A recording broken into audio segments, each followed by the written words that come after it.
Going to be a super Sunday of cricket. Sunday cricket on ECN once again, and this T20 International Series continues. Spain, they've been making all the running so far, and they're one victory away from clinching the series. But Guernsey and Norway, they've got a point to prove. It's going to be a big day of T20 action. 2 matches. I'm Mr. Maximo, and this is the ECI Spain Tri-Series, and it starts right now.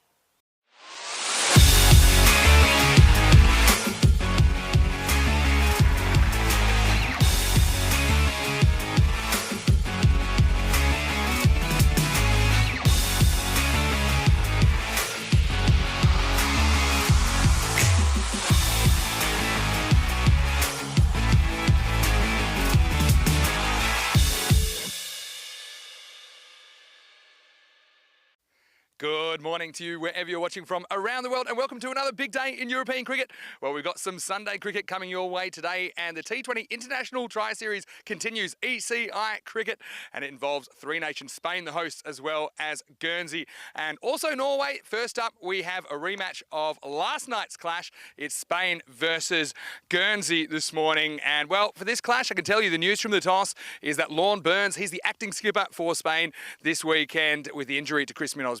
He's won the toss and he has elected to bat first. And I'll get Lorne to come over here now. Now, Lorne, obviously you played Guernsey last night and you had a pretty good victory. And, well, what can we expect this morning from your guys? Well, hopefully a bit more of the same, to be honest. Kind of clinical performance yesterday. Obviously, yesterday was chasing, and we held them obviously to a low score in the first innings. It's the other way around today, but hopefully we can put runs on the board and then defend it. Yeah, and that's something that you've decided to do, obviously, after winning the toss. So what was the thinking about batting first today?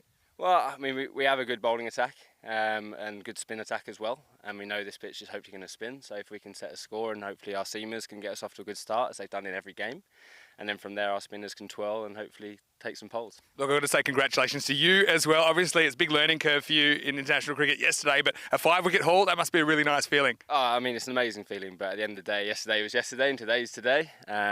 Just because the results went our way yesterday doesn't mean they're guaranteed to go well for us today. So we need to work hard, we need to stick to our skills, as I said yesterday, and if we do that, hopefully we get another 2 wins.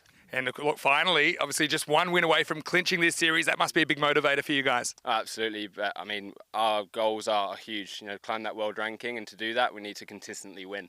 So it's not about just winning this one game. It's about winning both of them today, and then winning every game we have in the future. So. Okay, thanks, Lorne. Best of luck today, and good luck in the contest. Go well. Also, I've got Josh Butler here. He's the Guernsey skipper. And Josh, well, nice to see you again. I mean, it's only 2 games or 3 games you've played so far, but it must feel like a lot of cricket. How are you guys feeling here on the 3rd morning? Yeah, a few sore bodies, but we're looking forward to the challenge. I think yesterday we let ourselves down a little bit with the bat. You know, new day, fresh start, and we're ready to go. So obviously you have lost the toss, you're going to have to chase. Do you think that might help you a little bit as far as the pacing of your innings and kind of how you need to approach it from the start? Yeah, potentially. Get into the game, we back ourselves in the field and with the ball. So, you know, we're looking forward to start well and, yeah, build on it. And look, who have you been most impressed with really amongst your teammates this weekend? Who's kind of surprised you the most? No surprises, really. You know, we picked the squad. A few people have delivered pretty well. Young Luke Bishar's bowled really nicely, and Det Martel on debut leg spin.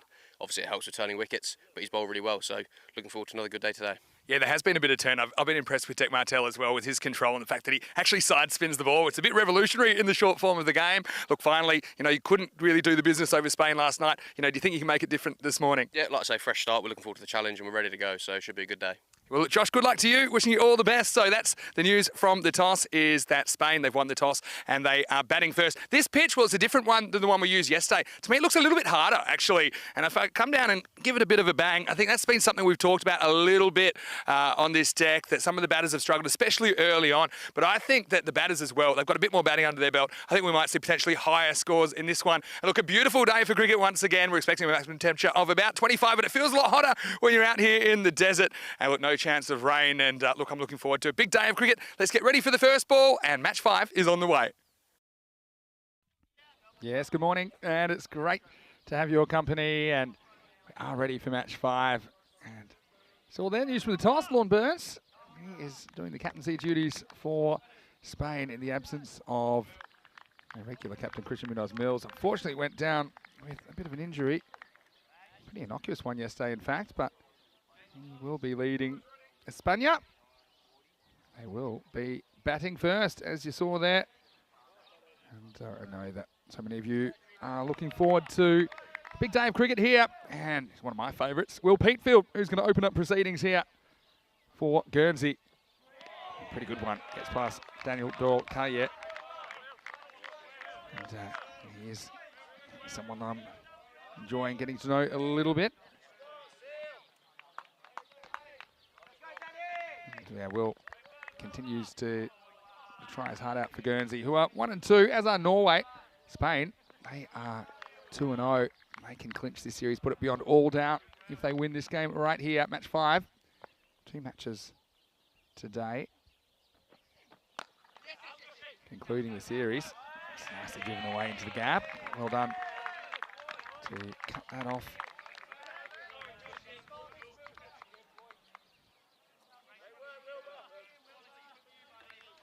Very good morning as well to everyone who's watching on our YouTube channel, ECN European Cricket Network, and of course on Fangird in India. So it's great to have your company and beautiful conditions. Currently 20 degrees. Feels a lot hotter than that though, I would say that.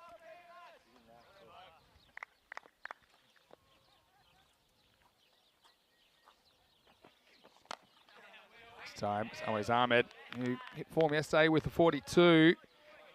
He just defends the first one away. And, yeah, Spain, they haven't been impressive. I mean, a lot of hype about them, obviously. But yeah, they haven't really put a foot wrong. I don't know what they've done. Guernsey, they showed some fighting spirit yesterday, avenging their defeat to Norway by beating them in match number 3.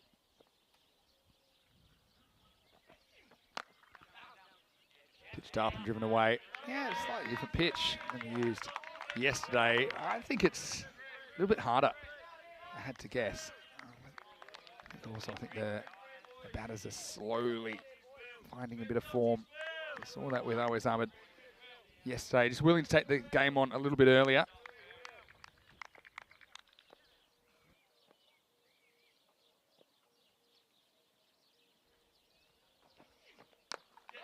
Plays this one back lengthwise, and it gives me a good opportunity to say a very good morning to Andrew Hogan. Good morning to you, and good morning to Mrs. Hogan, of course. Hope you're well.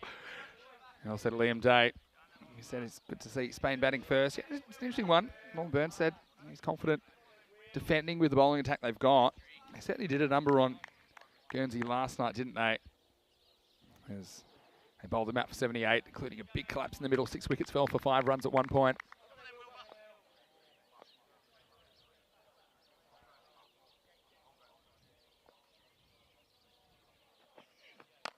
Last ball of the over. Played out and pretty good bit of fielding there from Rash, but he can't prevent the single, but just the 2 singles off the first over. Pretty good one by Pete Field, and that one just low full toss. Doesn't quite middle it, but does enough to get a single. It's the end of the first over. It's 2 for no loss. So, of course, we are playing cricket on a Sunday on ECN, which you don't often get. Do here because we are covering this T20 International Series, and I know the plans are to cover a bit more T20 International cricket where it's possible. Of course, it's actually a bit of a marvel with the resources we've got that we're able to bring you essentially 2 series at once yesterday. I know a lot of people enjoyed that.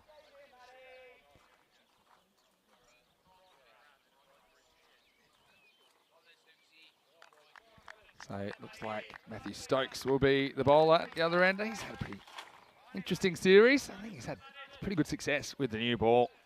They'll be hunting early wickets, Guernsey. They've shown they can come back from adversity. They beat Norway yesterday after losing to them the first time. Essentially, they're playing Spain here in consecutive matches, albeit they've had the night to have a think about things.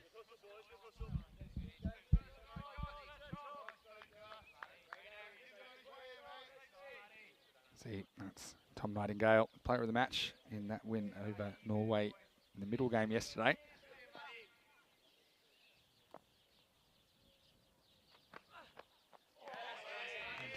Always Ahmed just flirting with this one.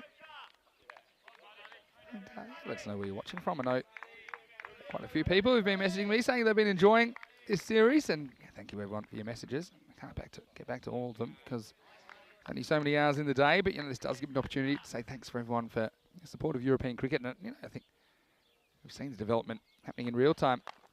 Always drives back, well fielded by Stokes in the follow through. And does anyone think that Spain can be bested? I mean, that's the question. You know that Guernsey actually one spot above Spain on the T20 International rankings list, but given the way they were picked apart by a team of Spain yesterday, it'd be a big effort for them to come back here. Good delivery. Stokes definitely gets the ball to talk early on. Well, maybe does a little bit. I think Always was in two minds whether to play it or not. He's a bit lucky not to nick that one. Darren Clark, umpire you see there, out there with Andrew Elliott on field for this match 5 of the series, the penultimate match. Well, Always has had about enough. He's going to get lucky here, I think. It's a genuine Bermuda Triangle situation as 3 fielders converged. Always skied one yesterday after making 42, and he's lucky that the mid-on's back here. You see, he's just trying to hit across that a little bit. I think maybe Stokes gets a bit of movement away or straightens down the line.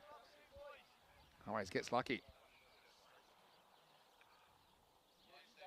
Always is out there to attack the power play. That's his role in the team.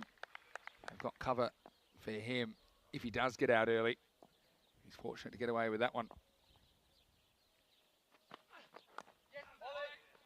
Played away nicely by Doyle Kaye. He will retain the strike. That's 2 overs down, and the score is 4 for no loss. So just 2 singles off each of the first 2 overs. It does give us an opportunity to check out the table, and you'll see where we're at. Spain, they're in the box seat to win this championship, but it's not just about the winning the series. It's also each individual T20 international match that you see, and there's 6 of them here, carry some ranking points. So Spain, this is their 3rd match. This is Guernsey's last match. So Guernsey can, theoretically go level with Spain if they were to beat them here, but look at Spain's net run rate. I just can't see them getting caught, even if they lose both matches today. So for me, it's more about the individual contests today. It's a good contest at the moment between Peatfield and the openers. Peatfield, you're wondering what he has to do to get a wicket at the moment.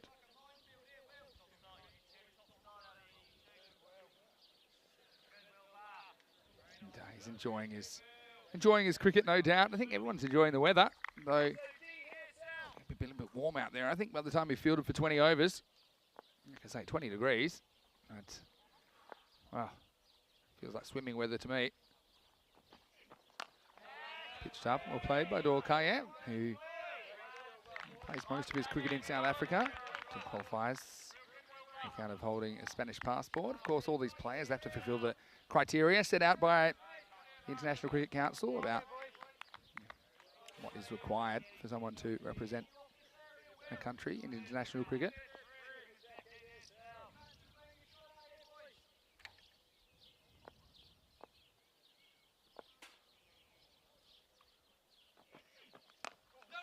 Good areas again from Peatfield.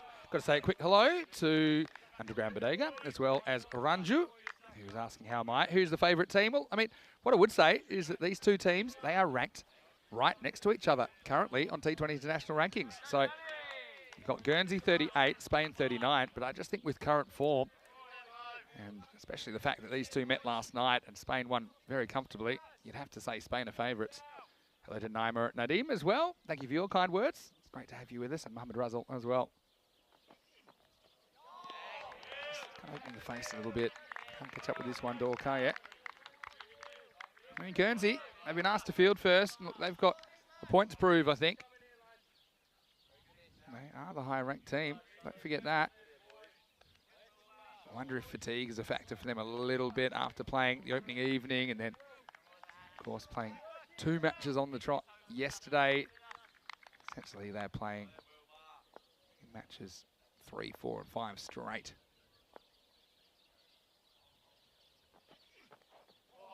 Yeah, good delivery again. Peatfield's wondering what he has to do. Hands on heads time, Simon says. Good delivery. One thing I've noticed about this series is the bowlers, they've been pretty accurate and they've used the new ball well. There's no coincidence we haven't seen a very big power play yet. The highest power play is 37. There's only a couple in the 30s, all the rest between 20 and 27. And that's in 6 overs. So that shows you that the opening bowlers have done their job and then some.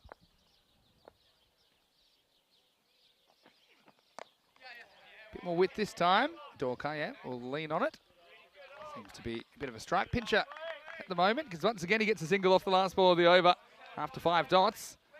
Peatfield only goes for the single in the over. So good bowling from him. It's 5 for no loss after 3.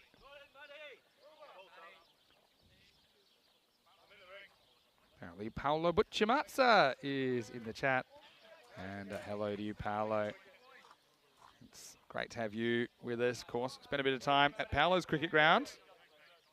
And missing you guys, of course. I've been to so many countries already this year. I mean, this is my last day before I take a couple of weeks off. I was just trying to think of how many countries I've been to already this year. And it staggers me, and really appreciate all the friends I've made along the way. Dorka, pushes, doesn't meet point. And I think I worked out there in the last week, because it was my birthday last Saturday night. I think I've been to 5 countries. So it is a very exciting life. I'm not going to complain about it at all. And I'm just so excited I get to share it with so many of you guys that I know, had difficulty traveling over the last couple of years. Stokes pulls length back a little bit, defended. Yes, obviously we started our ECN season in Gibraltar, where we played for the first time with the night series, and then we had the ECL, which was the Champions League of European Cricket, for 6 weeks. I spent 2 weeks in Portugal, a week in the Netherlands, a week in Bulgaria. I spent half a week in Romania. The Romanian series concluded yesterday. A bit of an upset. Dorka, just conscious that he hasn't been able to work too many away here. Just trying to knock that away for a single on the leg side, but there's no run there. So, it's great to be back in Spain.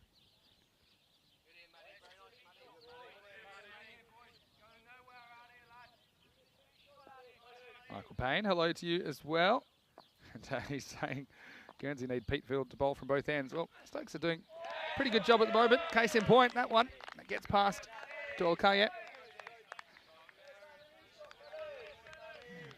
So, I mean, Stokes has been really good, and they haven't been bringing him back lately. If he's bowling well, I'd probably just keep him going. You've got other options you can use in the second half of the innings. So if he keeps bowling like this, I'd be tempted just to keep him going as long as possible.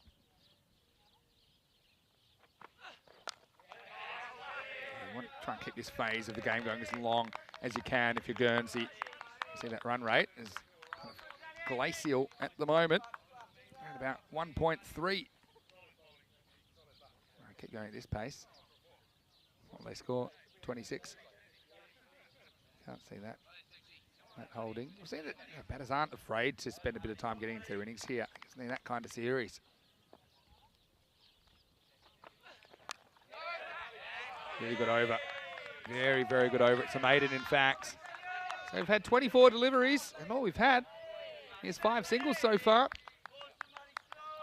The score at the end of 4 is 5 for no loss. So, it's something that I think about all the time. I think people have a bit of a misapprehension that the power play, you just kind of go out there and swing the bat and it's super easy to score runs with the fielder. But the bowling's good. Don't forget, these guys putting a premium on their wickets. The new ball is doing a bit. You need a fair bit of technical proficiency to survive. I think Spain just be careful to keep wickets in hand. But always Ahmed might want to attack Peatfield now in the 5th. He tries. I think that's his role. I think these two have slightly different roles at the top of the order. Always Ahmed gets a bit of length here and just tries to kind of waft it away. But a little bit of a breeze this morning, right to left on your screen. Peatfield, he's bowled well this morning. I feel like he deserves a wicket.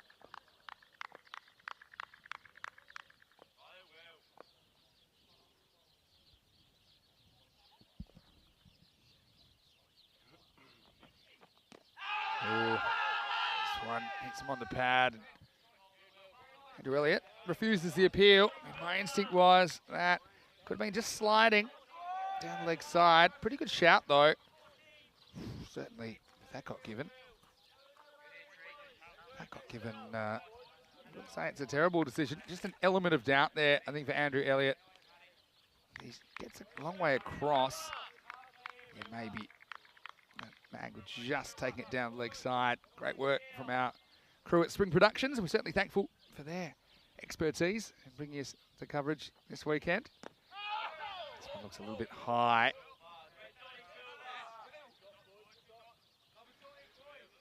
And so, yeah, Pete Field, he's doing a good job. I mean, he's one guy that I think they do want to bowl at the end.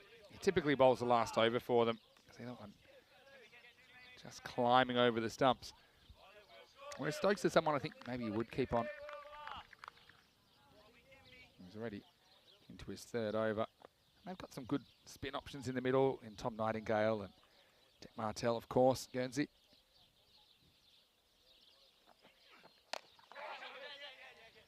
Yet another single, just the 6th of the innings. I just think it's funny in a T20.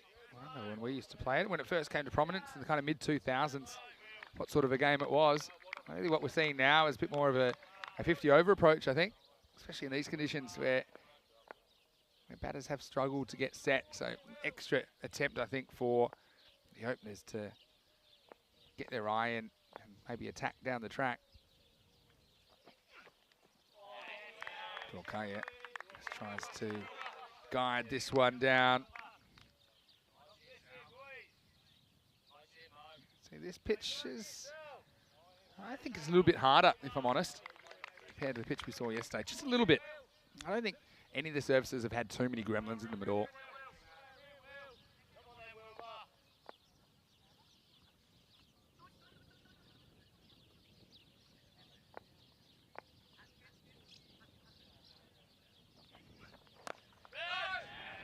It's knocked away to the offside end of another over, and yet another over. It doesn't have too many runs in it, just the single.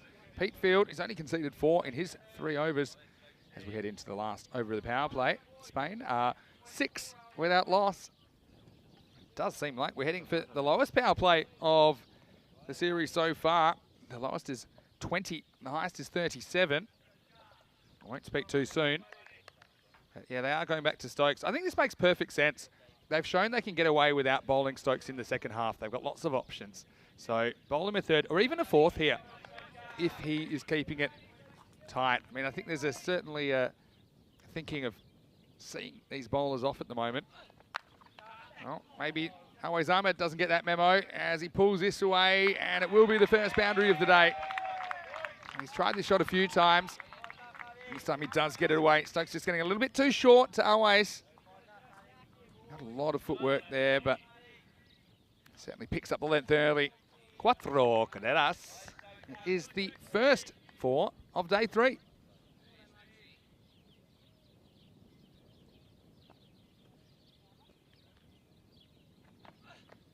Gone, and what a comeback from Stokes after he gets hit to the boundary. Middle stump has been surgically removed from the ground, and Always is going to have to go. It's good reward for a good opening spell of bowling from Guernsey. And 10 for 1. Well, if you're a rhythmic gymnast, you'll love the cartwheel here. And Always, it's not what he wanted to see. That is a fantastic bit of fast bowling from Stokes. And Guernsey and cash in on a good start. Middle stump, not just moved from the ground, it's removed from the screen as well on that angle. And Always, unfortunately for him, it's another failure with the bat. He ends up going. And, doesn't quite make it out of the power play as Josh Trembeth-Morrow will come to the crease at number 3. What a fantastic bit of bowling that is. I'm sure that all the fans from Guernsey, they'll be appreciating that one. Again, it's a bit of a saying that if you can keep it tight, it'll bring wickets. If you get wickets, you can slow the run rate as well. So there's a kind of codependence between those two factors, and I think the fact they have been able to keep it so quiet. Always certainly went looking for another gear. I think he's pretty conscious as well. It was the last over of the power play.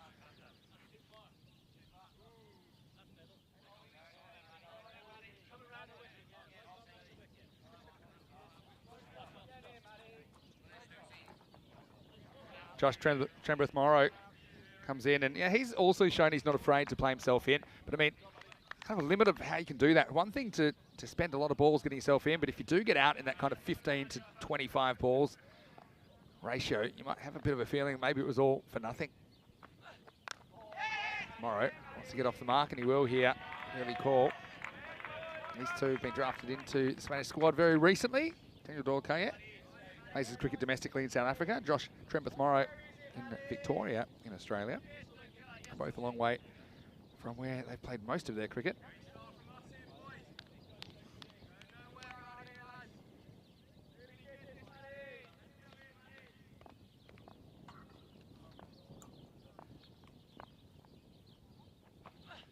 A bit short, and this will be a one-hopper down to Dave Hooper. Took a good catch in that position yesterday. One nicely struck, but Dorkaya has got himself into trouble with that stroke on occasion. So we had the first boundary of the day, but we also had the first wicket in this over. Yeah, Dorkaya yesterday hit one straight down the throat of Hooper. Time was in the same direction. It's a bit of an instinctive shot, that pull stroke. Played nicely and well fielded. That's Bishard. Well, he almost creates a run out here. And yeah, he knocked it away. Very good bit of fielding. See, it's just a slight bit of indecision. And I think Trembeth-Morrow, he looks at the ball too long. By the time, I think he calls yes originally, or he's certainly looking to run. By the time he looks at Dorkaya, he thinks he's got to go. And well, certainly if that hit, I think it would have been curtains for JTM.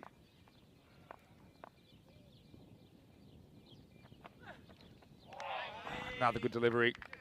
Honestly, I would keep Stokes going here. The only shot in anger was played by Always Ahmed. He's been removed from the equation.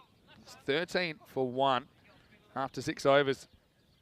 And I know, sometimes you have preordained plans about who you're going to bowl when and who you can bowl at the end of the power play. I just don't see any negative in bowling Stokes out a 4th over.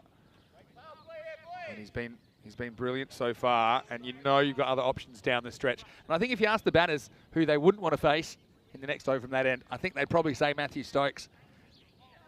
I guess we'll have to see. It's the reason they never let me be captain, I suppose. And now we're going to go to spin at Pete Field's end. That was the highest scoring over the innings, but it wasn't a disaster. Just the boundary followed by the wicket. 7 came off it. Stokes has conceded very, very few runs indeed. His first over went for just 2. Second over was a maiden. And that 3rd over, like I said, it was the most expensive, but it also brought a wicket as we head into what we call the middle overs. What we call it between over 6 and 14, the middle overs. You've got the first 6, the power play, and you've got the last 6, which is the happy hour in a T20. Happy hour's a kind of a one-day cricket expression, 50 over game, so it's not quite an hour, but certainly is party time. Martel, he's impressed me in his first series. Well, the full toss first up. It's just mishandled by Josh Butler. Started only to get a single. Despite getting away from the Guernsey skipper. He'll be a key man, won't he, with the bat as well. Certainly someone I've got to know a little bit, Josh, and like the way he does lead his troops. Took a fantastic catch yesterday. Probably the catch of the tournament at short cover. Seen him at the top of the order, and he'll have a big responsibility for chasing these runs.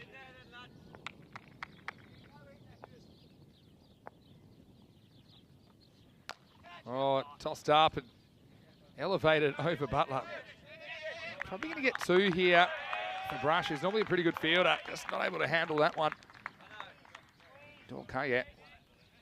A little bit fortunate maybe, because that was tantalisingly close to Butler, who's shown he can pull off a screamer in that position.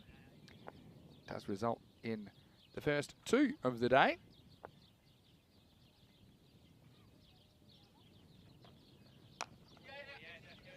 Martel, couple of times he's missed his length this over. That's been one of the features of his bowling. It's been his control. And then you add the fact that he can genuinely turn the ball. We've seen a bit of turn in the pitches so far this weekend.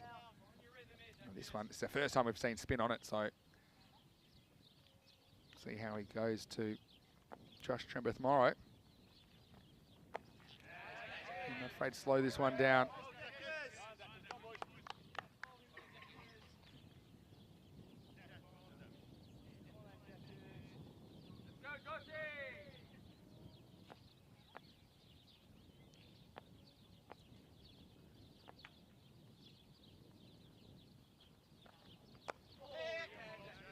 playing the offside.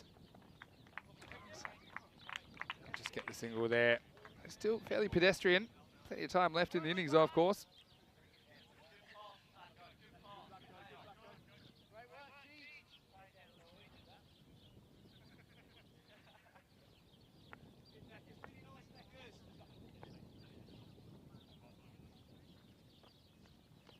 Well bowled.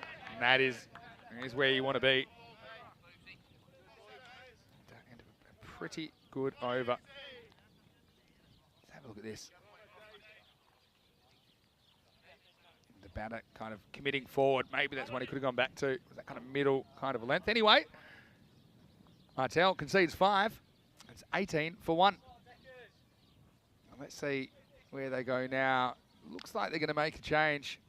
Like I say, would have been tempted to go one more. I mean, they're going to bowl Hooper. And Hooper's the kind of guy that likes to bowl at the end anyway. So I guess it does keep your options open. But I just think the way that Stokes had bowled, it probably would have bowled him out. So most of the captains have had some success with their decisions this series. So certainly it's good to have lots of good options. And Josh Butler's deciding to go for Dave Hooper. Player we saw playing for Griffins in the ECL recently, Champions League of European Cricket, that T10 competition.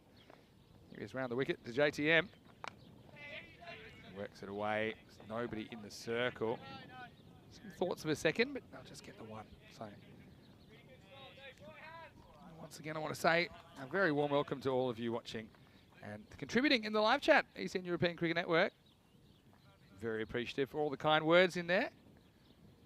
A lot of people.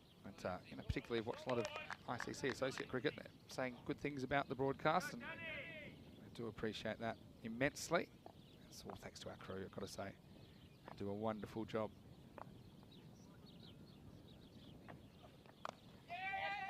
Okay, yeah, might have sold JTM up the river here, but the throw gets airmailed. Oh, that was an opportunity. He just kind of hits and runs, and it's not really his call either. Just Trembeth Morrow, he took off as soon as he could. I think a better throw here could have had the left-hander in some trouble.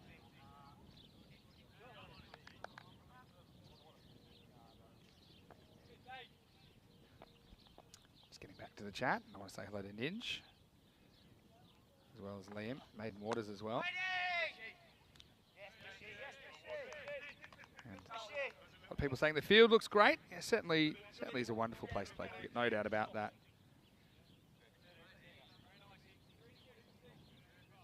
And, a few people talking about the rankings. Looks like that's already been answered in there.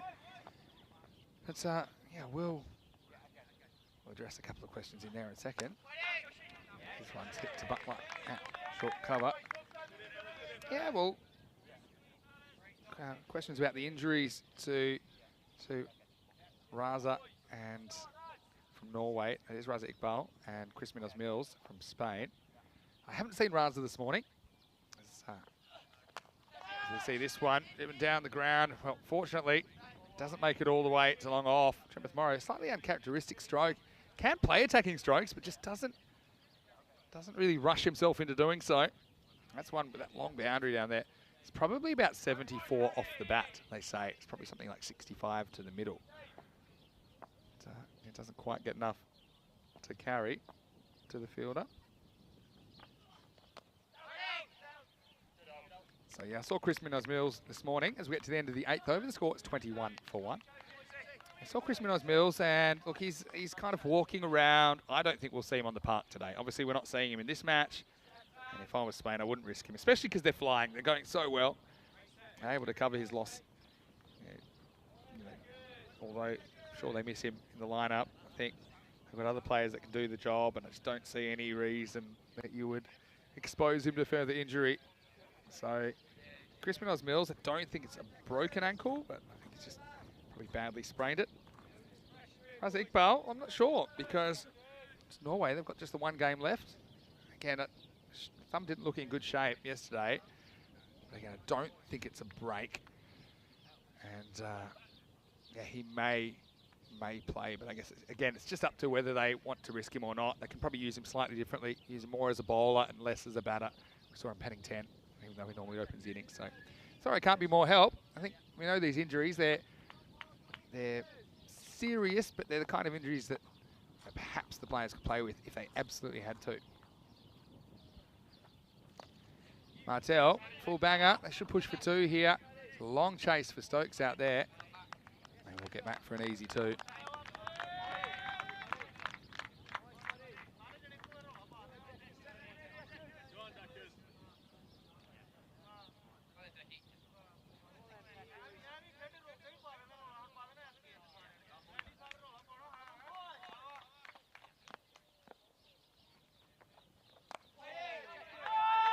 Back foot, Travis Morrow.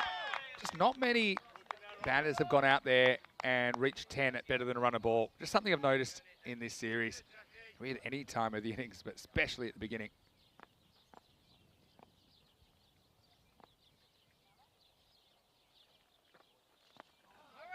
Tries to turn this away with the spin. Yeah, Martel seems to be getting more in the length that he's trying now. Can't be easy for leg spinner any time. I still marvel the skill of these guys to be able to be so accurate. Such unnatural action, bowling over the wrist.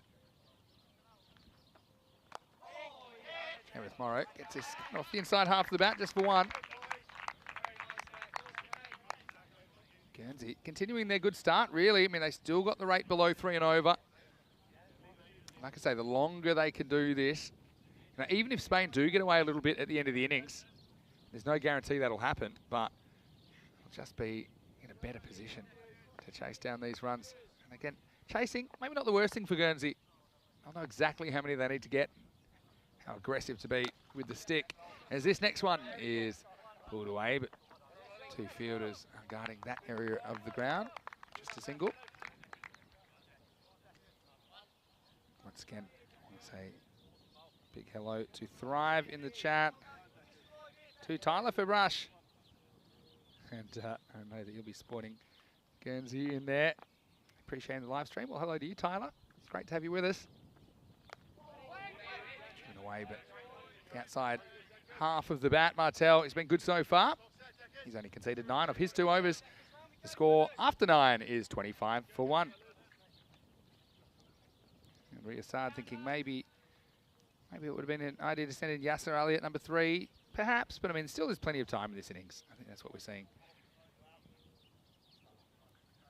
And Liam talking about the thumb of Raza Iqbal. What I would say, it's his right thumb, and he bowls left-handed and bats left-handed. But I don't think batting is high on the priority. They've got heaps of batting. I think what he is a very, very viable spin option. Provides a left-arm spin option. Well, they kind of covered him a little bit with Bilal Safta yesterday, but I think Norway, I just have a feeling they may play him. New over begins. Keeper up to the stumps now for Hooper. Yeah, attempted pull shot by Daniel Dorkaya. Can't catch up with it. Damerel provides an extra element, I suppose. But at this level, you often see players quite adept in those ramp shots, those little deflection shots, which are a bit easier if the keeper's up to the stumps. This one isn't one of those. He just drives this down to long on for 1. Yeah, whereas if the keeper's back and the player goes to ramp, the keeper can kind of anticipate and maybe make a play on more of those balls. So that's why I don't think in the last few years you see as much keeper up to the stumps to kind of medium-pace bowlers in international cricket. I think it's the advent of those shots and the fact that batters are getting so good at playing those shots. JTM strokes this one out to deep point for 1. Well, what do you guys think? I mean, if they were to lose a wicket now, do you just continue the status quo? Probably Yasser Ali next. Or do you send out, I don't know, Mohamed Cameron or something to have a free shot at getting things moving? Well, this will get things moving. Pitches this up, and he has launched this one. Well, that's a big hit. That's one of the biggest of the week. Maximo! 6 to Doyle Kayat. Well, Kayat does stand for street, and that one's down the street. How about that? It's kind of a slot delivery. And, well, DDC has had enough. That one's gone miles. Big hit. That's going to take some fetching. Well, that's one to frame if you're Doyle Kayat. He's taking his time getting going, but yeah, both these two, I think they're pretty adept at raising the rate when they need to. I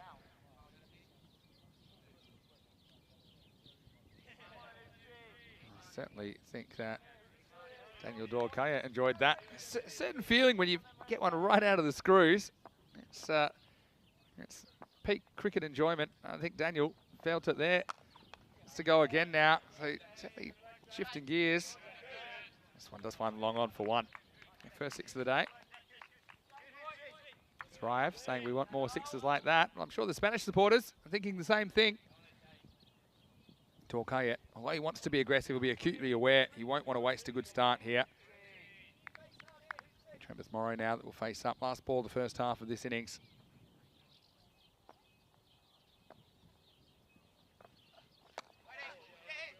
This one gets through Butler. It'll just be one here. Travis Morrow will retain the strike, and that's 10 overs down. It's 35 for one. Yeah, I do appreciate your thoughts in the chat as well. And yeah, Liam Day, very valid point, saying Hamza certainly capable of lifting the tempo as well. Yeah, probably not the worst shout either. Probably I would go Hamza over Cameron if you wanted just an out-and-out attacking option. I suppose I was kind of thinking about someone that wasn't in your top six. But anyway, this is the program this weekend. You see we're into match 5 now. Just this game and Spain-Norway to come. Spain, if they win either of these games, they're guaranteed to win on points alone. Even if they lose two, it'll come down to net run rate. But I think it's not so much who's going to win the series. I think each one of these results, the way the ICC has structured T20 International Cricket and rankings points, I think they're crucial clashes because they are all official 2020 internationals. So join us for this and the next match right here on the European Cricket Network today as Martel is going to go into his third over. Morrow steps across and sweeps. A long chase down there for Stokes. And, well, I think it's gone for 4. So that's a rare misfield. Stokes is a good fielder. He'll be disappointed he does get to this. And he wasn't going to prevent the 2, but he should have prevented the 4. Not a moment that he'll want to remember. Still, nice shot by Tremeth Morrow. You see down here, does everything right, does try and get down to it. And just kind of flicks off the hands. He had nowhere to go to get back to it. So a bonus for JTM. He wants to make another withdrawal. This time he'll get 2, I think, maybe more. It's running away, and, well, good fielding. Shovel pass. Stokes does well, but also it's a good bit of running, and they do get back for 3. You see here, longer boundaries, of course. I think JTM's pretty comfortable kind of sneaking across and trying to just paddle with the spin. There was no fine leg in place there. That allowed that shot, fairly low risk shot. It does pick up 3.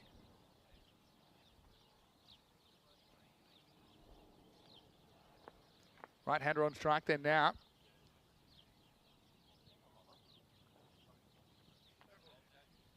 I would say the wind does tend to pick up in the afternoons here, but first thing in the morning, it's just kind of a zephyr across the field.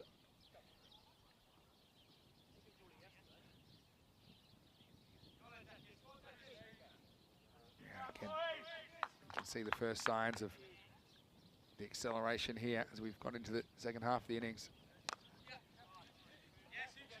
Going to push here for 2. Hooper is going to pick it up, and, well, good throw. Might have had him in trouble, but just couldn't quite get enough in it there. Hooper left the keeper, Damerel, too much to do. It's good running by the batters. I was pretty sure they weren't going to get 2 here. It's good clean pick up and throw.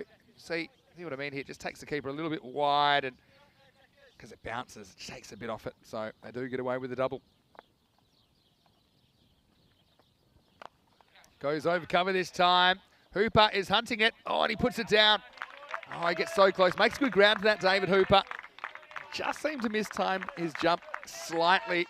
Oh, it's even worse. It'll find its way to the boundary, 4 runs. See Dorkaya once again elevating over the offside. Had a long way to go there, Hooper. So just a bit of sloppiness. Poor Martel, he's copped all of it off his bowling so far. That was a chance, and at this level, you do see those taken probably more often than not.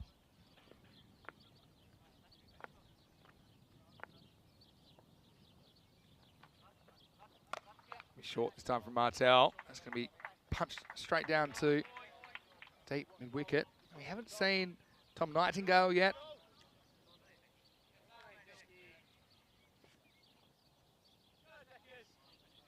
Ninja saying it's always easier from the armchair. It sure is, Ninja. That's why I'm always pretty conscious of not pontificating too much. Ball bites back off the surface. End of the over. Unlucky one for Martel, as he's bowled 3 overs for 23 now, and 11 overs down. Spain are 49 for 1. Assad saying fortune favours the brave, so go for it if it's in the slot. Yeah, I can certainly see that approach, especially with 9 wickets in hand, 9 overs to go.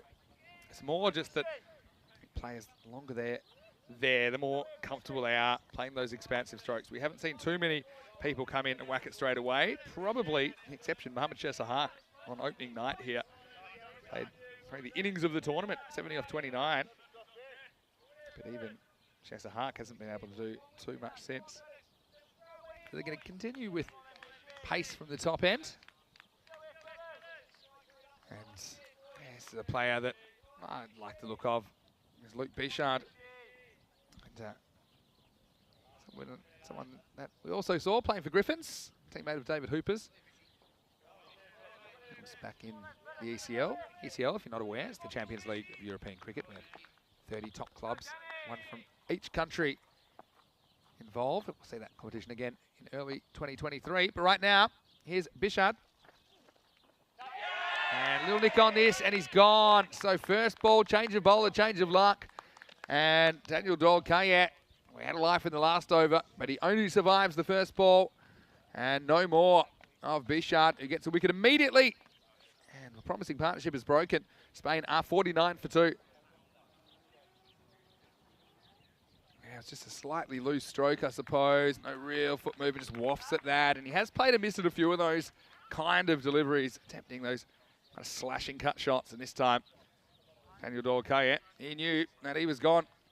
Damrell does the rest behind the stumps.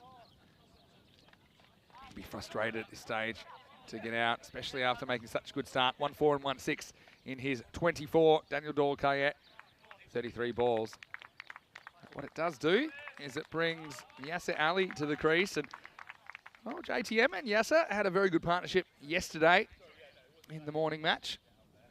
Bichard saying, well, what's the big deal? Comes on, takes the wicket with his very first ball.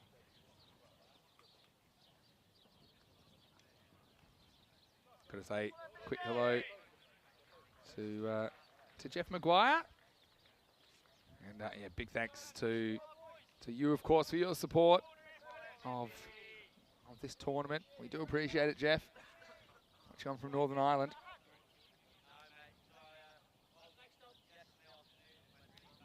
So that's what Yasser Ali's approach is here. He's got more or less 9 overs to bat.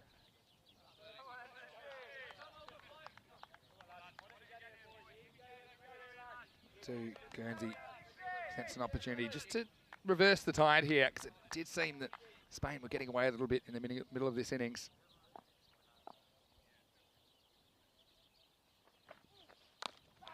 Yasser Ali smashes this, but it's well fielded. Very, very well fielded there by Ollie Nightingale. Moved quick into his left to knock that down. And what I would say is they hadn't had a double figure over through the first 9 overs, but then the 10th from Hooper went for 10. Tek Martels went for 14. Both the boundaries effectively off misfields, but even so, 24 off the 2 overs there. Things getting moving. Now Bichard biting back with a wicket to start the 12th. Yasser wants to get off the mark, but he won't. Once again, that's Ollie Nightingale doing the work. Well, let us know what you guys think in the chat. Who's ahead in this game? I mean, scoreboard-wise, you'd say that Guernsey have done pretty well to restrict Spain to under 50. We're halfway through the 12th over, but do you think they can hold on here? Guernsey are ranked 1 spot higher in the rankings. This time. Damrell can't collect it, but no damage. And yeah, Guernsey out to prove a point. We know their powers of resilience. They were disappointed to lose to Norway in the opening match.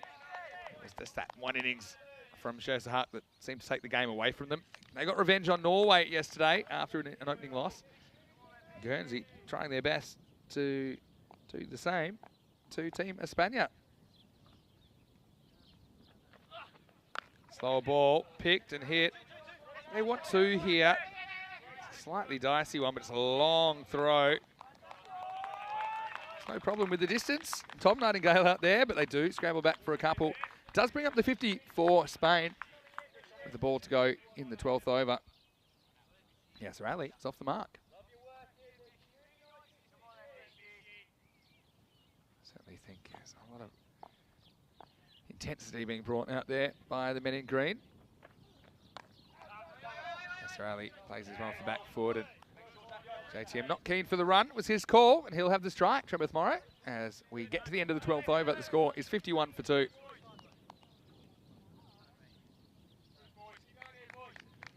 Plenty of cricket coming up, of course, on the European Cricket Network. European Cricket Series tomorrow will be taking place in Sweden. So a big shout out to the Blue Crew. I know they're on the move today as they head from Romania to Landskrona in the south. It's one we went to last year. The blue pitch. Not often you see that. See the table there. Spain looking pretty comfortable, 2-0. Only team without a loss. Every team has at least one win. If Spain can get a third here, they will be clear. If Guernsey win and win well, will open a can of worms.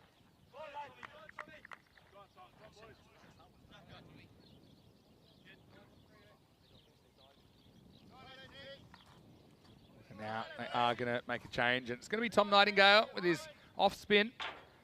Does like bowling from this end. He's over number 13. I don't mind this as a matchup as well. But no huge turnover of the ball. Nightingale. I've seen kind of the tournament has gone on. He's been a bit more comfortable varying the pace and bowling a little bit slower through the air. Like that. It's driven nicely, but one bounce down to Ollie Newey. He's back in the lineup. Good to see him out there.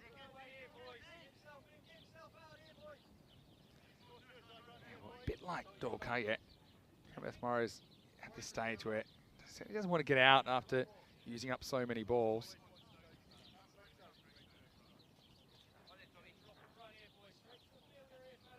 Bit of attritional cricket really in this series as far as the batting units are concerned.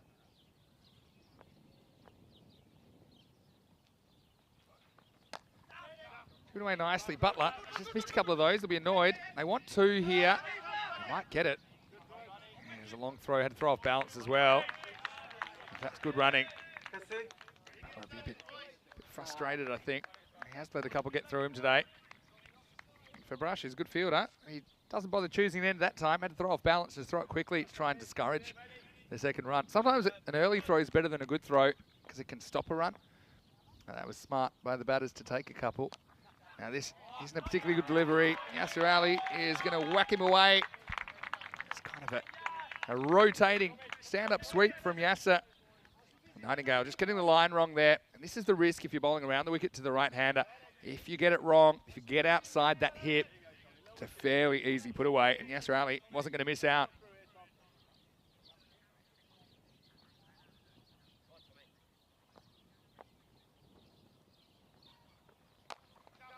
Driven straight pretty well. Two's the call. Not so sure this time because Josh Trembeth Morrow had to kind of go back first to make sure he wasn't going to be at risk if the bowler fielded the ball.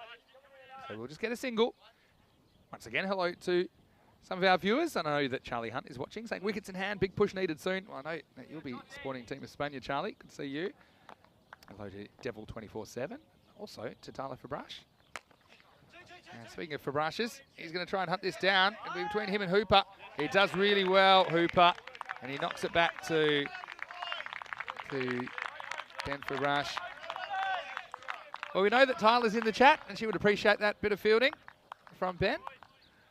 But Hooper, he deserves most of the credit for hunting that one down. It is also the end of the over, and it's 61 for 2 after 13.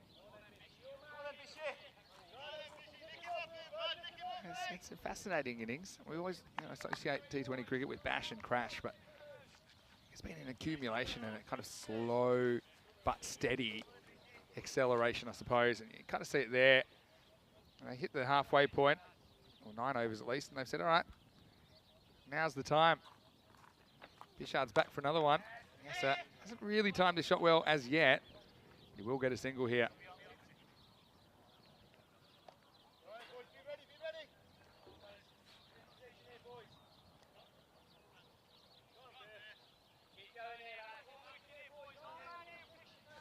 Damrell, pretty good keeper.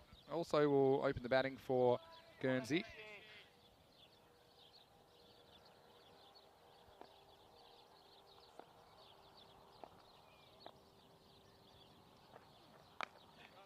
Swivels on this one, but there's some protection down there. Just be a single. Chris Smith saying he knows that in theory Guernsey should win, being the high-ranked team, but never say never. Not just that, I mean, there's only 1 point between them. And because these guys, they don't get to play a lot of matches, let's be honest, especially over the last couple of years. I think it's still working itself out. There's only one ranking place between these two teams. Spain, of course, had a good win last night. So we'll drive this off the front foot. Again, it's in that point region. Pitchard's done well here. He's coming on at a danger time in the innings. And he's the one guy since that kind of 10th over where the push seemed to start. He bowled a very good over, just 2 off his first. Picked up a wicket first ball. Get rid of Daniel Doyle-Kaye. Can he keep it going here? Youngster.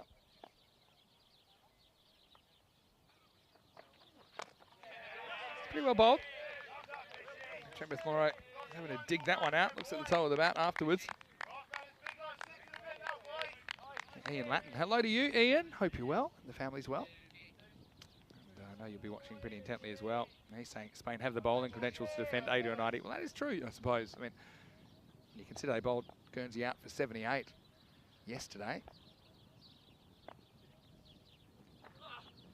Slower ball. Trembeth Morrow tries to launch it into the desert. Not able to make contact. It'll just be a leg by.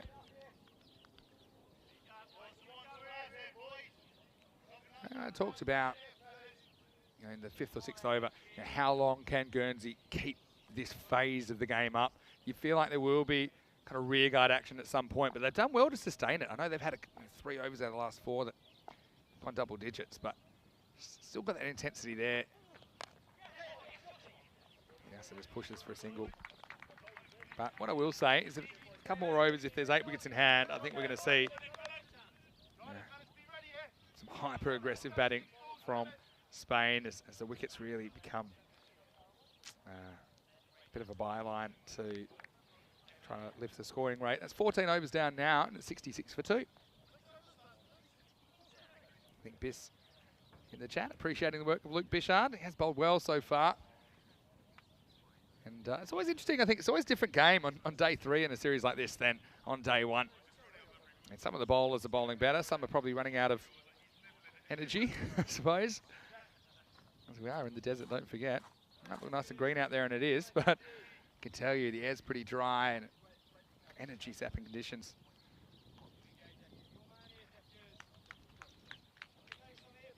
So I would just like to mention it is the 1st of May today, and I know that's a pretty significant day for a lot of people. There's quite a few different reasons, actually, May 1 is significant. So if you are celebrating or commemorating today around the world, I thought it's with you, and I don't know that particularly in Europe, it's a fairly significant day. Now, I think they're going to go back to Deck Martel. So, interesting one. Just tried Nightingale the 1 over at this end. Went for 10. Martel did make things happen. Last time he was bowling. But he had 1 fumbled over the boundary. He had 1 dropped to the boundary. So, it probably doesn't tell the whole story of his over that went for 14.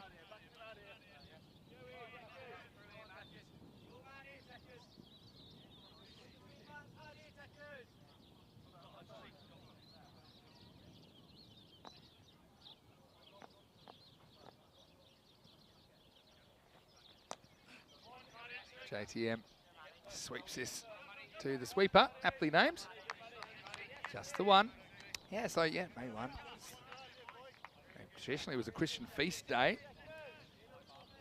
I know now it's also International Workers' Day or Labour Day in many countries. This is May Day. It's the kind of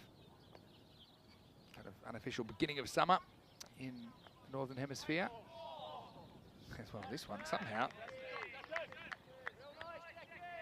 This one tries to get inventive and almost gets dragged back onto the stumps. You'll see this here.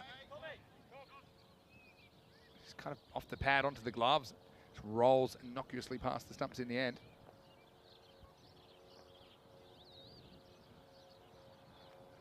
Oh, he'd gone here. Good bit of turn, and he does this as Yasser tries to hit all across it. And good reward for Martel. He deserves the wicket here.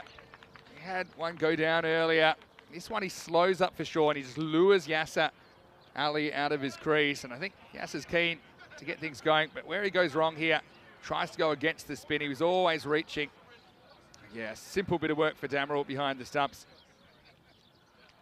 Stumped by the proverbial country mile there. Yasser jogs off. Again, good reward for Martel, who's had a really good series with his leg spinners. As Yasser Ali is removed for 13 of 14 deliveries. Just one boundary in there for Yasser today. Spain are 68 for 3 in the 15th over. And, yeah, I mean, it's easy to be critical of the shot. But, I mean, in the moment, Yasser certainly is conscious that he has to try and raise the rate. I think he has the right intent, but just chooses a poor stroke, trying to drag this one. It was always going to be tough, dragging the ball to the leg side, considering the line of the delivery and the fact that Martel actually gets a lot of turn there, let's be fair.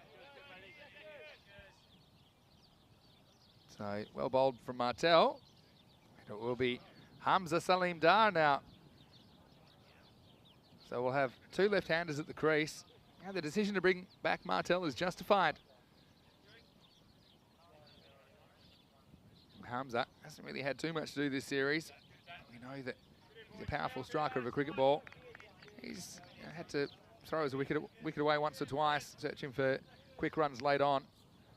But he'll hope with over a quarter of the innings to bat, he can make a substantial contribution. It's such a culture now in the Spanish setup of internal competition, internal competitiveness.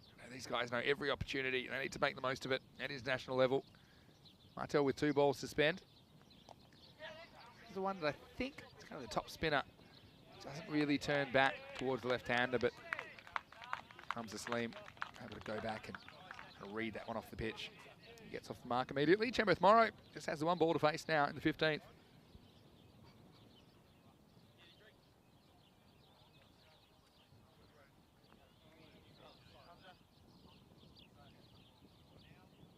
Come around the wicket, looks like. No, he's going to come over the wicket. The batter's going to have to go to the other side. Martel 1 for 26. Just that one over at 14 hurt him. It wasn't really his fault.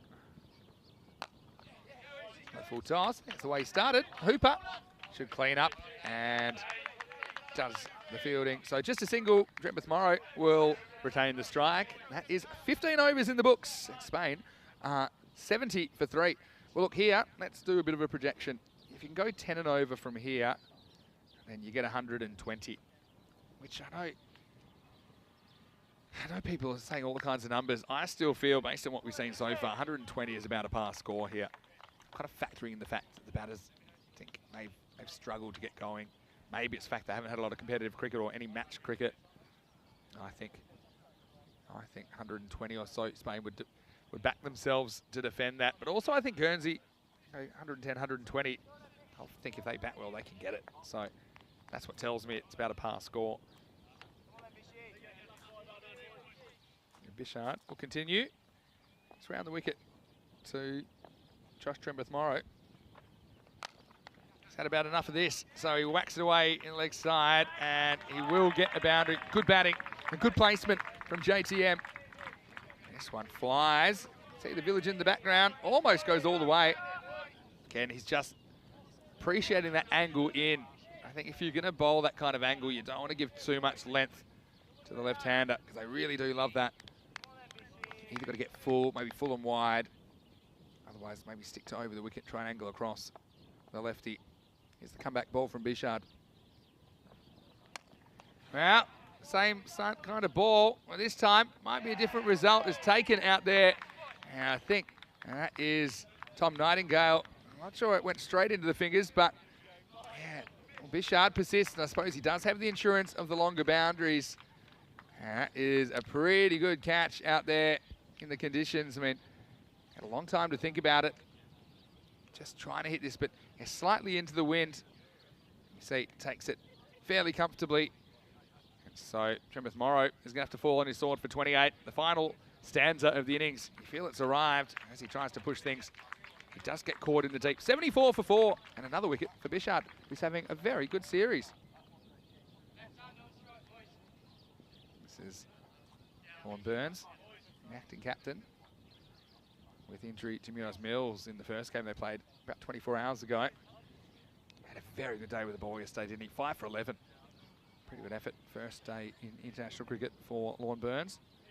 Played a lot of his cricket in the county system in the UK. I think it says a lot about what they think about his leadership skills. That has been kind of thrust into the vice captain and now the acting captain role.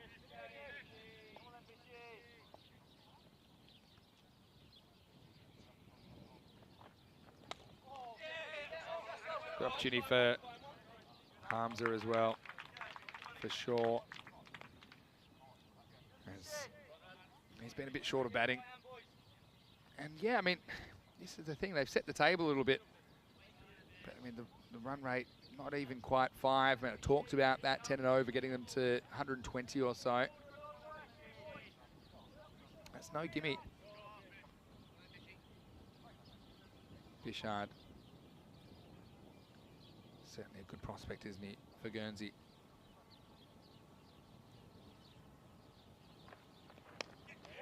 Burns is busy. He might think it's two here. Well, there's going to be big trouble here, and Hamza's going to get run out. Well, he was looking for a second, and I think he probably would have made it back. He was sent back by Lorne Burns, but he just slips, does Hamza, and that's disappointment for him. You'll see him there. He's the batter coming to the end closest to the bottom of the screen, and here just slips when he turns, and he's gone by some distance. So, nice work by Damerel to clean up the throw. So, Burns does get off the mark, but collateral damage is Hamza Saleem Dar, who's run out for just 1. Disappointment, as the score now is 76 for 5. So yeah, Spain certainly not having it all their own way at the moment. That's pretty good fielding down there as well. I mean, had to get it in pretty quickly. That's Hooper. That's his patch, isn't it? Just power of an early throw there. I said sometimes it's better to have an early throw than a good throw. And of course, it was a bit fortunate for Guernsey that Hamza slips as he turns. But I think the fact he gets that ball and throws it early puts Burns off. He sends back his partner. In the end, it's Hamza that's sent back to the pavilion.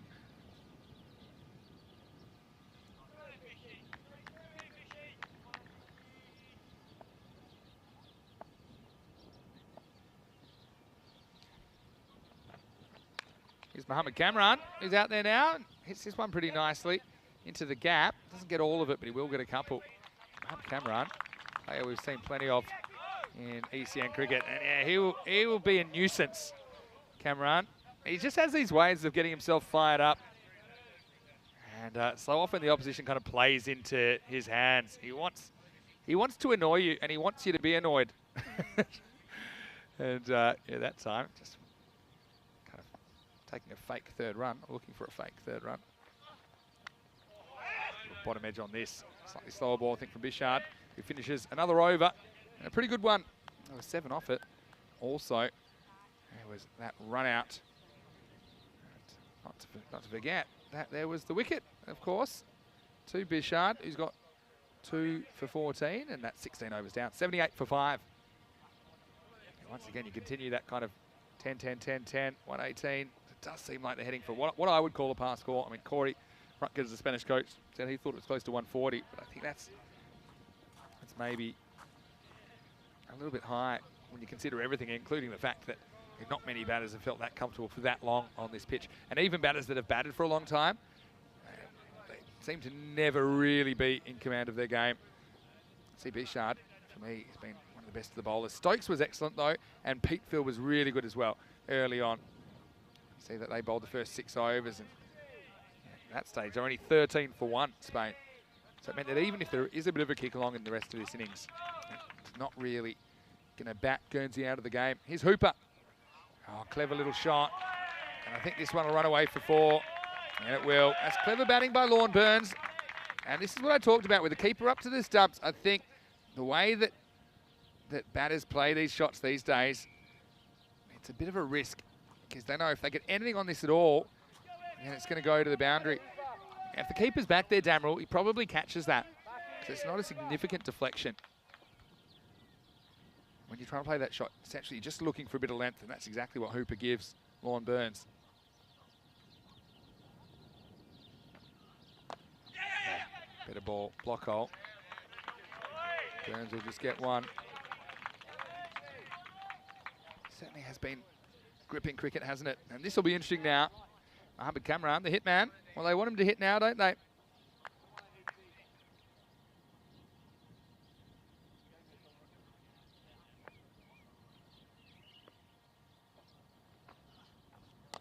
Slow ball. That's clever bowling. I think force Cameron to try and make the pace. You know he's going to be aggressive. He only really knows one way. He's a better bat than a lot of people will give him credit for. I mean, we've seen him batting routinely at 3 for his club side, Pakakare.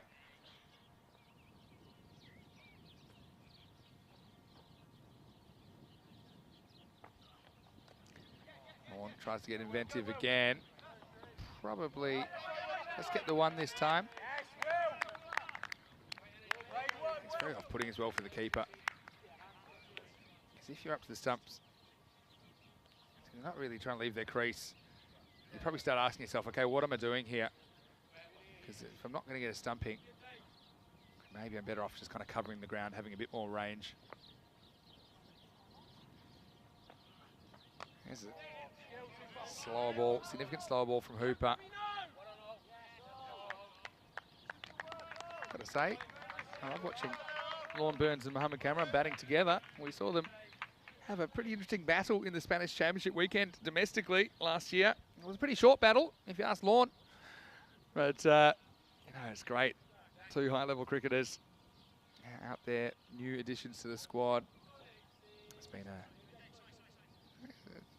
kind of bit of a shake-up. It's the only way to put it from Corey Ruckers. A lot of good players in the setup have not made this squad. That shows you it's a bit of a fresh look, fresh eyes with Rutgers coming into the mix.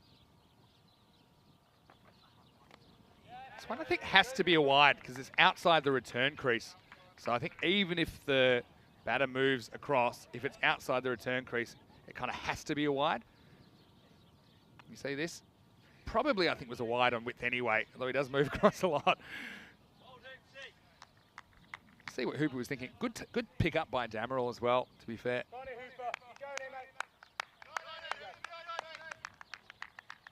Good umpiring by Andrew Elliott. He's having a pretty good series out there.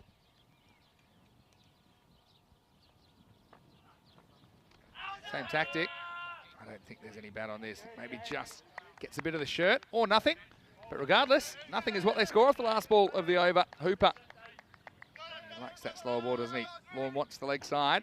Gets fresh air at the end of 17 overs now. The score is 87 for 5. Yeah, once again, see that 10-10-10? Gets you 117. So kind of at 115 to 120. I do feel like that's where they're going to end up. It's one thing to be more aggressive and have more of an attacking kind of slant to your game, but when you're fairly new to the crease, it just seems like no one's ever been in on this wicket, or these wickets, I should say. Mohamed Shesahak is so notable for being the exception.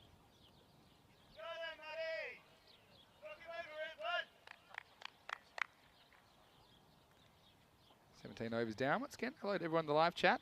Just my chat's gone down for a little bit, but keep the questions coming, and I'll get back to you in the break when I can. Certainly great to have your company today on ECN. Some Sunday cricket, bit of a Sunday feel about this. I think I said across the weekend, I can relate to this. this kind of setting, this kind of cricket. This is probably the closest to the level that I played most of my career at. It's great to watch. This one down leg side as Stokes comes back. And you remember I was kind of pro him bowling out in the 8th. And they didn't elect to do that at the time. I just thought sometimes he's been hurt at the end of the innings. And not that he's not capable of that, but I thought, you know, you've got other options you could use towards the end of the innings. But he does come back here in the 18th over. And he's after him. And won't get a run here. So, yeah, I mean, I think Guernsey have done pretty well throughout this innings to hold Spain. Every time there's been a kind of mini revolution from the Spaniards, Guernsey have come back with a wicket or a couple of dot balls. And they've just kind of stemmed the flow. That's the reason you see that. Never quite reached that runner ball pace in the innings. Slow ball. I think he picks it, but just mistimes it there, Cameron. A bit frustrated there to find Josh Buttler. He's still fairly tight in there at cover, trying to cut off that single.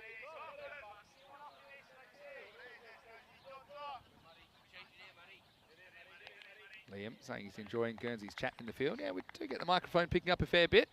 Nothing out of order, I have to say. It's good intensity. Pace on. Cameron makes a mess of this, and he's going to be gone. He's going to be caught and bowled, and Stokes does get a wicket, and certainly one that he deserves after keeping things very tight.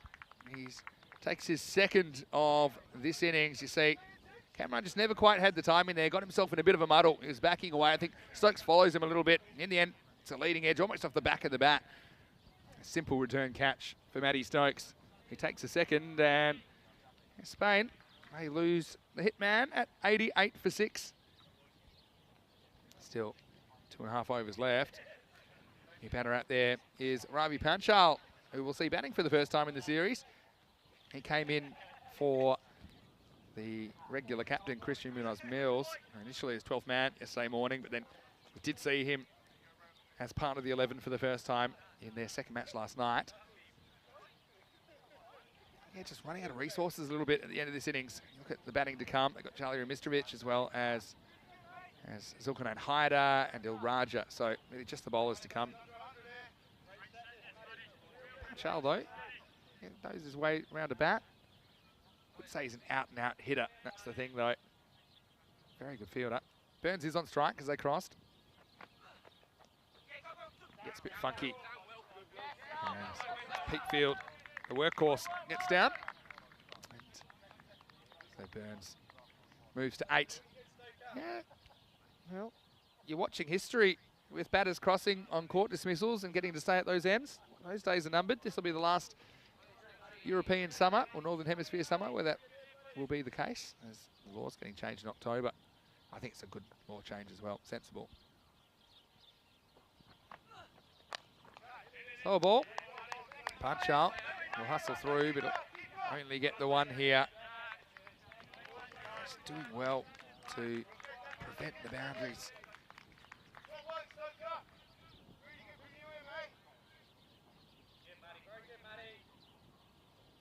I think Stokes has done a good job here as well. He's got one more ball to go. You know that he only conceded 9 in his first 3 overs.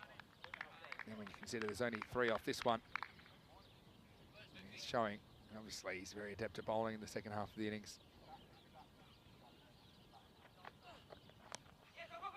Moves across, and oh well, the spin's done him here.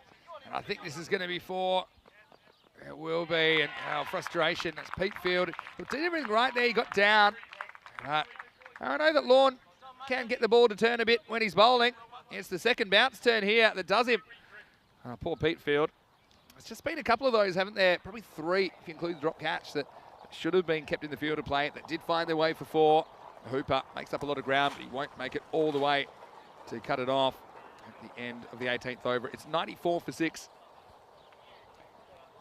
Well, a bit of an expression we use is it all happens in the 9th, and normally I'd say it all happens in the 19th, but it all seemed to happen in the 18th there. So, yeah, 2 overs to go. Still a pretty decent one, despite that boundary, which was leaked off the last ball. And yeah, 10 and 10 gets to 114 now if you're Spain. Still kind of going off that.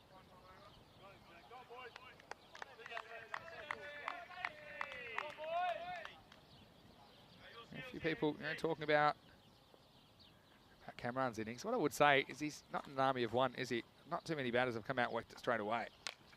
This one is whacked, but he's into the gap. They want two here. They're going to hustle through, and I think they're going to get that. That's good running from Burns. Yeah, so it's hard to be hypercritical of a lower order batter going out there trying to be aggressive and not really being able to do it, because it seems that very, very few people have been able to go out there and be aggressive straight away, no matter when you're batting in the innings. Once again, they might want two here. I think they'll get there. Yeah, that's good running again. Both these two pretty quick between the wickets. And if you're struggling to hit fours, then turning ones into twos is a great way to try and move the score along. You can potentially get kind of 9 or 10 and over without actually hitting a boundary.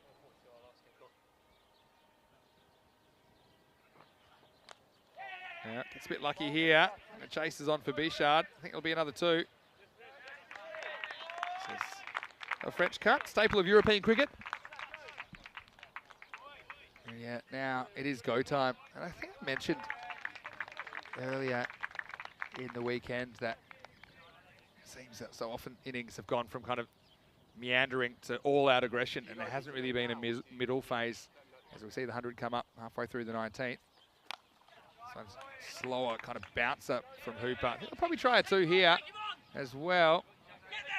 I think Panchal, this is pretty close, It looked like he was running out of energy beans, Panchal, as he labours to the keeper's end. And you see here, he's coming back. I think that's just out. Hard to call at real speed. Doesn't really get a good bat slide in there, you see. It's good quick work from Damerol. Yeah, I think you see there. It's just a bit fortunate to get there, Ravi. A bit of an idea, probably to stretch his arm out a little bit, but easier said than done. If you've been running a whole bunch of twos, you'll know that it's quite fatiguing at this point in the innings, but he does survive. Tough call at normal speed. A bit of foot fielding. What's that? Hooper showing all the tricks. Got one ball to go. Yeah, Hooper does have all the tricks really with the ball. He hasn't had too much success though in keeping things quiet the last couple of days.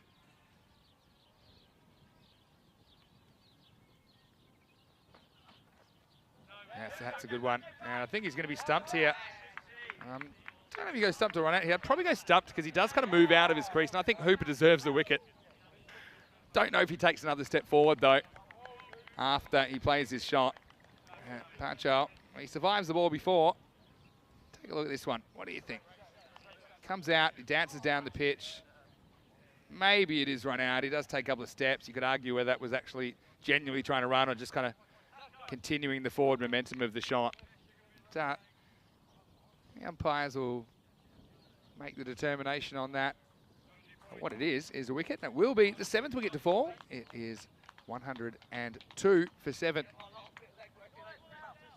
Panchal, lucky to survive the ball before, but he does get that extra run. I suppose that's the difference, isn't it? The last ball coming, last over I should say, coming up. And now, we talked about that 120. I mean, it's going to be a bit of a trial to get to the 110, I think. As we see Charlie Rumistrovic coming out number 9. It's been a good sustained effort from Guernsey today.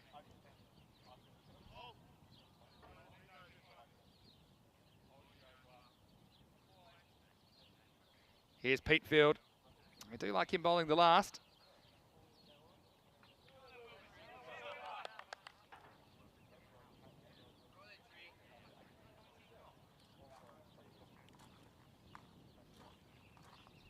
All right, buckle up, last overtime.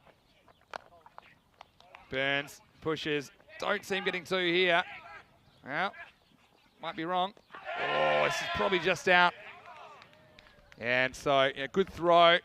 He went quickly, the low, fast throw. Burns, yeah, I mean, needed a bad throw, really.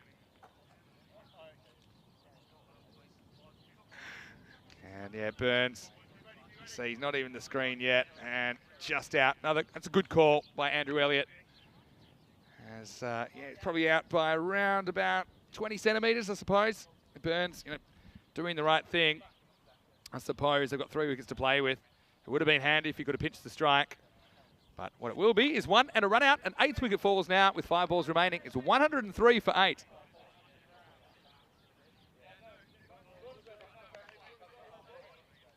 New batter out there, Zulkarnain Haider. Well, he knows how to hold a bat for sure. Yeah, running out of resources, running out of balls now. See if they can kind of scramble to that 110. Seems like a tall order at the moment. As Haider faces up for the first time. Neither of these batters faced a ball yet. I think it's a fair piece of this. Down to Hooper. Oh, there's a slight fumble, and then another fumble. And now they will get a second run. Now Hooper, get a double or nothing tactics there. I think he would have got away with the first one. No. Fumble it once, shame on you. Fumble it twice, shame on me, says Hooper. And they do scramble through for a couple.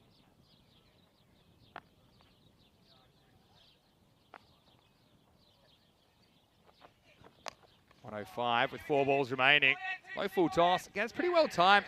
Don't see them getting a second here. And this is where you don't really want to throw away a wicket, because with 9 down, then it becomes a lot more difficult to kind of take marginal runs later in the over. So I think that's fair enough. 107 the score now for 8. 3 balls remaining.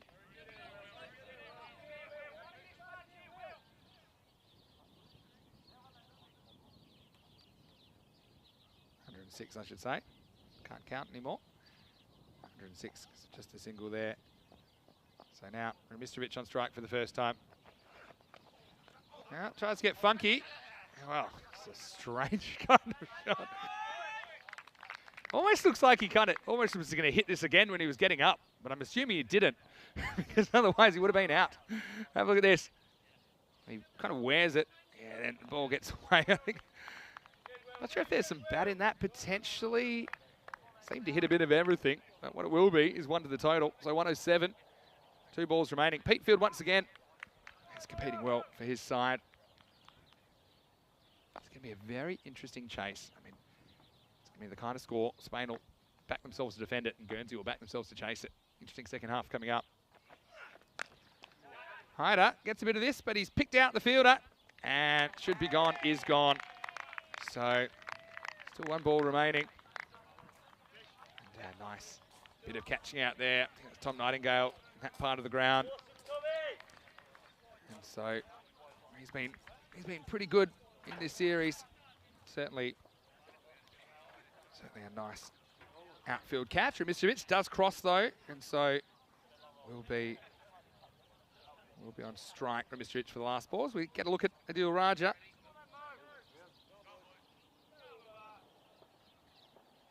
So 107 for 9. Certainly using all of their resources.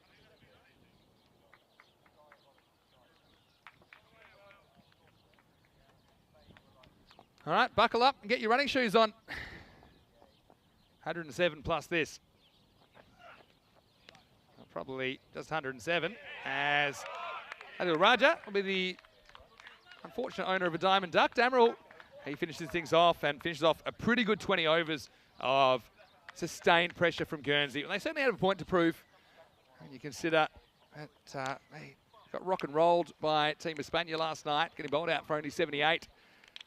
They didn't really get a chance to put the Spanish batting lineup under any pressure with that very small target. But right now, they'll feel that they have probably had the better of the first half of this contest, as Spain are bowled out for 107 off the very last ball of their 20 overs. The target will be 108. Josh Butler, well, I'm sure he'll have an important role to play in the reply, which we will have starting in about 10 minutes' time as we look back at some of the highlights. And once again, we know that Guernsey, a very good cricket team. Awais Ahmed finally got one away for 4, and then he lost middle peg. It was spiralling out of the ground. That was a good reward for Stokes. And you can see Guernsey, they're enjoying themselves out there. But no, hats off to Peatfield and Matty Stokes. They really kept things tight. And in fact, Power play was very low indeed. 6 came off the first 5 overs, 13 in the power play. Bichard had some immediate success as well. And the fielding for the most part was good, just a couple of notable lapses. And Dec Martel, I've really liked his first series in international cricket as well. Able to get the ball to side spin significantly there. Had batters like Daniel Doyle-Carrier and Josh Tremeth-Morrow. It's taking a lot of time to get into their innings, and they certainly have built the foundation. Unfortunately, there was no foundation for Hamza. As he slipped on the quicksand, he was run out. It's an unfortunate wicket. He's having a tough series so far. Cameron just couldn't quite get the pace of the pitch, trying to be aggressive. Ended up popping back a fairly simple return catch. That was another wicket for Matt Stokes. And so when it came down to the end, they were just running for every run possible, Spain, and I guess that's sensible. See, this is one that Ravi is a little bit lucky to survive, we thought. Seemed like he might have just been short of the crease. He would only survive one more ball, as he was either stumped or run out. The jury's still out on that one. I think he was given stumped in the end, which I think is a good decision, because he did move out of his crease to play the shot. Never really made a significant further movement forwards. Damerel, he ran out Burns late on. Last over. And they were just trying to get as many as they could, but I looked at that 13th over that went for 10. None of the last 7 overs went double digits, and it just shows you that Spain, as they lost wickets regularly, they weren't really able to put too much together. They just scored 3 fours in those last 7 overs as well. Along the way, they would lose their last 8 wickets as well. So Guernsey, top and tails, were pretty good. The first part and the last part. In the middle, there's a little bit of kind of attacking, counter-attack if you like, from Spain, but they couldn't really put it together. Top scorer was JTM, Josh Tremeth-Morrow, with 28 of 29 balls, supported by Daniel Doyle-Carrier, 24 of 33. Pair of 13s for Yasser Ali and Lorne Burns, the acting captain. Apart from that, just single figures for Team España, and a really disciplined bowling effort from Guernsey, who only gave away 2 wides in the innings. You can see a pretty well-drilled lineup. I think they would have been a little bit upset. Probably 3 missed fields, including the drop cats that went to the boundary, but ultimately, I think Guernsey will be pretty happy with their work so far. As far as the bowling figures, well, the openers really set the table. Peakfield and Stokes keeping the power play to 13. Stokes, for me, 2 for 16 was excellent, including a maiden. 2 for 14 from Bichard, who's amongst the wickets once again. Other wickets went to Peakfield, Dec Martel and Dave Hooper. Nightingale just the 1 over. So 107 is on the board. The home side will be out defending it. It'll be Cameron and Co. when we return in just around 10 minutes. See if Spain can sew up the series. If they're going to do that, they need to defend this total of 107. And Guernsey, well, they want to go 2-1. They'll have the same record as Spain if they can chase the target of 108. So tantalising contest just around the corner. Hope you can join us when we return. Vinny Sandu here, Mr. Maximo for the European Cricket Network. Hope you're having a great morning. A super Sunday of cricket here on the European Cricket Network. Hope you're enjoying it. Back soon with more ECI T20 International Spain.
Hello and welcome back to this magnificent complex at Desert Springs in Spain for the second half of Game 5 of this T20 International Tri-Series involving Spain, Guernsey and Norway. And right now it is Spain and Guernsey going head-to-head in a very interesting clash.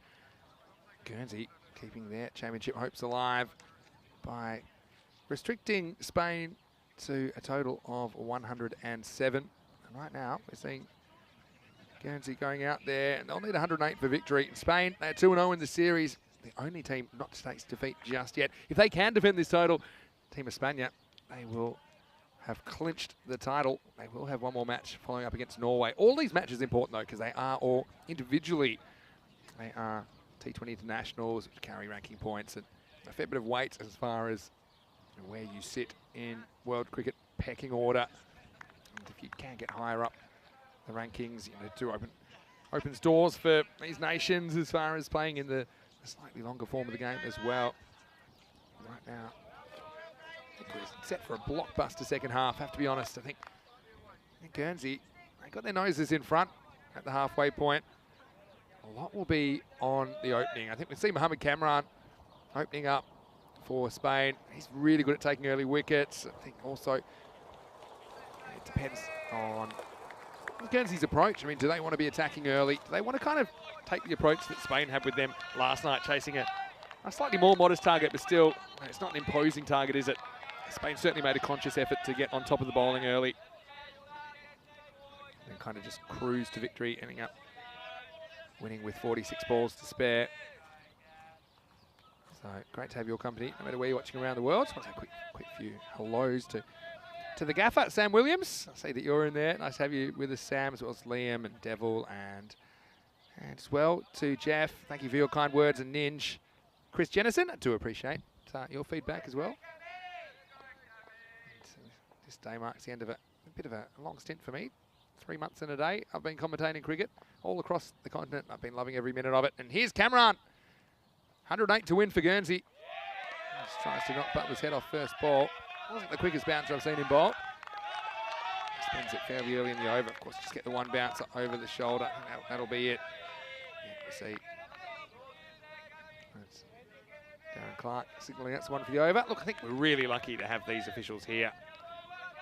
I know each of them has their own issues when it comes to umpiring at this level, but I think we're fortunate to be able to have these two umpires. Pretty full. It's not interested. This one's actually going to somehow make it to the boundary. Look, it took so much of the pad. I mean, I have to see what the signal is, but I mean,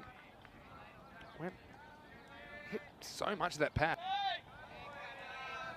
And yeah, just still rocking into the boundary. We'll get one more look at this in time, but maybe the issue there is where the ball pitches.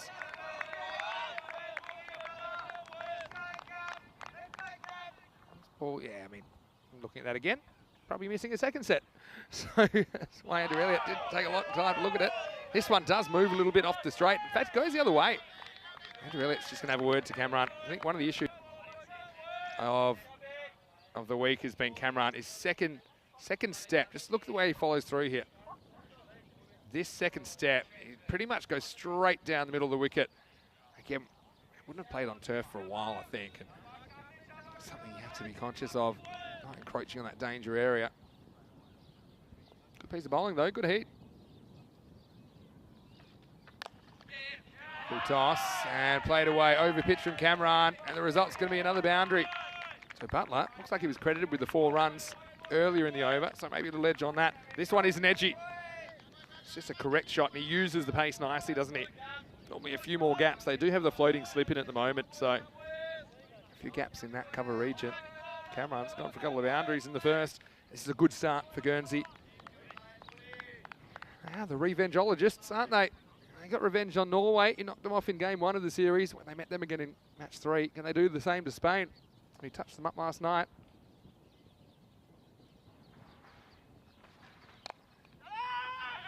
This time. Damrell backing up a fair bit. They didn't go to his end. It's got to give you a lot of confidence just to get the first couple away.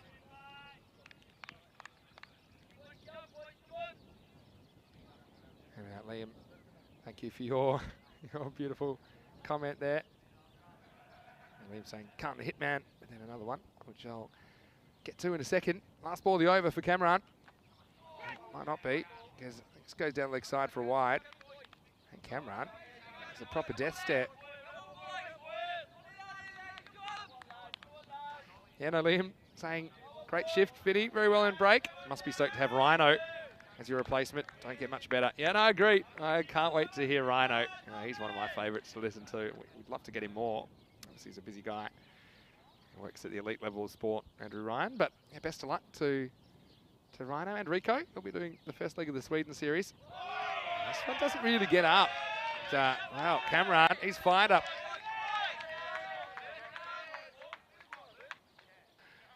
This one, yeah, it's short enough to be a bouncer, but it just doesn't get up. Let's have a look at Cameron here. This one probably ends up chest high. And then he tells Butler, why don't you hit that? Or words to that effect. Anyway, it's the end of the over and a couple of boundaries. Getting Guernsey off to a good start. I think Cameron's fired up, so I think second over, when he often bowls quicker than his first, could be interesting. 9 for no loss. So now we'll get to see Damerel on strike for the first time.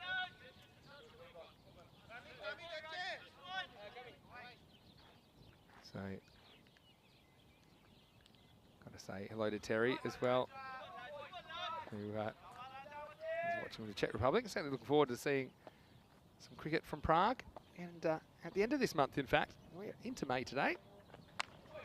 Damerel pushes and runs. This is Adil Raja.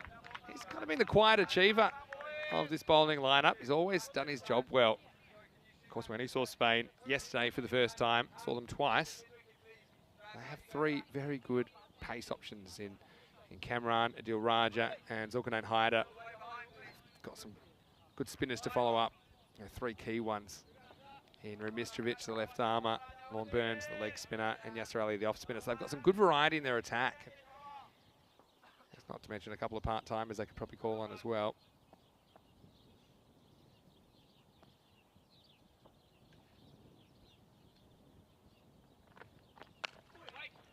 It's well driven away by Butler, but well fielded as well.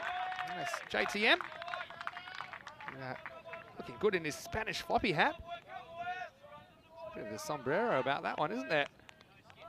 Sounds like Richard Richardson with. But yeah, that's what I'm seeing from Josh. Nice drive though by Butler. And that's kind of top of the bounce drive. That was no half volley. It's just a bit unlucky he didn't get it away from the fielder who was tight in at cover.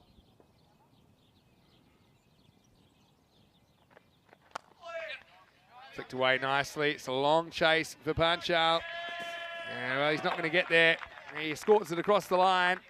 And another boundary to Butler, who has 3 of them so far, and his doesn't. This one was just a little bit too straight. Butler, he just seems to be getting better and better as the week goes on. This was a nice bit of timing. Long boundary out there. Panchal couldn't chase it down.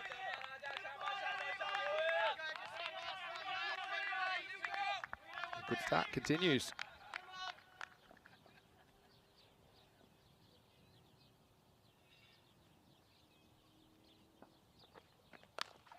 Great shot, really good shot. And this is a handsome drive through wide mid-off. Butler's building, really, really good cricket shot. Just look at his balance here. Adil Raja is not slow. It's just, that's that kind of confident stride and the balance for me. That was what made that shot beautiful. And a 4th boundary now to the Guernsey skipper.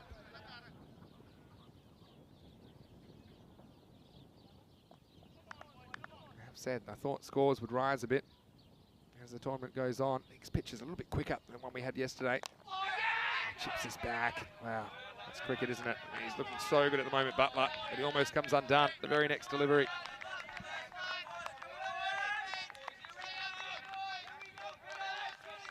So, got to say hello to Louis Bruce. Says credit where credit's due. Guernsey did bowl very well on a pitch that isn't easy to get going on. Yeah, that's true. I mean, it was all about the start as well. Consider now, in the second over, Guernsey already have more that Spain got in the whole power play.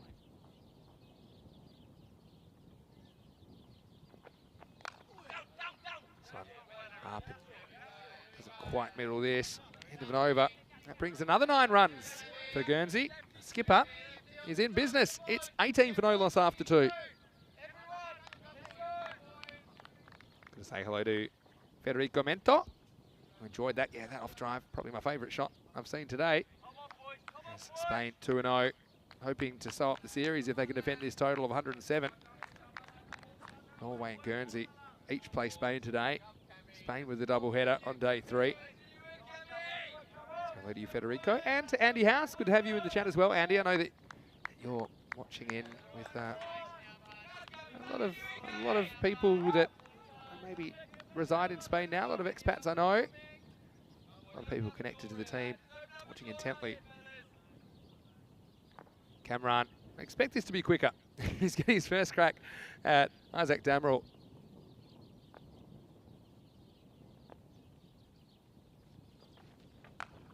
Overcooks it. And, a bit unlucky maybe, Damrell, not to get away from the fielder, but will be a single. This is the battle I want to watch. If you like contests, let's keep your eye on this one. Butler did take Cameron for a couple of boundaries in the first over. One convincingly so. Cameron looked like he wanted to knock his head off, and a couple of words were exchanged at the end of the first over. I don't think Butler will be backing down from the fight, though. He's looking very good so far. 16 off 11, scoring exclusively in boundaries so far. And this will be another one. Really nice shot square of the wicket. Plays it on length and cracks it through point. A 5th boundary now to Butler. As the score for Guernsey moves past 20. 23 on the board. 20 of those runs going to Josh Butler. What I like about this stroke is Butler just seems unhurried by the pace. He's got a fairly simple technique, but a solid technique. He knows he doesn't have to hit that really hard. He just uses the pace of Mohamed Kamran. And once again, this will be a long chase. I think this will be 4 more. This one was a little bit chancier from the captain as he kind of slices it inside out. But the result's the same. You saw that Daniel Dorkayet was in at point. It's kind of in his zone. But the result is yet another boundary. And I think Cameron might have got a warning now, an official warning for running on the wicket. Just gathering that. It could be that, or maybe he's deciding to change angle. He's going to go around the wicket. Maybe that's what it is. He's going to go around the wicket now. To Josh Butler. Enjoying this contest. So change of angle. Let's see what kind of length he wants to bowl here. Fine leg up in the circle. If he bumps him, I think Butler might go after him. Good delivery. Really good delivery. Good comeback. This is a good contest. Michael Payne saying Butler is a good bat. They need him to stick around, and I would agree with that. I mean, especially when you get someone off to such a good start, you want him to stay there, the journey, don't you?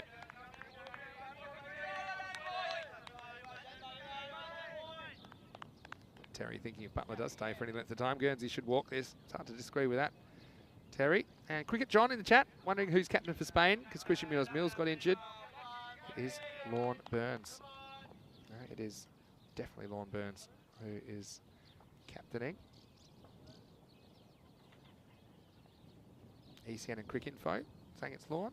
You can trust us. And I know it's Lorne because I had a chat to him just after the toss, and it's been really nice to have that kind of access to the captains as well. In fact, we even had Corey Rutgers, the Spanish coach, spending a bit of time with me yesterday on the commentary.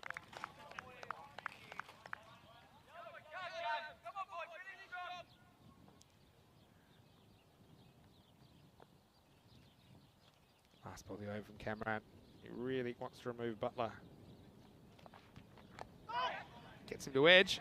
This one will be a long chase. The third man, he won't find it either. So, well, Butler, he has scored 7 boundaries in his 28. And what a good start this is. Cameron, yeah, angling in, but it's semi-deliberate, isn't it? Maybe even more than semi-deliberate from Butler as he finishes the third over with yet another 4. It's 31 for no loss after 3. Just the start that Guernsey were after. Now, you're going to have to ask yourself the question, do you even use Cameron a third over? That's been their go-to so far, but does also look like he's capable of getting a wicket. That's the thing. I suppose he always does. I suppose that is what you need to try and turn the game around here.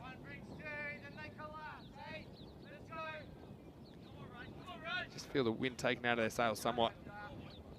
Spain. Bit of a reality check for them, of course. It's been one-way traffic so far in this series. Roger to Damerel, who chops and well gathered by Always Armoured behind the stumps. They put Longburns in quite a tight cover there.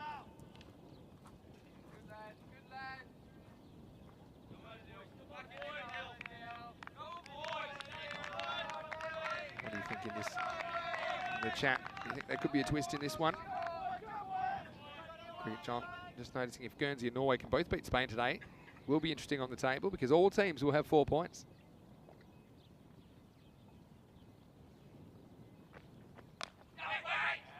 Damerel goes back and finds Daniel Doyle-Kayet. I mean, what's really clear to me in this tournament is there's no easy beats amongst these 3 teams. We've seen the kind of competitive cricket that you would, I suppose, expect when you consider that they are so tightly clustered on the table. 38, 39 and 41 on the ICC rankings chart, T20 cricket.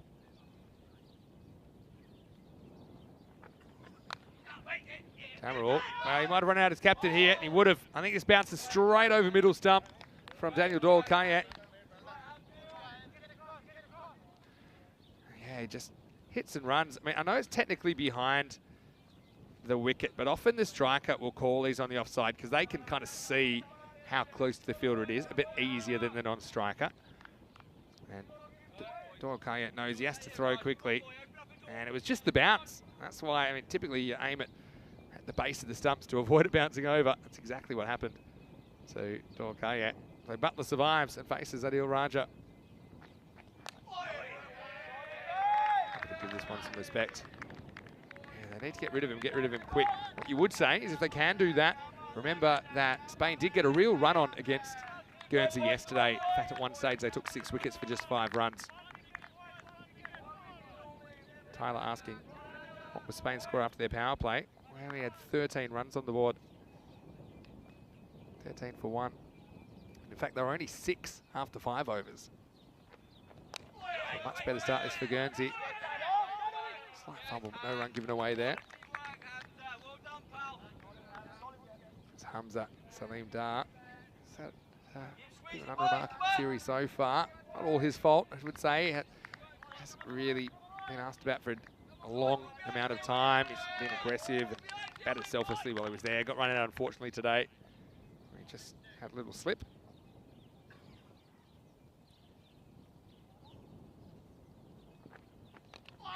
And he's gone.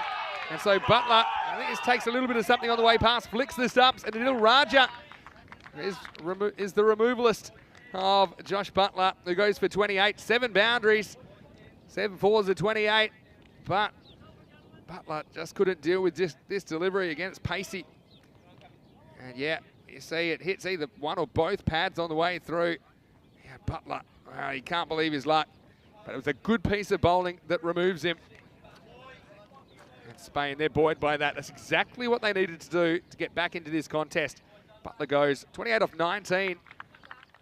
The score now is 32 for 1 after 4 overs. Can Spain use that as a bit of a turning point? There's still quite a few runs to play with. They need to make the most of it. Still got to get through a few good batters for sure. Damerel will face up the new over. And now, I mean, do you bowl Cameron again or not? Looks like they are.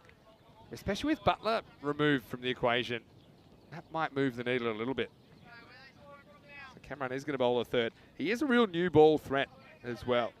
One thing we haven't seen him do so far in the series is really move the ball left to right. They bowled him at this end where the wind is kind of going the wrong way for him to straighten the ball down the line. So I wonder if they were ever tempted to bowl him from the top end, because I think that would probably suit him a bit more. But Cameron, pretty rare that he doesn't take a wicket. He's taken a wicket in each of his matches so far. Here he is in over number 5. Pitch Poached up. And Damerel was one of his victims yesterday. Isaac just kind of backed away and tried to drive through the offside. Missed one that crashed into his off stump.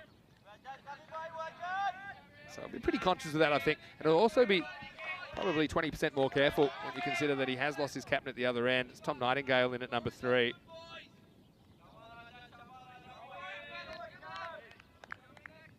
Amit Kumar with an astute observation in the chat. A bit shorter, cut away. Look for 2 here. They're going to get there. That is good running.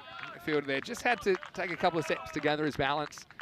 And a long way to throw Adil Raja. So had to get back for a couple. Yeah, Amit saying that if both Guernsey and then Norway can beat Spain today, they'll each be 2 and 2 and the same amount of points. And what it would have meant as well is that each team would have beaten each other. So that just shows you how even it would be. But we're a long way off that result. This one's a quicker one from Cameron. Wow, how close is this?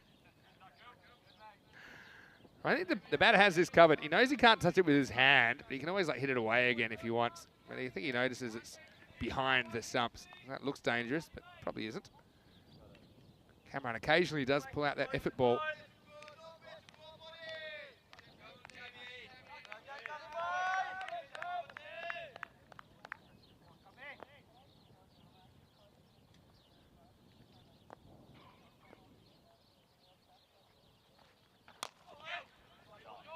Pretty good Yorker. Well, this is timed. It's going to keep going. It's going to run away for 4.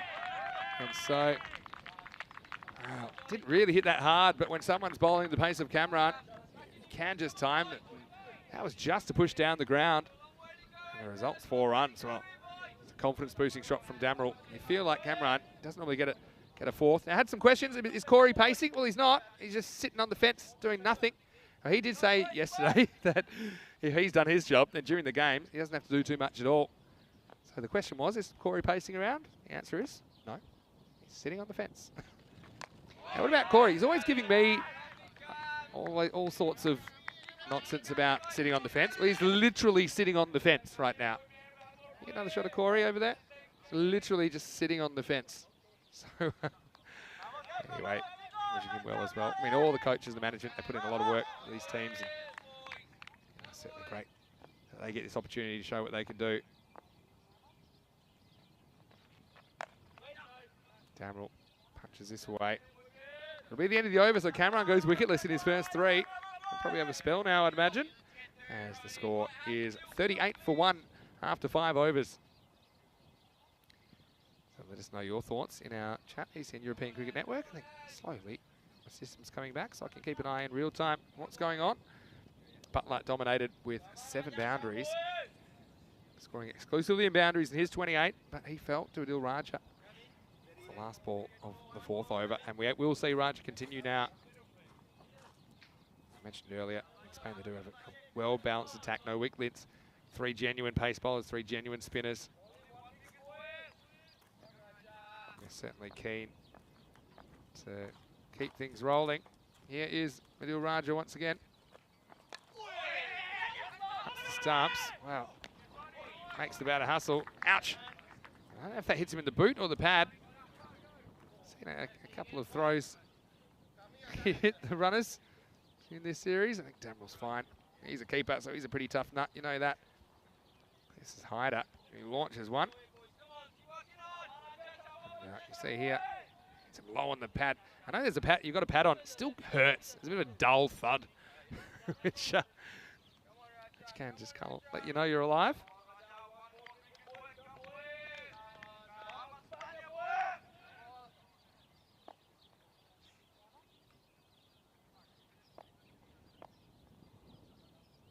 Ramos España is the call. Damerel fairly comfortable at the crease. And yeah, I mean, I suppose now you don't feel like you have to go after too much from here. If you bat the overs and bat fairly sensibly, if you're pretty selective about what you go after, you should chase these runs down. I suppose from a series perspective, if they can, they'd like to chase it down with time to spare, because they'll be hoping Spain lose again if Guernsey can beat Norway. Guernsey will be hoping that if Guernsey can beat Spain, I should say, they'll be hoping Norway can also beat Spain. It'll go to net run rate. So yeah, the margins will be important. Swing and miss. Raja continues to bend his back for his side.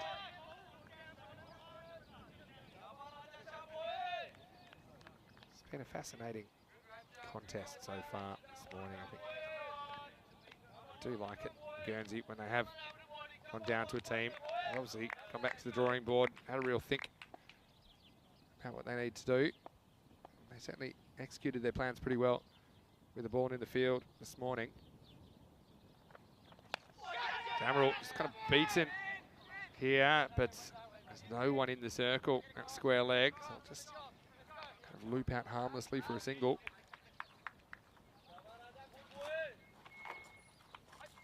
And I can see the chat again. I can see Liam Day saying both Kami and Raja deceptively quick from their shortish run-ups. Amazing how quick they're bowling. Yeah, they certainly are getting it through. I mean, I think sometimes you see bowlers running up miles, just think it's going to make them faster, but it's no good running up from a long way if you're not gathering momentum. You just need to do what you can do to kind of hit the crease hard and have the pace at the critical moment. Pushes him back, asked the question, but I just felt this one was missing. Just be a leg by. Angling in, seems to hit him maybe just in line, but the angle taking one down the leg side.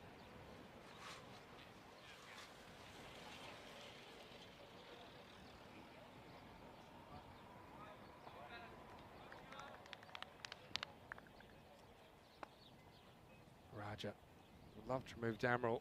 I suppose is the set batter now in the absence of his captain. He's got an important role.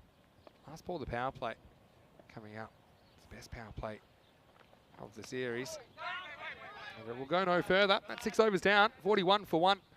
So Adil Raja, I do think probably see spin taking over now. And that has been the kind of go-to for Team Spain. As you see, the wonderful Desert Springs cricket ground and a village in the background is very Spanish, I'll tell you that much. And I've enjoyed the hospitality since we've been here. Cameron, a little bit expensive this morning. 3 overs, 28 runs off his 3. And Adil Raja, a lot more circumspect. 12 off his 3. Did take a wicket as well. And Cameron, the thing with him was he went for 6 boundaries. Weren't all his fault, to be fair. But yeah, that was the best power play we've seen in a series where we haven't seen batters really going after the bowlers early. I mean, it's partly because they bowled very well. Now we're going to see a very good young spinner. He has a birthday this week. It's Charlie Ramistovic. A very happy birthday, Charlie, for you. I believe it's on Tuesday. And a very happy May Day to everybody, particularly in the Northern Hemisphere. I know it's a very significant day. Labor Day in some parts of the world as well. Hard to believe we're into May. That's when the cricket season really does get cracking in so many parts of Europe as well. Here's Ramistovic. See what he can come up with in over number 7. Really gets this one to go. I mean, that really turns. And this is the thing about Charlie. He can do that, and then it looks the same, and he'll get one that'll just slide on. That's what makes him such a difficult bowler to face. So it's a little bit short, though. Cameron's going to have to do the work. Well, they decide to go for 2, and they'll get there. So it's a little bit short. I suppose if you can hang it on the back foot, it gives you a little bit longer to see exactly what the ball's doing off the pitch. So because that was a little bit shorter, it allowed the batter at Nightingale to get a better look at it. That's a better length. That's kind of length. When you're drawn forward, it's certainly at the mercy of the side spin a bit more, unless you really get it on the half volley. And Ramistovic doesn't bowl too many of those. Once again, it's a good bit of turn. Good bit of turn. I think that's one you've got to try and be hitting through the offside. You see, it's short. I think he thinks can pull this. He doesn't bank on it going that far.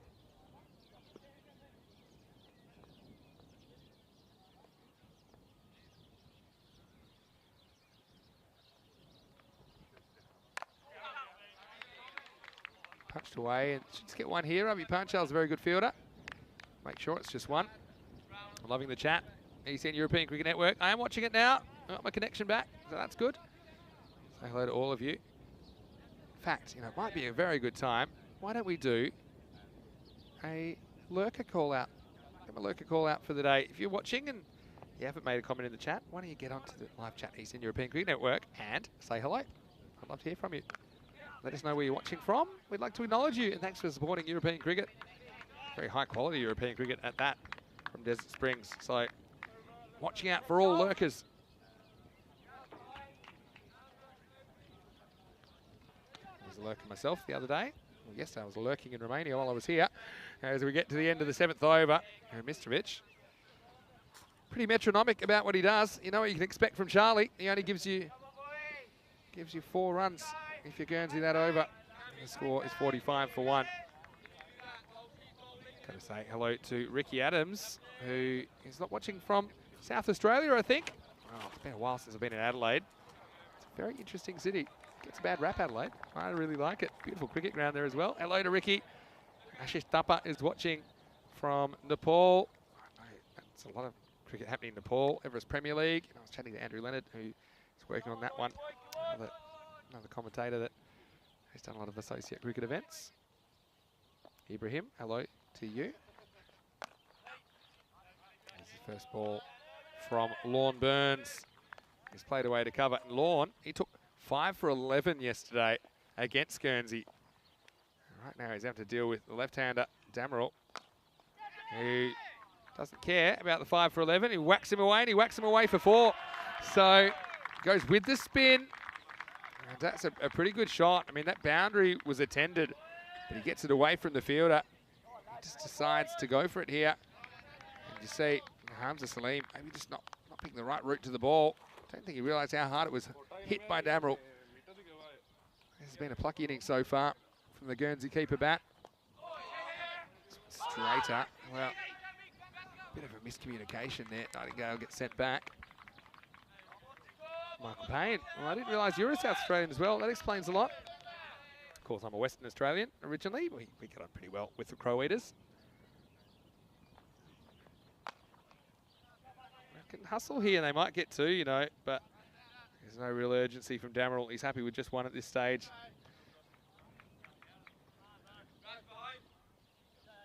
Jeff Maguire's watching, of course, and Christine Bailey.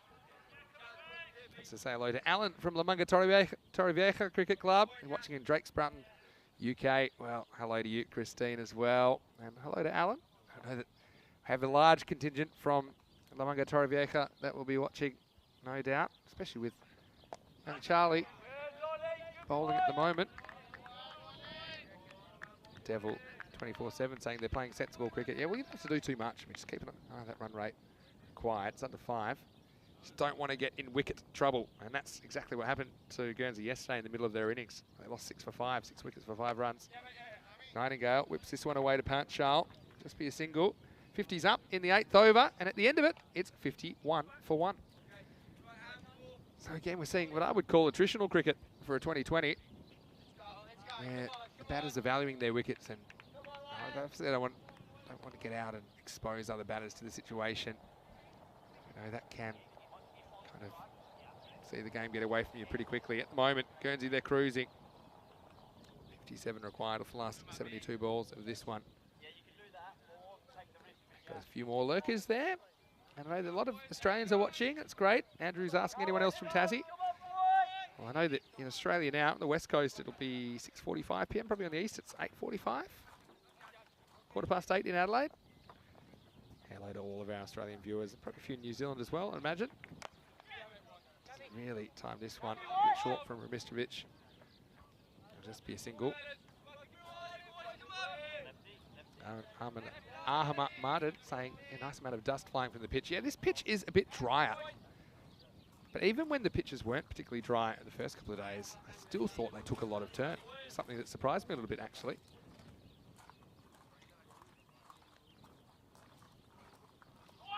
Oh, this one hits him on the back pad. Wasn't a bad shout, actually. I think it just hurries on to Damerel a little bit. I think it's doing too much. I think, yeah, it's a good decision. Maybe hits him just in line with leg stump, but certainly turning past leg stump. He really does get some sideways, Charlie Rumi. This one heads out to the deep mid-wicket boundary. Nice shot, maybe slightly over pitch, but that one rattles the pick. It's Damerel. Decides to hit with the spin. He likes the matchup. Left-hander to left-hander. He gets this one in the gap and he gets 4. Cuatro carreras. Good, fairly safe shot. It's one of the longer pockets of the ground, but I think he knows there's a long on fairly straight. There's a bit more of a deep square leg. That's good batting. It's been pretty selective. I suppose the left-hander does have his pads as a second line of defence there. It'd be hard for him to get an LBW, Charlie, if he's spinning it that much. Good fielding there. Good hustle to get down.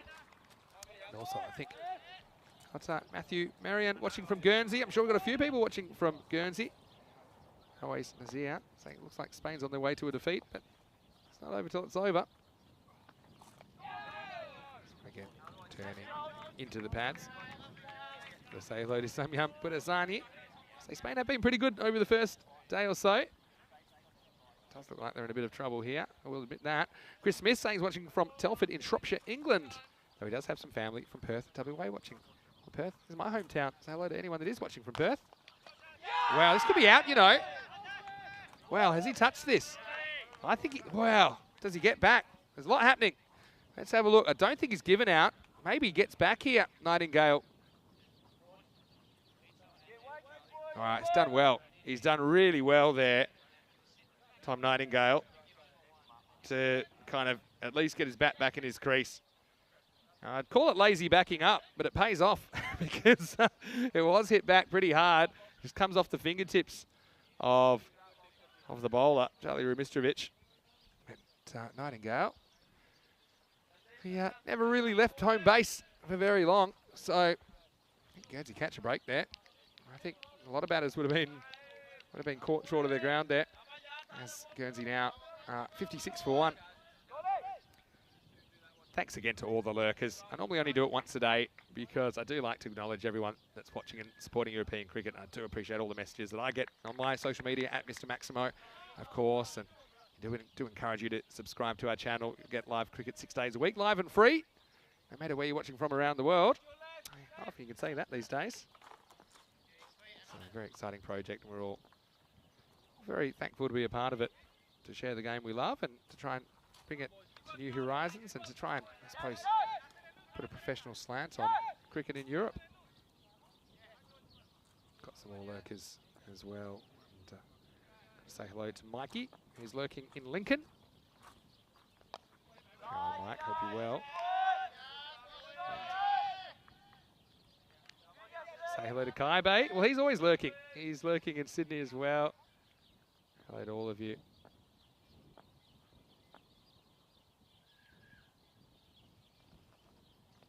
Yeah, so Ali's in with his off spin now. So interesting. Burns giving himself the 1 over. I suppose these spinners, they're kind of interchangeable. It's not a bad idea if things aren't really rolling your way to kind of mix up when they bowl, just to give the batter a different look. Just don't let him settle. This game it's all about trying to, this time it's all about disrupting the flow of the innings because things are just running against Spain at the moment, so I don't mind that. Hello to Cameron, who's watching as well. Matthew Corey lurking in a wet Devon. And of course, to Jeff, I think I mentioned Jeff already. A lot of people asking how they can play in European cricket. Well, if you are in Europe, just join a club. And well, depending on your qualification criteria, in some time you could be able to play potentially for your adopted country. As Nightingale goes over the leg side. Good bit of fielding down there from Charlie Rumistrovic. Fires in a throw. Won't prevent the 2. You are going to have to get through the top order here if you can have any chance if you're Spain. But what I would say is yesterday Guernsey, they were batting first. So essentially they had no set target in mind. I think it kind of helps you in this situation. And even at a higher level, I think teams are more comfortable chasing. They'll know exactly how risky they need to be. And well, now Nightingale starts to take a bit of a risk, but again, with the off spinner to the right hand, it's turning into him. So again, he's got his pads as kind of second line of defence.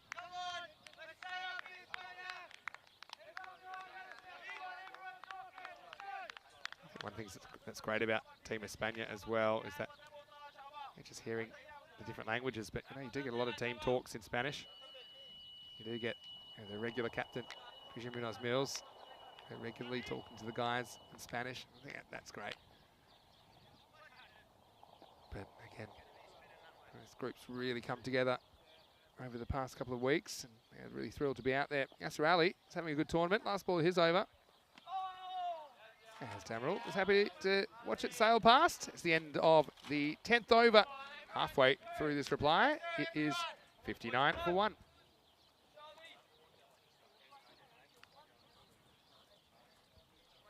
So right now, they are 59. They need 49 in the second half. This is what's coming tomorrow. Well, tomorrow is Monday. And we'll get the Helsingborg Stars against the Gothenburg Royals from Gothenburg. They're in the morning session in the ECS. And then the afternoon should be a really cracking clash between Jönköping and Seaside. That's day 1 of the Landskrona Series in Sweden. Vancouver European Cricket Series, 6 days a week. The fast-paced T10 format. 4 matches every day this week, starting at 7 a.m. GMT, which is 9 o'clock in Central Europe, and 12:30 p.m. in India. Ruby comes back, goes for a single. Join us, of course. Well, they're going to go for 2, and could have been trouble, but the bounce takes a bit of sting out of the throw. So they do get a couple. You see, this is a throw. I know it's to the bowler, but I think with this throw, it would have been handy if it did get there on the full. You see, the bounce just taking a bit of the sting out of it. Well bowled, really well bowled. And he spins the ball unpredictably. You can predict it will be unpredictable because some will slide in, some will go a long way, some will go a little bit. Be a very tough bowler to face. And once again, asking questions. Also, I would say that a lot of people may be watching ECN for the first time this weekend in this T20 International Series, but we do encourage you to subscribe. Make sure you thumbs up the video if you're watching on YouTube, and stick with us. I'd love to hear from you in the ECS as well. It's the competition that heads around Europe. Live cricket 6 days a week. We'll head through Sweden now for 4 weeks. I'll be missing 2 as I've got a little bit of a layoff, but I will be back for the Stockholm series, which starts 2 weeks tomorrow. And then we head to Prague in the Czech Republic, and then Hungary and Austria. Then we head into Italy. It's a great way to experience Europe. If you can't travel, then travel with us.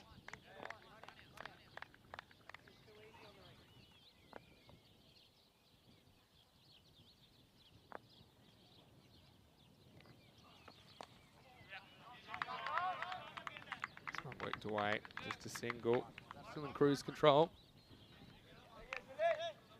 A few people talking about bowling actions again. I've got to admit, I mean, it's always easy from the armchair, but I think when you think about some of the bowling that we've seen in international cricket, I don't really have any concerns with that particular bowler myself. Don't really see a straightening. Very wristy with his action. That can kind of give that false impression. Well, they could get 2 here. They hustle. Not really awake. That's a double fumble. Seen a couple of those today. Well, I suppose get all your fumbles out in one go if it doesn't cost you a run. It's not a bad option. So just a single off the last. 64 for 1 off 11. So yeah, the spin not really getting taken down, but also not getting the wicket that Spain need to get back in this contest, or at least start to get back in this contest.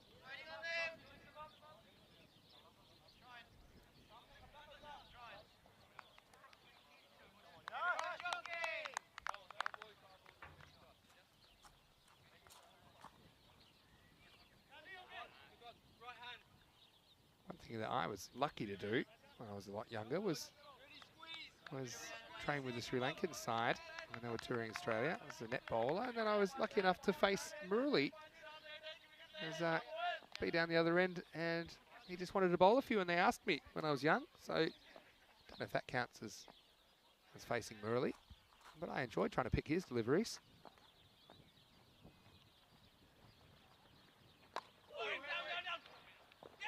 Well, oh, this might have been out, you know, if it hit. There's a half chance.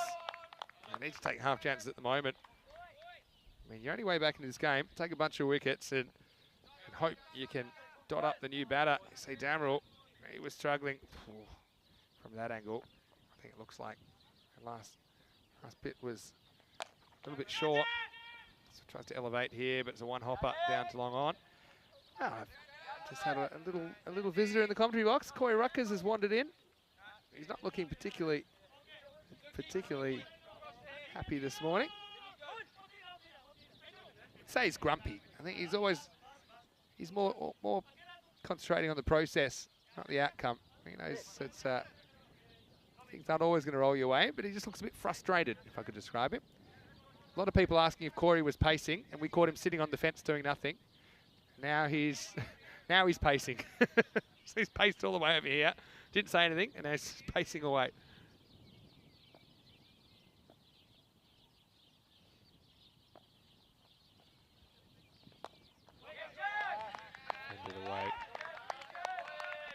The other thing I would say about bowling actions is you've got to remember that there is a degree of tolerance now.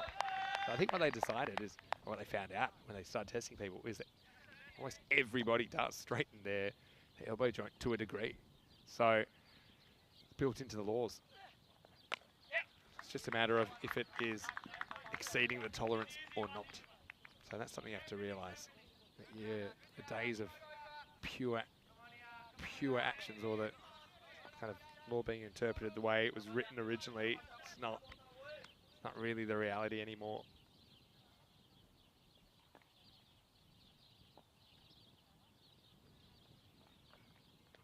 Gone. That's the quicker one that gets through Tom Nightingale. And Yasser Ali has had a pretty good series with the ball. He's only conceded 4 through his first 10 deliveries, and the 11th gets Tom Nightingale. And just seemed a little bit late on this. Maybe it just leaves him a bit just the way that I saw the stumps get rattled.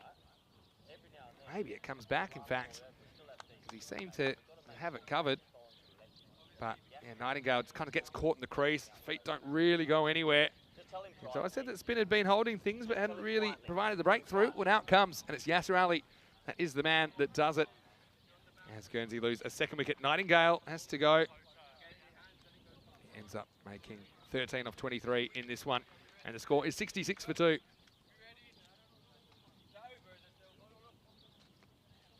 A few people saying hello to Corey. I can tell you he's already gone. He's paced back. Maybe I brought good luck for Corey. Yeah, Michael's saying they changed the law because of Murali. That's true. It was because of the research, I suppose, that led to that. But I mean, that is the law now. I mean, that's the laws we're living under. So I think I'm very careful before kind of branding people that I don't think anyone with the naked eye can really be an expert on what's legal and what's not these days. And it is possible. And I must say, nothing strikes me as suspicious about the action in this game. Sometimes I do think someone like Shahid Afridi used to have a quick ball, which is a hyper-extension of the wrist, and that can kind of give a false impression. This one gets down there again, and it's the end of the 12th over. The score is 66 for 2, as Matty Stokes comes to the crease and he negotiates that first ball from Yasser Ali. So Yasser Ali able to clean up, and we head into the last 8 overs of this one. Still 42 runs required of 48 balls. Well, I think the way back in this is simple. You need to get the runs required over the balls remaining. 42 of 48 at the moment. So a couple of overs, only go for 4. Try and keep putting the squeeze on with the spin. And Damerel, I feel like you need to get him. Look at the table, you can see Spain, they're 2-0. If they win this, we know that they're going to take out the series. Even if they lose, they'll have the opportunity to still top the table. Guernsey, they'll be hoping to join Spain on 4 points. And Mitrovic over the wicket to the left-handed Damerel. Just overcooks this one. That'll be one. That's the JTM. I must say, if I was playing for Spain, I didn't often wear the floppy, but I'm a big fan of the Richie Richardson size sombrero-like floppy for Team España. I think JTM's got it on. I'd be probably rocking it. Providing some protection from the sun here at Desert Springs.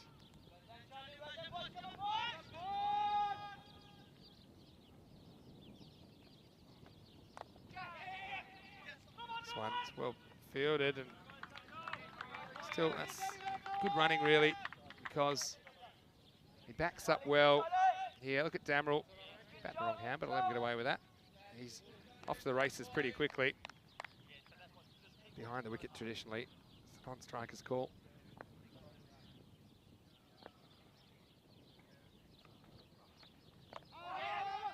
Damerel chops down on this. This is, yeah, good little mini recovery. I mean, the risk is with the new batter that it could be a bit of a dry spell for the batters.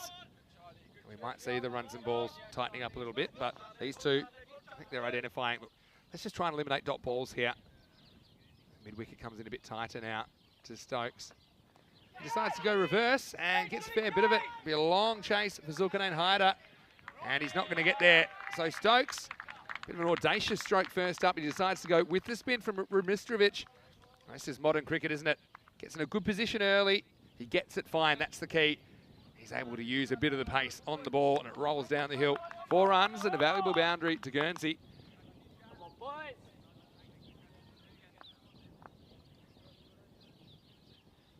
Rumistrovic with a comeback delivery. Oh, this one was just short of Charlie Rumi. Working hard for his team out there. This one just draws Stokes forward. Just one bounce, cleanly held. Goes reverse again. This time doesn't get it at all. In fact, he's early through this stroke, I think. Comes off the bottom of the bat. But he will get a single, and he will retain the strike. Stokes moves to 6. 13 overs down. It's 74 for 2. Once again, just want to give a big shout out to everyone in the chat, especially our lurkers. If there are any late lurkers, I don't mind. If you're a blind lurker, let us know. Now, blind lurking is when people seem to listen to the match, but they might not be able to watch it because they might have it in a window in the background, or they might be doing housework or doing something like that. If you're a blind lurker, let us know. So, I've been getting a lot of messages from those kinds of people lately. So yeah, big hello to everyone.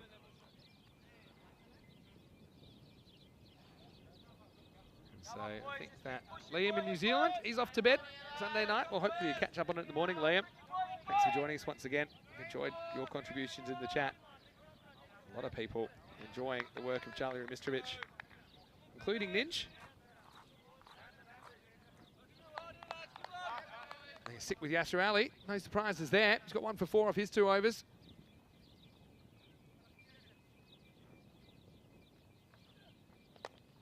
Yasser tosses this one up a little bit. Goes relatively so compared to his other deliveries. It does kind of dart quite a few through.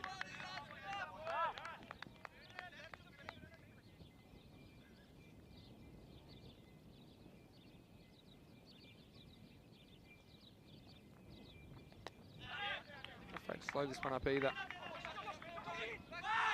Thinking of 2. I don't think it's there.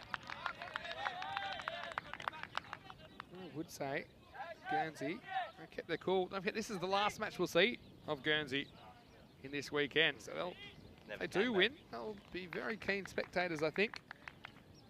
Because they'll watch Spain and Norway. And potentially there will be possibility that Guernsey may top the table, depending on that result. Depending on that run rate, Norway would have to thrash Spain, you'd imagine. This one just won up to deep mid-wicket.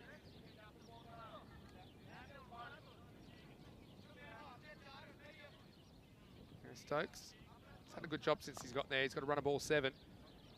Hasn't eaten up too many deliveries, that's the key. One is speared in towards the stumps. No run. That's Josh Trembeth-Morrow. That's the floppy hat I was talking about. The kind of yellow rim. I like it.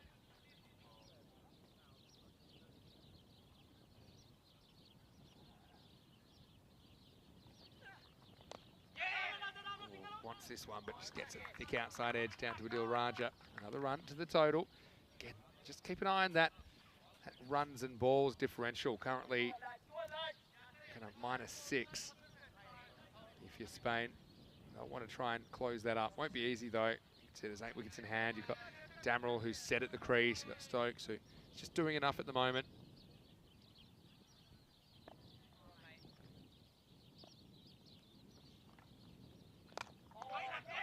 That's all they need to do at the moment.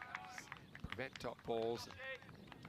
Just keep the ball rolling as we roll into the 15th over after 14.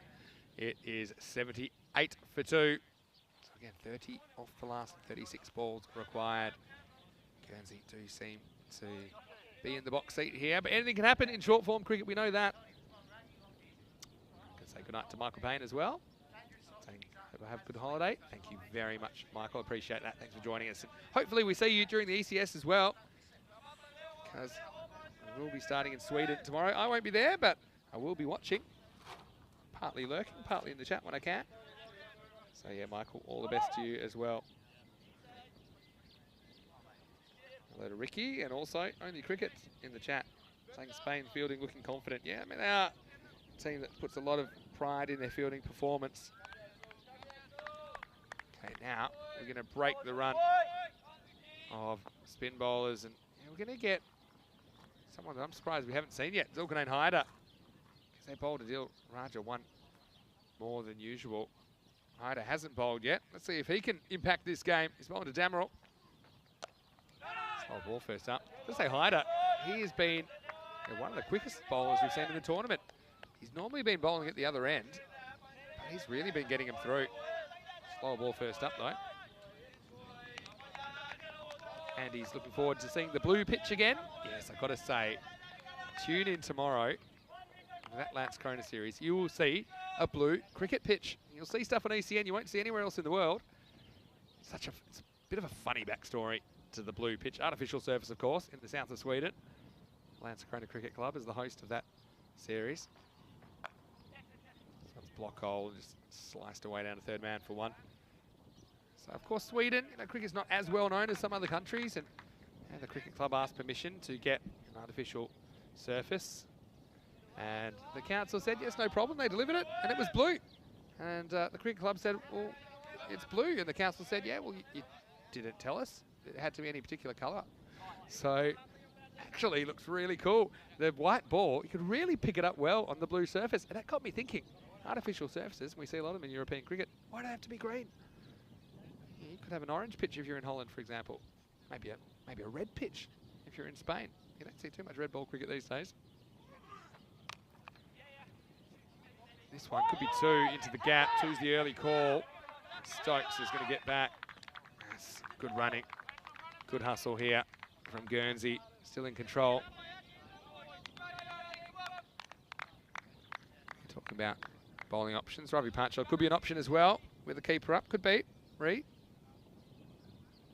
Cricket John observing as well. Guernsey seem happy just to win the match. And not necessarily too worried about the run rate. I suppose when it comes down to it, probably the priority for these teams is getting victories over and above winning the Tri-Series. And that's because of the ranking points. The ICC ranking points. Each one of these is a fully fledged kind of T20 International in its own right.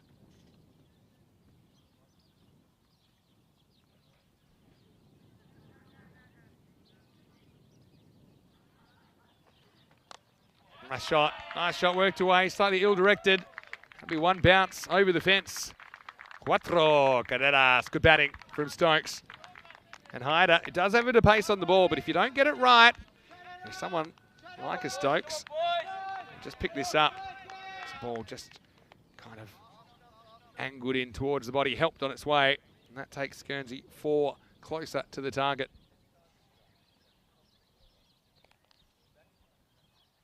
What this will do, if Guernsey do get over the line, it will inspire Spain, because it won't be a dead rubber at all in match 6. They'll want to win to kind of guarantee top spot. I still think they're in a pretty good position regardless, but I don't think Spain will be satisfied if they were to go 2-2 in this series. I mentioned the ranking points as one thing, but also I think they would want to win and win clear, not just win on net run rate. Norway, they've got a point to prove as well. They're a bit banged up yesterday. Did play in the first 3 matches of the series. It was a bit of a workload on them, but they've had a couple of games break, and they'll come back. One last big effort, the Norwegians. Oh, well bowled. Not out, says Andrew Elliott. That one did seem a bit quicker. Leg by his caught. Just thought the angle was probably taking this past leg stump initially. I'll get a better view of it here. This pretty wide of the crease. It may hit him just in line, but it certainly was going to go on to miss leg stump.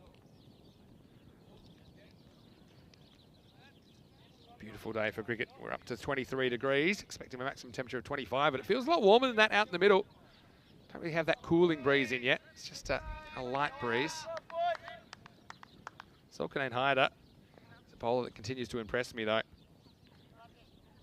Another player that gives this all for the team.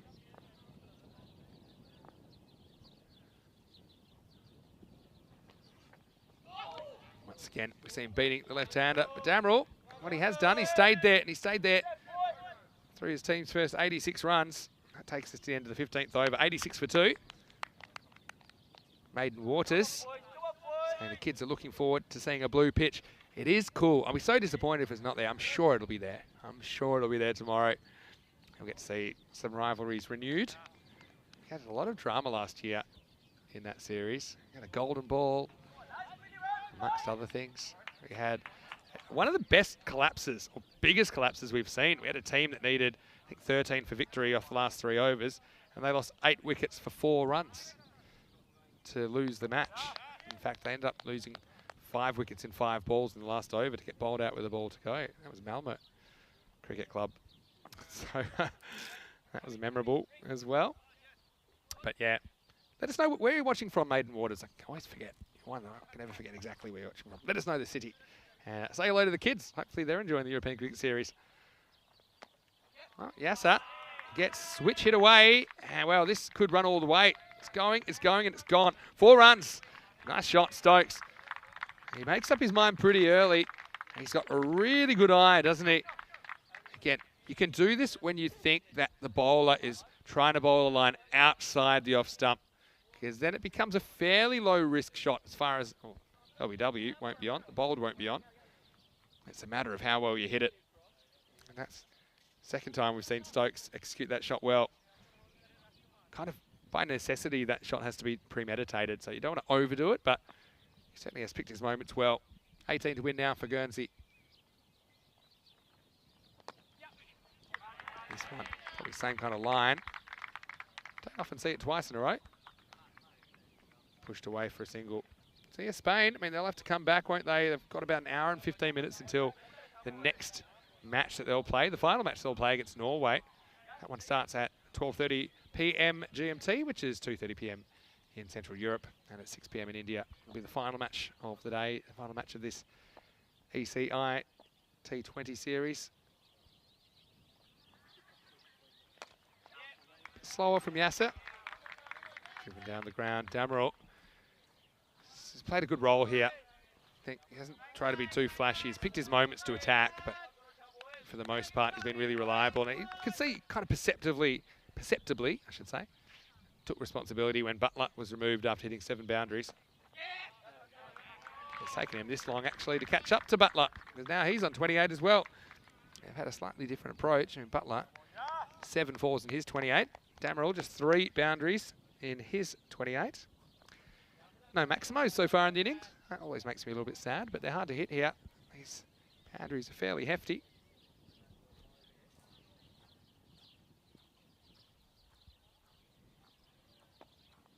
See that differential now, minus 11.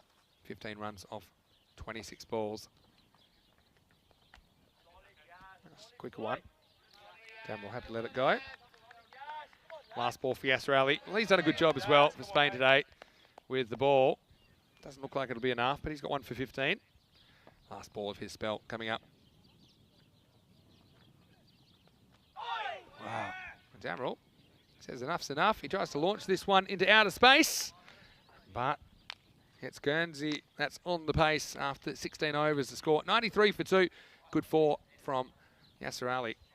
It does seem at this stage it won't quite be enough. Still 4 overs to go. He stayed 1 or 2 really tight ones at this stage. As we have a look at the bowling figures, you see no one's really been taken down at all. Wickets to Adil Raja, who I thought bowled really well, 1 for 12. Yasser Ali, 1 for 15. But you can see just the 1 over from Burns. Maybe a bit surprising since he did take 5 for last night, but just shows you how many options they've got. Kind of sport for choice. And well, right on cue. Here's Warren Burns.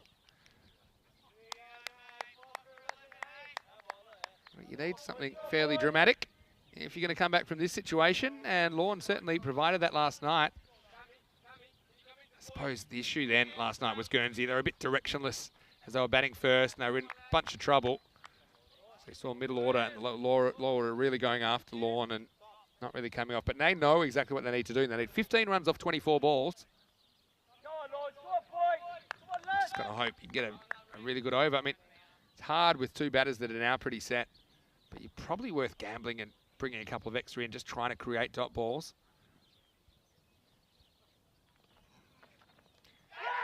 Bit of a top edge on the reverse Malachi this time. Probably should get a couple here. And they will. They will. Good running by Matty Stokes. Just spotted the fielder. Didn't really gather that cleanly. It's a bit of a risky shot. See, this time it's straighter. So he thinks he's going to get something outside off. So it's a bit more of a risky shot to go through with it when it is straight. Shorter this time and punched out to the sweeper. Panchal. Well, it could be a run out here. Oh, well, probably wasn't the best throw from Panchal. He gets to it quickly, and I think a good throw there has the batter in trouble. Make up their mind. It's kind of spinning away from Panchal, but he accounts from it. And what I would say, from Stokes' point of view, is that he did make the decision to go straight away. Full toss. And again, they should get a fairly comfortable two here. That's the thing on a field like this. Okay, it is harder to hit fours, but it is easier to get twos. We've seen that kind of time and time again. These ones are kind of teasers for the fielder. You feel like, you know, perfect bit of fielding, you might be able to run them out, but they are fairly safe. And well done to the batters. They're making up their minds straight away. They want to push for the second. Sends him back this time. And yeah, Burns. He's not quite landing it as well as he was last night. Not bowling badly, but I guess the difference is he's got two set batters he's facing here at the moment.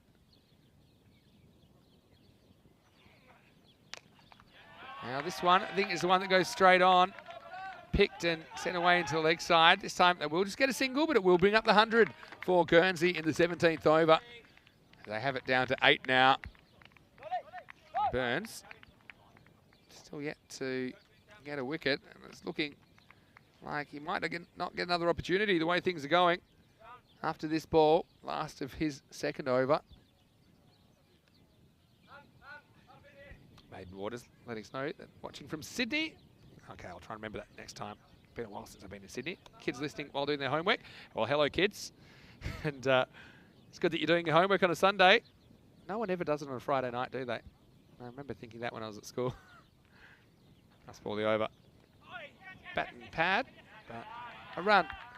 And so Damrell, he's done his job, hasn't he? Wanted to bat deep, and he has. End of the 17th over. It's 101 for 2. Yeah, well, hello to Michael Daub as well, who is watching from Germany. Hello, Michael, and he's saying the kids need me to tell them to get on with their homework. Well, I don't think so. Seems like they've got it under control at the moment. One of the most important things you can learn to do is multitask. The earlier you learn that, the better, I think. And so, yeah, I hope the kids are enjoying their cricket. I know so many kids actually do get into the European Cricket Network. It's a lot of fun. We kind of break the game down in a way that you know, you don't always see. And I remember falling in love with the game as a 7-year-old originally. And, you know, here we are over 30 years later, and I'm still doing what I love to do. It's always been a part of my life. And the fact that we can inspire the next generation to do that, especially in Europe, for example, where it's not as an established sport the way it is in some other parts of the world. I think that's a really unique and exciting opportunity. Hello to Zaid Aziz. Hope you're well today. Thanks for saying good morning to me. Although here we are into the early afternoon in Desert Springs. 7 required. Well, grab a dice and get ready for the last roll of it, because here's Cameron. 7 off 18 required. He'll be looking to take wickets or intimidate. Maybe both. Here we go. 7 to win. First one driven to it on. Shy at the stumps. Won't get a run here. Well, this is where you're hoping for just something amazing, like maybe 1 off the over. I mean, even if you had something like that, or even a maiden, let's say. He's only 7 off 2 overs, and you're pretty comfortable as a batting side. Cameron's only got the 1 to spend. He's gone for 28 in his first 3.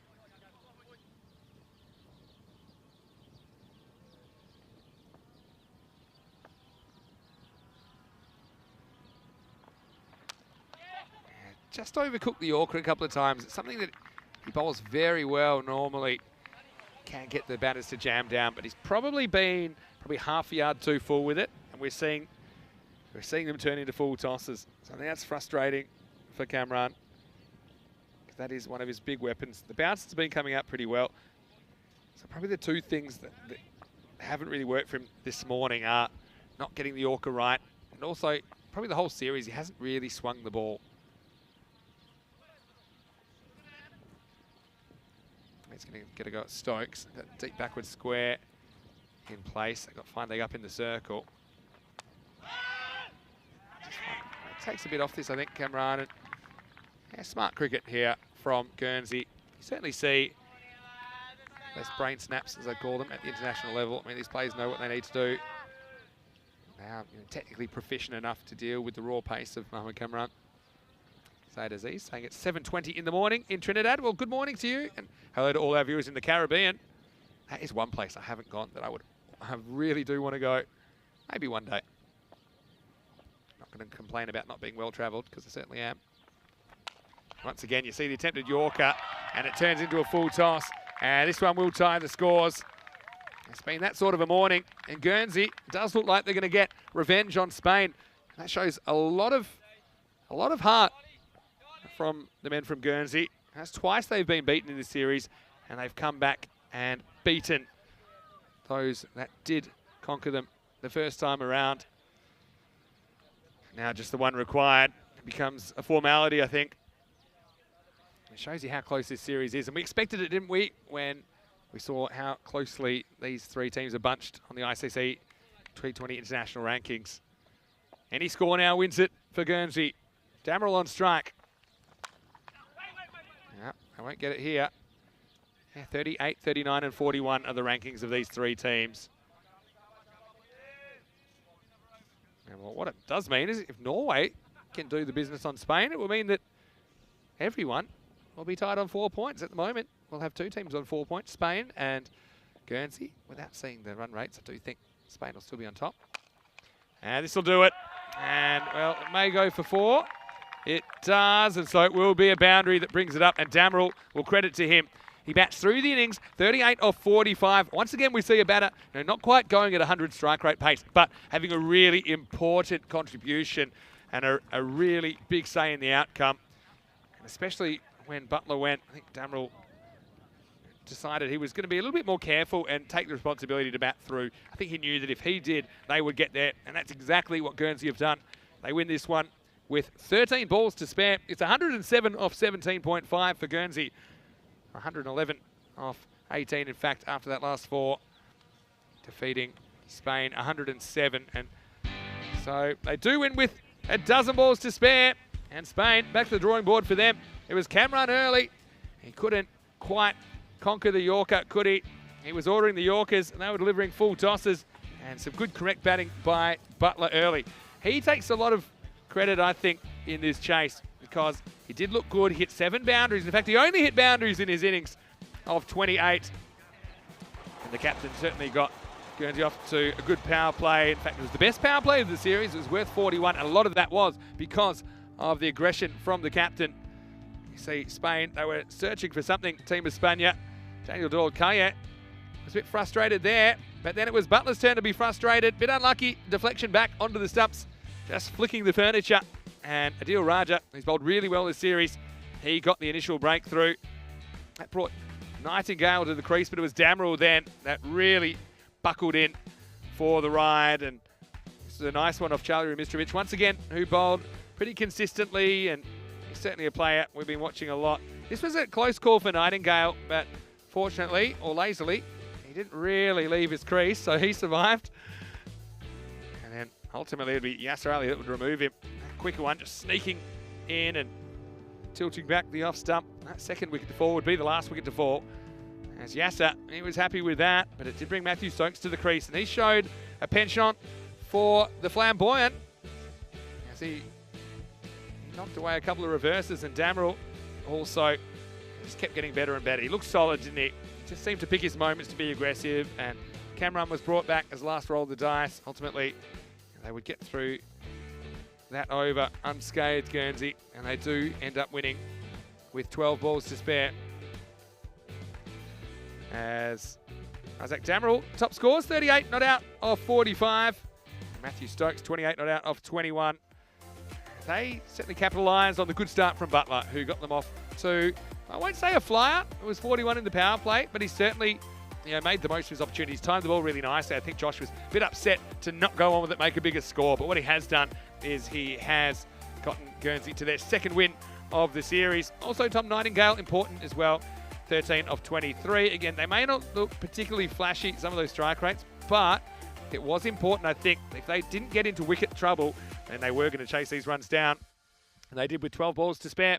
As far as the bowling went, Adil Raja, I think he's having a really good series. 1 for 12 of his 3 overs. Got to shout it again to Ramistrovic, who bowled a good 4 for 22. Vaughan Burns, just a couple of overs. Couldn't repeat his heroics of last night. A wicket for Yasser Ali, and just the 1 over for Haider. And Kamran, just didn't really happen for him in that game. I think couldn't quite nail his lengths there. Ended up going for 38 of his 4 overs.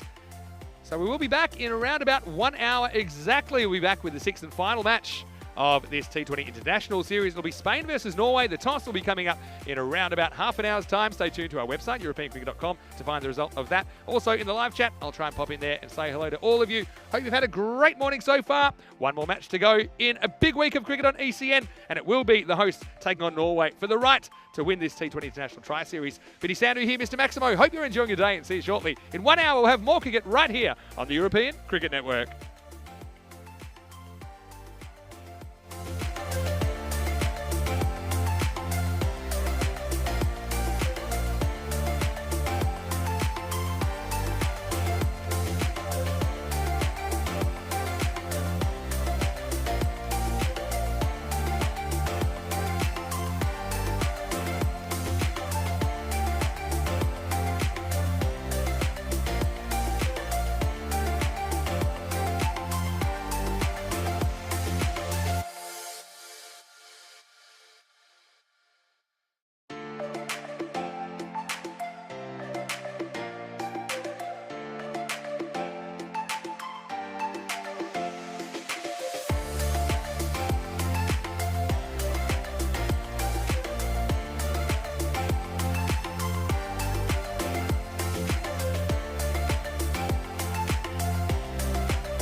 Hello and welcome back to Spain, and we are in the desert, cricket in the desert, although the cloud cover has come over the ground in the hour since we last left you, and it's time now for the sixth and final match of this highly entertaining T20 International Series. It's Vinny Sandu here, Mr. Maximo for the European Cricket Network. It's a pleasure to have your company wherever you're watching from around the world as we get into this match, which ultimately could decide exactly who will take the trophy away in this Tri-Series. It is the host Spain taking on Norway in the final instalment, as we see the players getting ready to come onto the field. Nice that Andrew Elliott and Darren Clark are out there.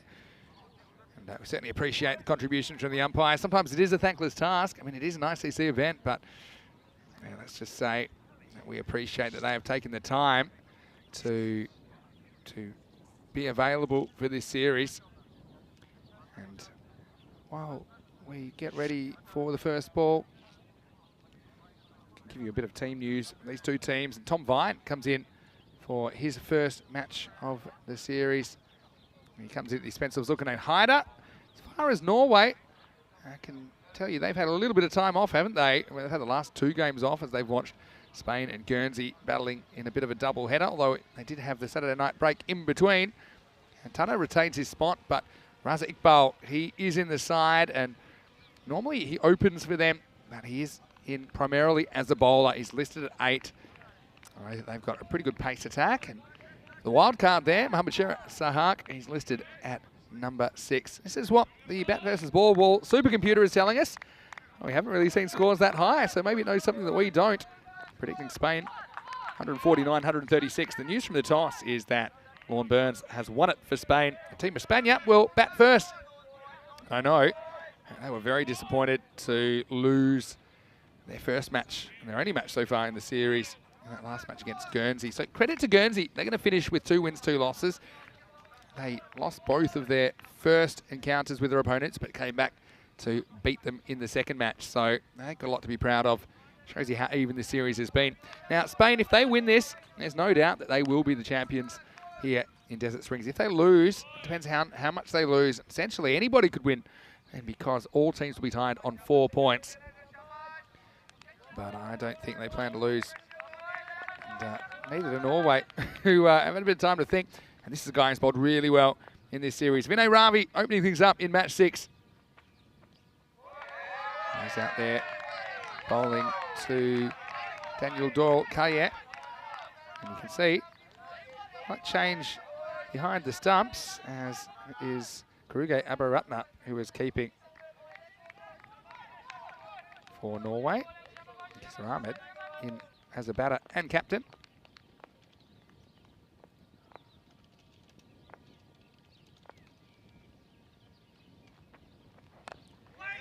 He's back and punches to point. So, I know that's a lot of people be tuning in from all around the world. Hello to Jeff McGuire. I've got to say a big thank you to Grizzly Bear Sports, who are the trophy sponsors for this tournament. And there will be a short trophy ceremony at the conclusion of this game. So stay with us for that.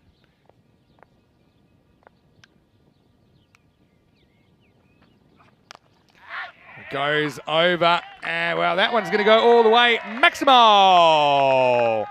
Wow, Spain. Let's just say in the break, they got a good old-fashioned rocket from their coach, Corey Ruckers, and it seems to have rubbed off on Daniel Doyle Kaye. It's a kind of slightly away swing delivery. He just launches with the hands. And 6 runs, 6 of the best, of course. There was no one back there. Only the 2 outfielders allowed at this point.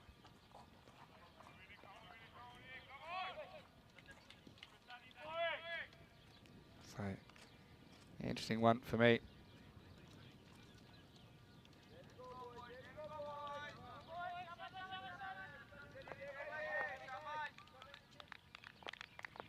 Vinay Ravi will be keen to come back straight away. A bit shorter this time. Turned around the corner. And just be a single. See Always Ahmed for the first time. It's been a bit hit and miss so far, but that's part and parcel of being a T20 opener, I suppose. Always is the one, traditionally, I would think out of these two, that would attack the power play. Team España, I feel they missed a trick in the first game this morning. It wasn't their best performance, particularly with the bat. They couldn't really get any momentum going through their innings, ended up kind of staggering to 107. Guernsey, their opponents, were able to chase it down with a couple of overs remaining.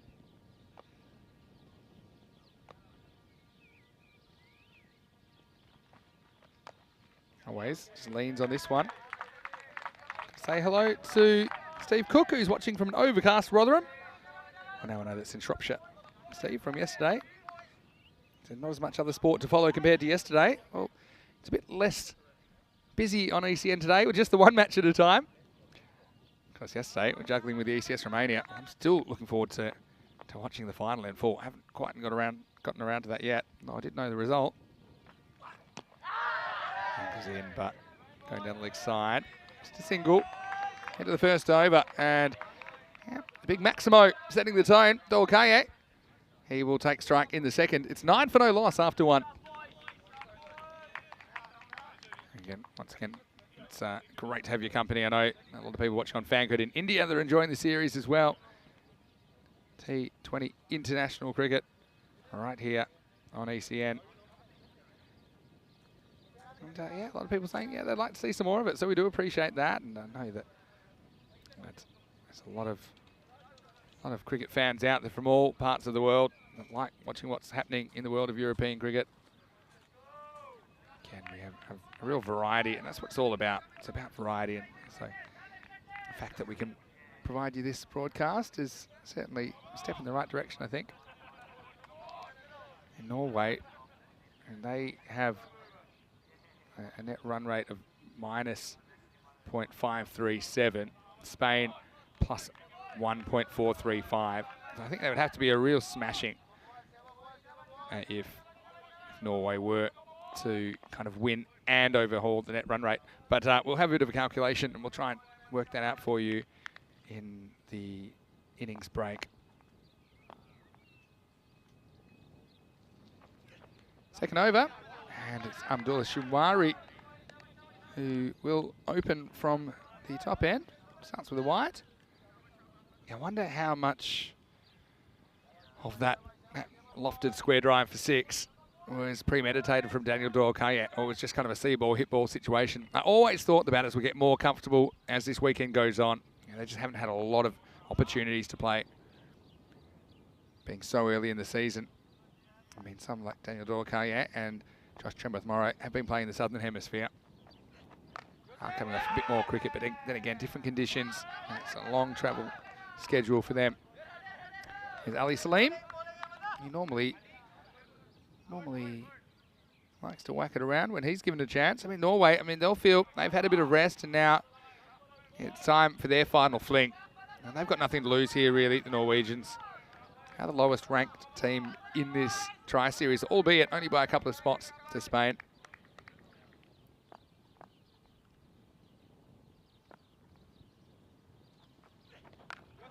Well bowled by Shimwari. It's just right on target.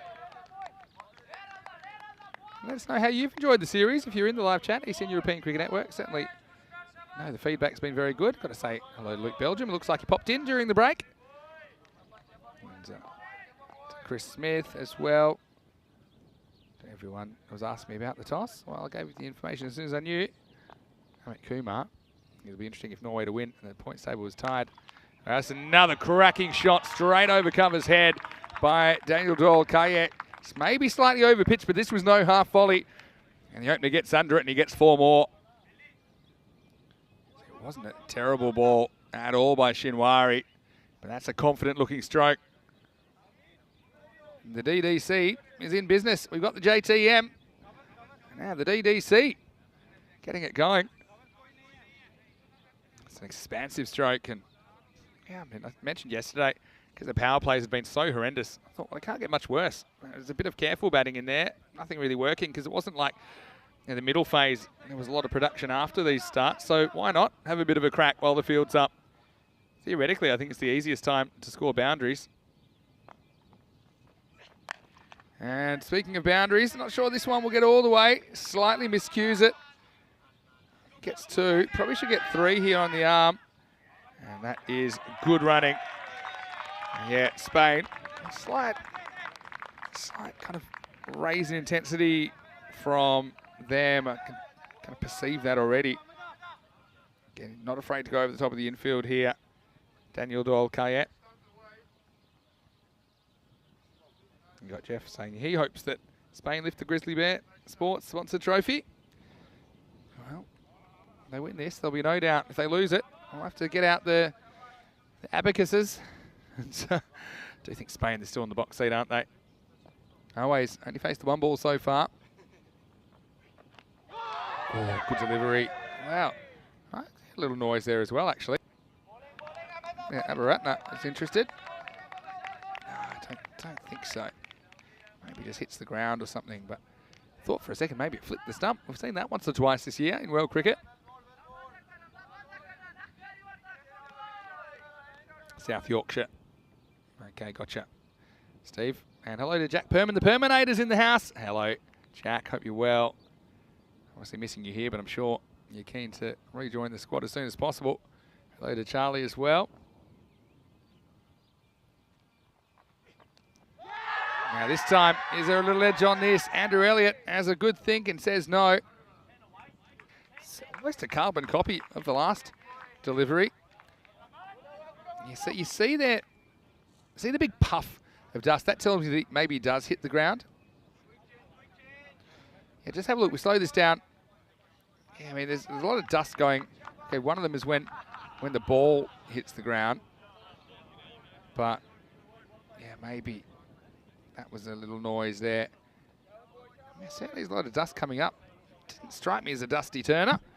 But at the end of 2 overs, Spain haven't lost a wicket just yet.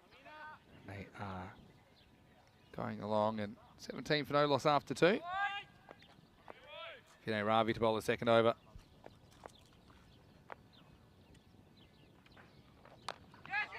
Doyle-Kayet pushes and runs, judges the run well.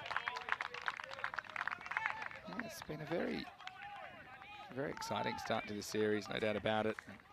It's almost over, I suppose, but yeah, it's the start of our ECI adventures. And look, we are hoping to bring more T20 International cricket on ECN this year, of course, where possible. Our resources only stretch so far, but we're excited that we're able to bring this series to you. We're planning to also broadcast the Valletta Cup, which is a 6-nation series in Malta, starting just over a week's time. Hello to Tyler Hogan, who's in the chat as well. Let's have you with us, Tyler. Slides in, but, oh no, well, always, he would have been a dead duck here. It's the old guilty run when you hit on the pads. And really, he's just distracted with the appeal because he does sneak across, and it wasn't that far away, to be fair. Maybe just sneaking down the leg side, but always, he was nervous. And he was even more nervous when he turned around because there was no way he was getting back. Field up, misses one stump. Bit of a let off.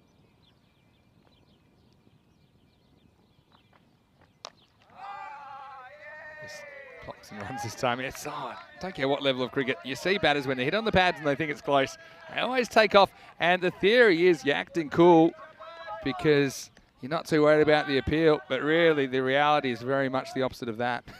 Always was just nervously taking off. He almost ran himself out.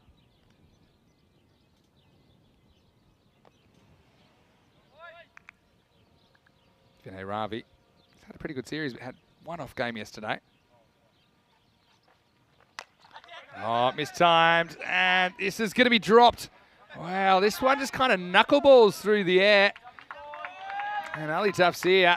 Oh, this will look like a bit of a blooper when we have a look at this one again. I don't think he just could judge how well it was hit or how badly it was hit. You see, by the time he sees it, just kind of drifts to his left, and always, he is so lucky to survive this over. He does get 2 of the least convincing runs that you'll ever see.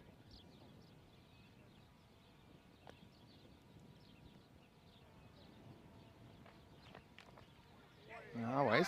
Oh, he's going to take off again. He's going to have a 3rd life in the over. Wow, what is going on here? Really, that's the keeper for this game, Kruger Abaratna. Once again, always, what does he do here? He kind of turns around, looks at the ball, takes off. Obviously doesn't care. It's gone straight to the keeper, and he would have been run out by some distance once again. I think he sees Daniel Dorkaya taking 2 steps at a critical time, so always takes off and then has to put it in reverse pretty quick. Wow. Last ball of the over. Always. Well, he's a third of a cat because he had 3 lives that over, and 3 overs down is 20 without loss. Wow, give us your thoughts on that in the live chat. He's in European Cricket Network. Always very, very fortunate to survive the 3rd over. Have a look at the table. You can see Norway, if they could win here, then they would go up into, well, certainly 2nd place, potentially 1st. Guernsey, although they do finish on 4 points, they can't win because I just don't see a scenario where their net run rate can be above the others. But still, you know, they can take a lot of credit away from the way they've played this series. They have beaten both of their opponents.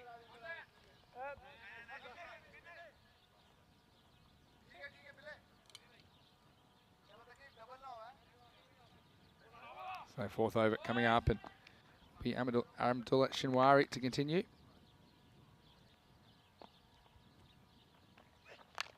On the charge, Daniel Dorkaya doesn't beat mid off.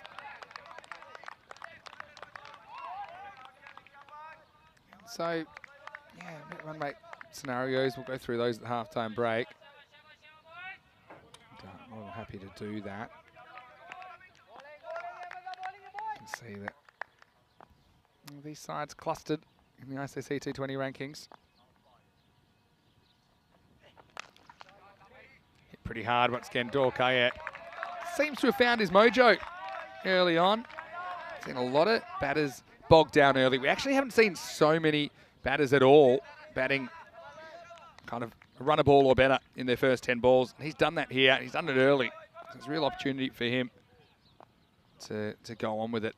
We haven't seen a top order batter boss it this whole series, really. This one's hit pretty hard.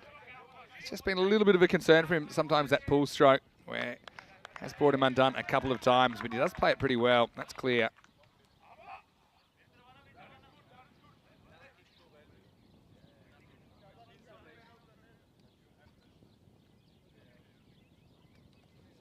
And I know that Tarek's in the chat as well. Hello to Dizzy as well.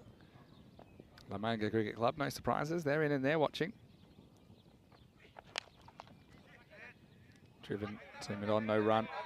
Yeah, a few people like Dizzy, and look, a lot of us, we'd love to have a final at the end of this series, but I think logistically it's very difficult, you know, with the time allowed and with the fact that these players that have to get back to jobs and things like that. We squeeze as much cricket into the weekend as we can. At least everyone is guaranteed 4 matches. Oh, he's gone, and what a good piece of bowling it is from Shinwari. He knocks Always Ahmed stump out of the ground. Off stump disappears. As Always tries to up the ante, but it's the off stump that's up and out of here. As is Always Ahmed in match 6. That's the last time we'll see him on the park with the bat at least. Spain lose their opener. It's 21 for 1. And, it's just a good piece of bowling. Once again, Always just taking the bait, trying to go across the line. There's a slight breeze to that side of the field, but you do that at your own peril. And it's Shinwari that gets the early blow for Norway. They do save, hit the top of the off stump. It's a pretty good plan, especially early in the innings as well. Always does do this occasionally, doesn't he? He gets a little bit leg side conscious. He is such a good straight hitter of the ball. But I suppose these long boundaries, you're looking for a bit of an advantage, and he takes the chance of going a little bit leg side-ish. 21 for 1, and we'll get to see the JTM make an appearance. Josh Trimberth-Morrow. He's a player that's been playing a fair bit of cricket at the Premier Cricket level in Australia, which is a good standard of cricket. He's been having some success there. Left-hand, right-hand combination now. We'll have to deal with one delivery from Abdullah Shinwari.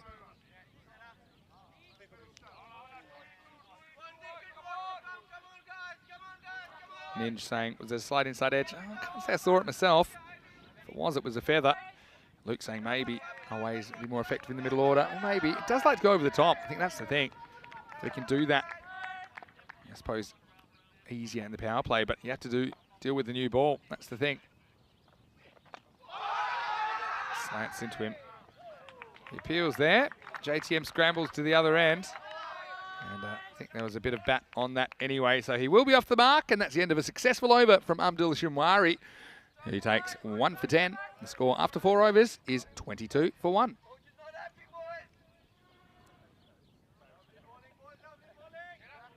So now let's see if they go back to Ravi. I think they will.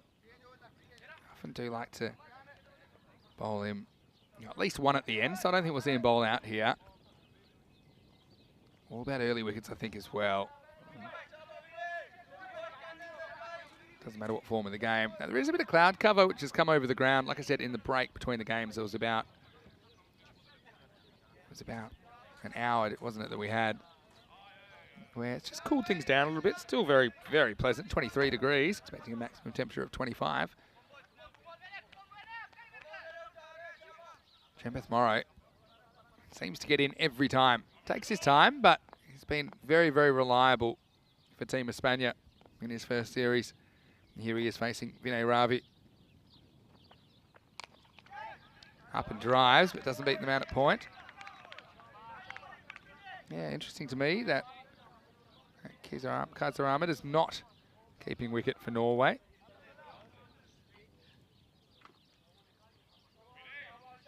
Another thing I noticed on the team sheet is there's no Abdullah Sheikh. So he's bowled a very good series, leg spinner. But yeah, he's not in the 11 today. Driven nicely. Beats the infield. Should be chased down. They will get a couple. Good looking shot. Chambeth Morrow. Again, I think what we're seeing with these batters, they've already faced quite a few balls in the weekend. So I don't think there's as much getting in time. I just think that's all. It's helping them get settled quicker. That's what I would say.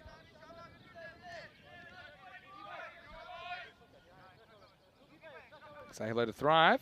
He was a bit disappointed with Spain's performance in the first game today. Well, I'm sure you're not the only one, Thrive, but I'm tipping them to bounce back pretty hard.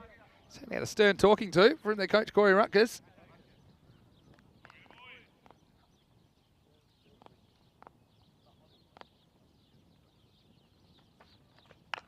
Short one. Oh, he's lucky here. He's could have gone straight down the throat of the fielder. He just miscues this one, JTM. Cricket's a funny game that way sometimes. If you hit this better, you're probably out. He doesn't really try and keep it down either, does he? You've either got to try and wait and get that one behind square, or kind of hit from high to low or roll your wrists and get it down. He doesn't either. He's a bit lucky to survive. It's a pretty good bouncer from Vinay Ravi.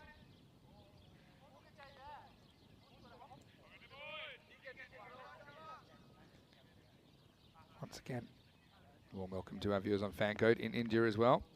It's great to have you with us for this T20 International.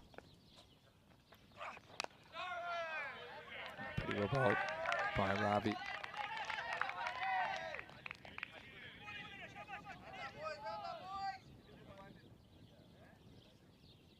So, yeah, Norway, saw a bit of them last year on East End, didn't we? We saw them at Krefeld in some T20 International cricket. Also, we saw them at the European Cricket Championship back in September and October.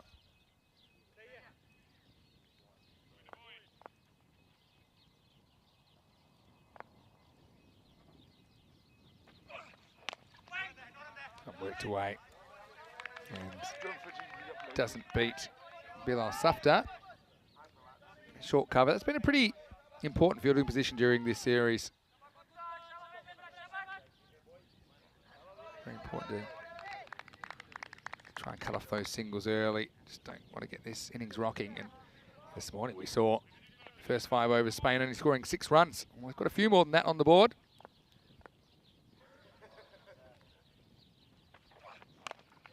Don't get any more here as we're 5 overs in, 25 for 1.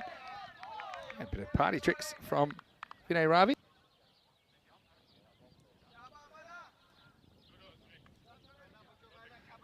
So Daniel Dorkaya, a couple of shots in anger earlier.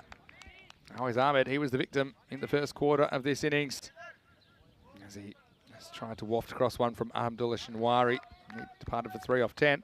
Plenty of batting still to come. You see Tom Vine into the lineup for Spain today.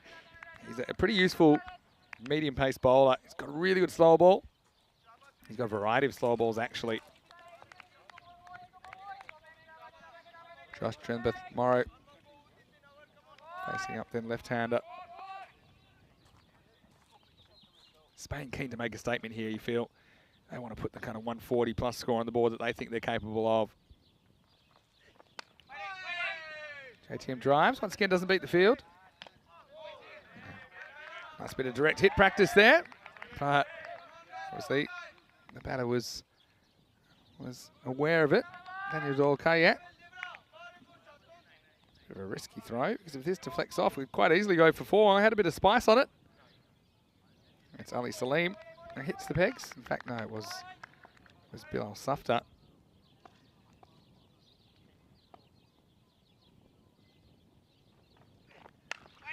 Short and cut away into the gap. And this one I think is going to run away to the boundary. It's good batting from Trenbeth Morrow. Gets this one top of the bounce. And yes, his footwork is a feature of his batting. And you'll see here, he's quick to pick it up. And it's just about balance, isn't it? He doesn't rush at the ball. Going to stay his little hop. Gets it away, strokes it away to the rope. Good batting.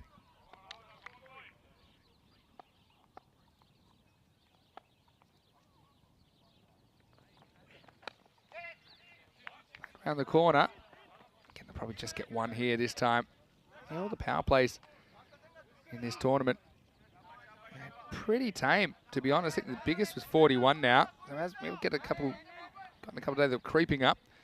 We had one as low as 13 this morning as well. So, I mean, average power play score, I think, is probably about 23 or 24, about 4 and over, which is highly unusual. This is kind of assumption that, you know, power play batting's easy, you just smack it all over the place. But don't forget, you've got the best pace bowling options. You've got a brand new ball to deal with as well. So technically, you have to be proficient enough to deal with that before you can worry about being super aggressive in the power play, especially at this level of the game.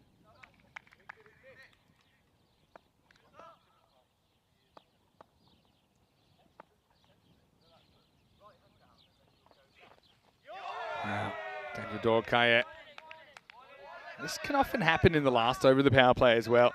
If you're batting at this stage, I can't say I was very often, being a lower order player, but you just start to think, okay, there's a scarcity of balls in the power play left. Theoretically, you should be the most in the 6th over if you have been opening. So you start looking for marginal ones, and that's one that Daniel Dorka goes after. And he might be a bit lucky to get away with it. Always Ahmed wasn't so lucky. Always Ahmed had his slices of luck earlier in his innings. Oh, hits this flat, and lucky this doesn't get drilled straight to the mid-off. And Norway have had about 24 hours on the pine, haven't they? And they're pretty keen to make a statement here of their own. They had an interesting draw where they played the first 3 matches of the series and then had 2 off. And it'll be interesting to see how they cover for Abdullah Sheikh, who's not in the lineup. I think we'll see Raza Iqbal bowling his 4 overs, a left-arm spin. Probably Bilal Safta as well. It's straight. It's straight to mid-on. End of the power play, so Spain get 30 in it, 30 for 1 after 6 overs.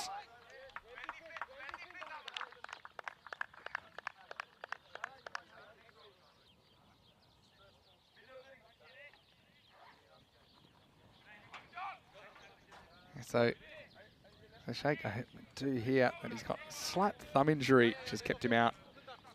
So Norway have had troubles with thumbs, and it's not thumbs up, it's thumbs blowing up. It has caused their bowling unit to be jigged around. And well, here's a man we don't always see bowling, Ahmed Sahak. He was probably responsible for the most remarkable individual performance of the tournament when he whacked 70 off 29 balls on opening night. He hasn't quite been able to recapture that kind of magic since.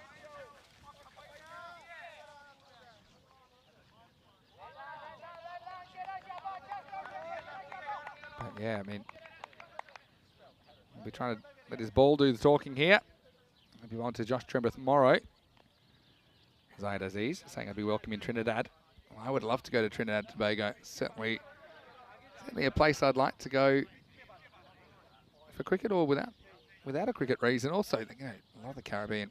I've had a lot of friends touring there. They say it's absolutely beautiful. So maybe one day. Right now, I've got my hands full here.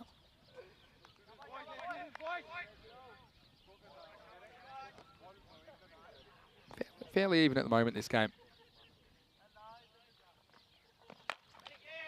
A wideish, low full toss. They want to.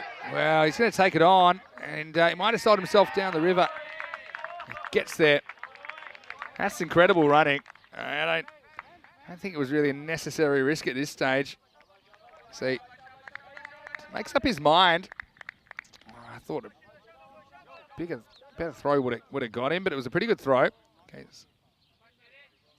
he gets there comfortably. Well, obviously knows his speed better than me. He gets there by a metre, I suppose. Maybe I'm getting old because I felt there wasn't two there, but the young legs of Trembeth Morrow hustling through for a couple.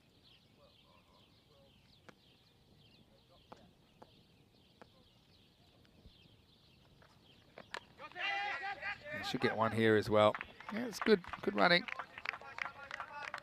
So I think from here, you're trying to cruise at kind of run a ball pace. If you can do that, you're kind of guaranteed to get 110, and then you add on the runs when you can ramp things up. Kind of last 6-7 overs. So that's how you get to your kind of 130, 140. I think that's what they want to be scoring.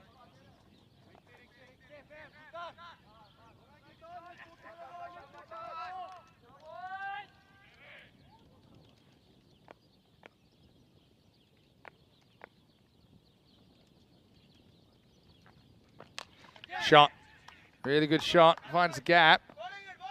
They will get a couple though. That's one of the longest pockets of this cricket ground. He has played the shot well, hasn't he? Daniel Dorkayet. It's over cover. Does get a couple.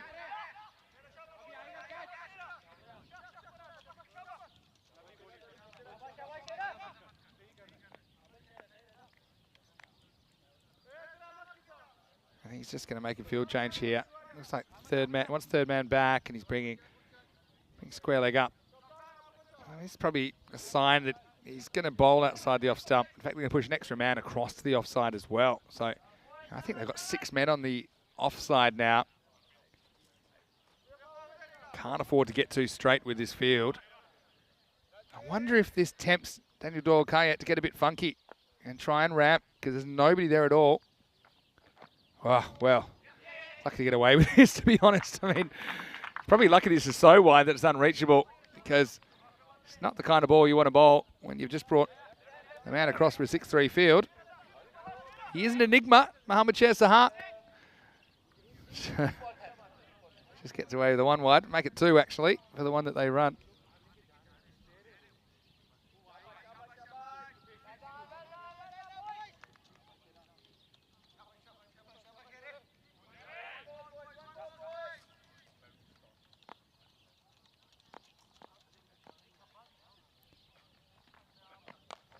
JTM defends. That's a very solid technique, doesn't he? Just want to say, once again, thank you to Zaid Aziz, and also Maiden Waters, who wants to say goodnight. Thanks to Spain for hosting the series and turning on the beautiful weather, showcasing some up-and-coming bowlers and asking me to enjoy my break. Well, I certainly will.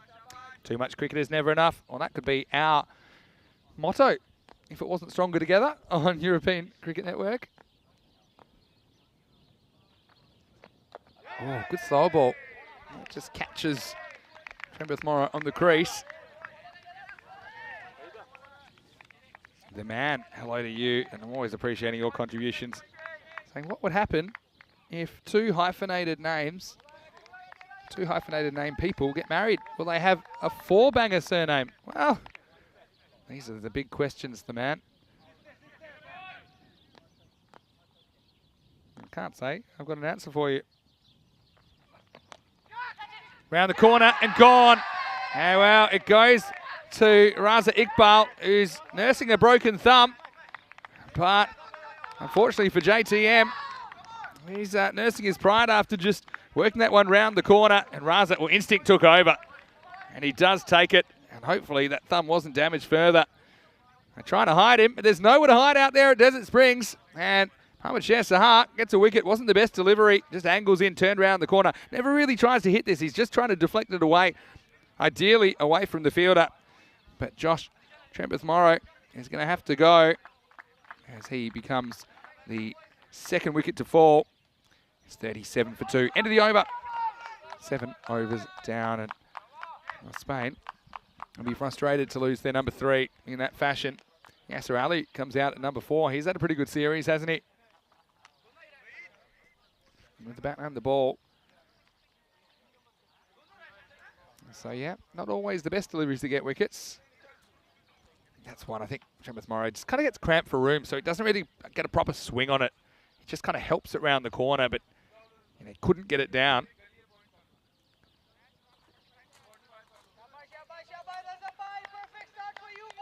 I think they cock a hoop about that. Norway got a point to prove here.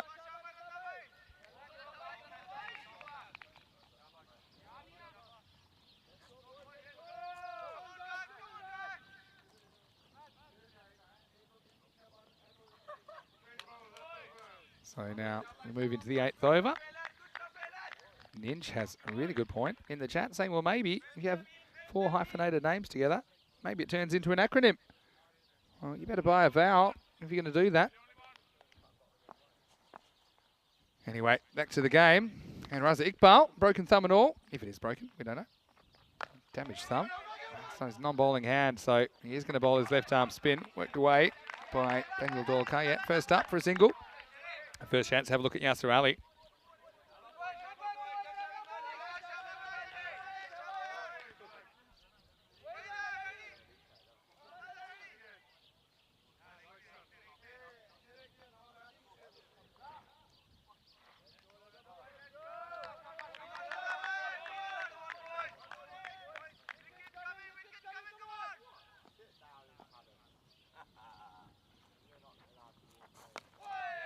Yes, I wants to get off the mark, and he will here. It's just a really fascinating contest at the moment. Right in the balance, and kind of indicative of the fact that there isn't a lot between these two teams.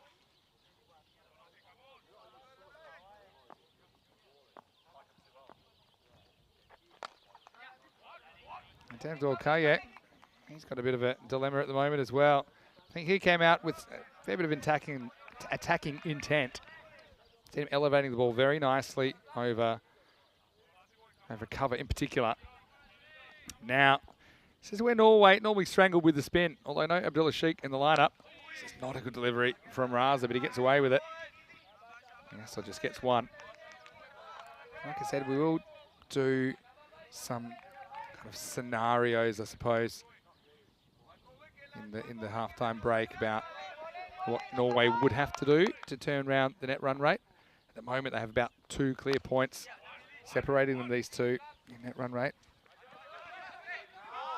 They're going to get 2. It's been a day for double fumbles for some of the outfielders. He fumbles it once, and then if he tries to pick it up, he fumbles it again. It does last a second. Daniel Dorkaya gets a couple.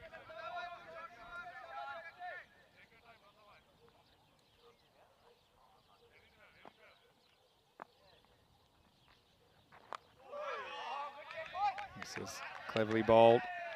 Raza Iqbal doesn't rip many. What he does do, he kind of slides into your pads and tries to blow your front pad off. He would get a few LBWs. Well, right now, he goes for 6 in his first over. 8 overs down, it's 43 for 2. Well, Steve Cook, he's got maybe the comment of the day. He said, if Indian wicketkeeper Rishabh Pant had twins, would they be a pair of pants? Well, Steve, you've blown my mind there. The man, was he just woken up? Inside's telling me all about the beaches in Trinidad. Well, I have seen them. I've had friends that have toured there, played in the CPL and toured with Australia, and they say it is amazing. Jeff's got a really good point about the fact that there's not a lot of grass wickets in Europe, and that's why maybe some of the players are struggling to adjust. And I think that's a very fair point. I mean, there's no grass wickets in Norway. In Spain, there's 3. Guernsey would have some, but across the board in the continent, I think it's an issue. But I mean, what can you do about it? That's the question. Chesa Hark seeks one through. Getting a bit of pace up here.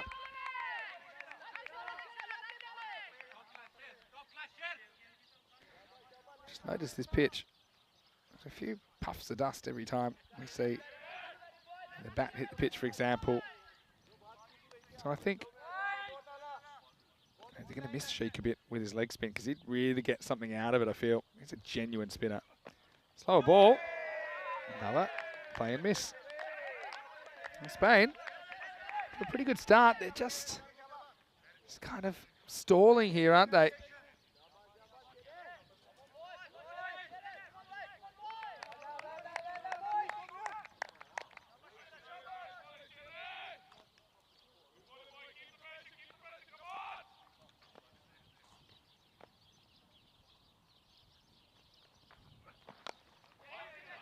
Worked away on the leg side. Just be one.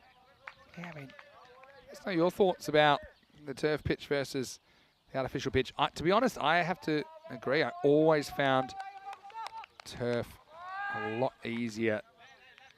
Oh, sorry, a lot more difficult, I should say, to bat on because there's just a bit more variation about what it might do compared to an artificial pitch. Although I haven't been around Europe, there's lots of different artificial surfaces, and surprised me how they can all act a bit differently in their own right. As this one is a bit of a half volley, jammed out, and should get a comfortable two. And so that's something that's cool. I've heard a little bit lately about hybrid wickets, which are kind of a mixture between artificial and grass. I mean, the thing is, it comes down to resources, doesn't it? You're going to have to find someone to look after them. They're financially, the expertise required as well. So bowl, just hard, putting in a shift here for his team. So no real foot movement there from Daniel Dorkaya.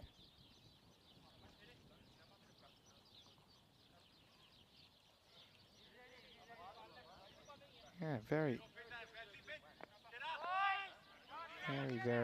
interesting point of the game now. Bit of bat in this. So we'll get a single though.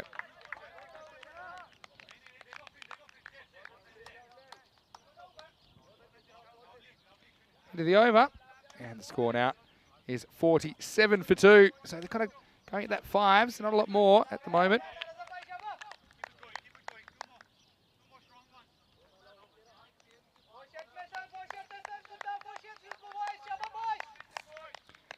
And yeah, let's know who you think's on top at the moment. I mean, it's a pretty interesting one to call.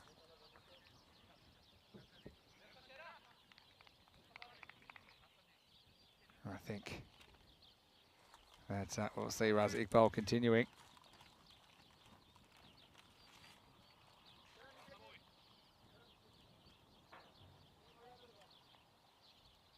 Yeah, it certainly has been an entertaining series, and I expected that it would be as well when I saw these guys ranked so closely. And a lot of it has been about who's been able to adapt to the conditions.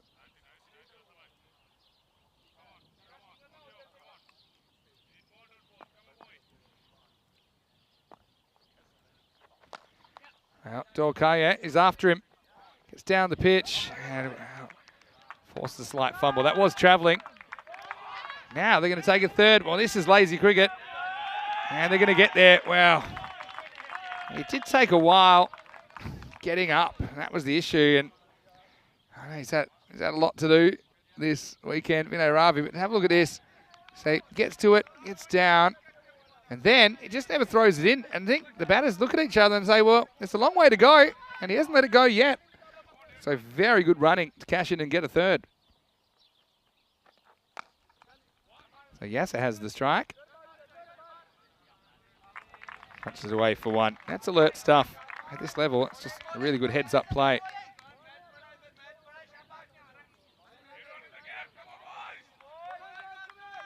A lot of chat out there.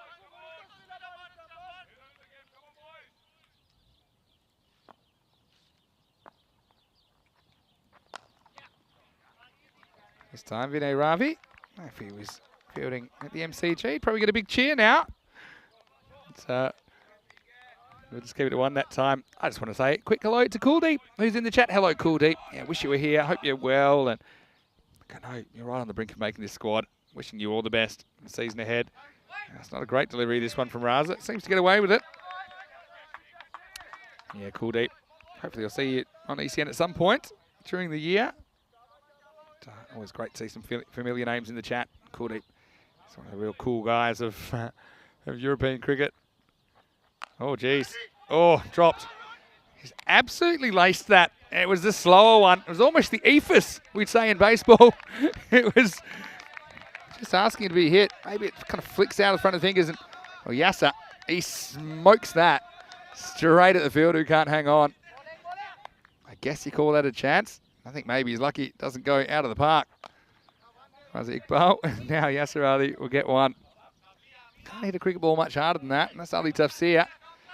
He dropped one that he should have taken, that one. Oh, if he took it, he really had no right to. Hello to Richard Brizaklo as well. And how are the Blue Jays going, Richard? I know that. Don't tell me too much because I'm still catching up on some of the games. But I know that you're a big supporter. And it's great to see you in the chat as well. End of the over, and we're halfway through the first half of this match. And the score is 53 for 2.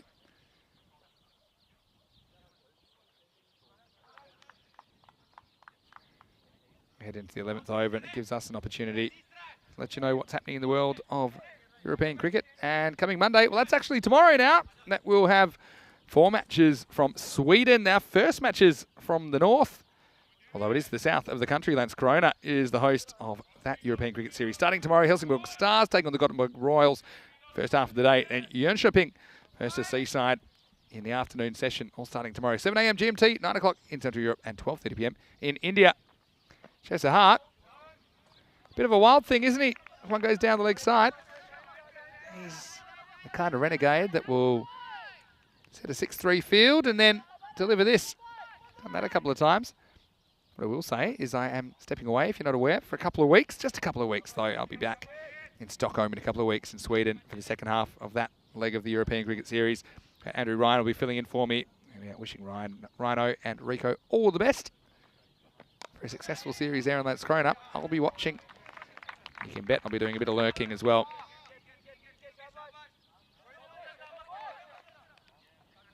So, yeah, let's see if there's a change in gears. I mean, the halfway point is often the point where you'll see a kind of a conscious shift. It's almost like you're kind of climbing a mountain and 10 overs is the top, and then you start looking and seeing the other side. You're on the way down now. So it should be downhill for the batters from here. Just drives this down to Ali Tafsir for one. Just a reminder that if Norway do win this match, then it will go down to net run rate, and we'll give you the calculation at the halftime break as to what Norway need to do. Again, you know, the win in itself is important because each one of these in itself is a T20 International, fully fledged T20 International. Oh no, that's probably going to be a no ball. Wow, it's hurt him. It's not a good delivery. Well, I think they're going to say it's fine. Yeah, I wouldn't be happy if I didn't get this call, if I'm honest. I mean, we'll see where it hits him. Seems to hit him. Has to be a no ball. Yeah, it's called now. It was definitely one that was heading kind of belly button. I hope he's all right there. It looks like it might have got him. Where does it get him? Nasty one. And that's why, it's exactly why you can see those deliveries are not legal deliveries. Because I don't think there's anything intentional at all from Mohammad Sher Sahak. We know he's been a little bit loose with his control at times. But, yeah, the batter is just not in a position. And just, you know, not going into the physics, but they reach you a lot quicker when they don't bounce. Because at the speed they come out of the hand, they reach the batter so quickly. And that's why, you know, fortunately, Yasser Ali's okay. And that'll be a first and final warning for Mohammad Sher Sahak. If he bowls another one of those deliveries, he won't be able to bowl anymore.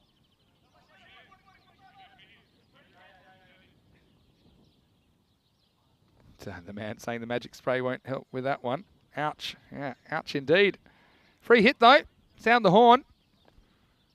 Yasser Ali can get some revenge here.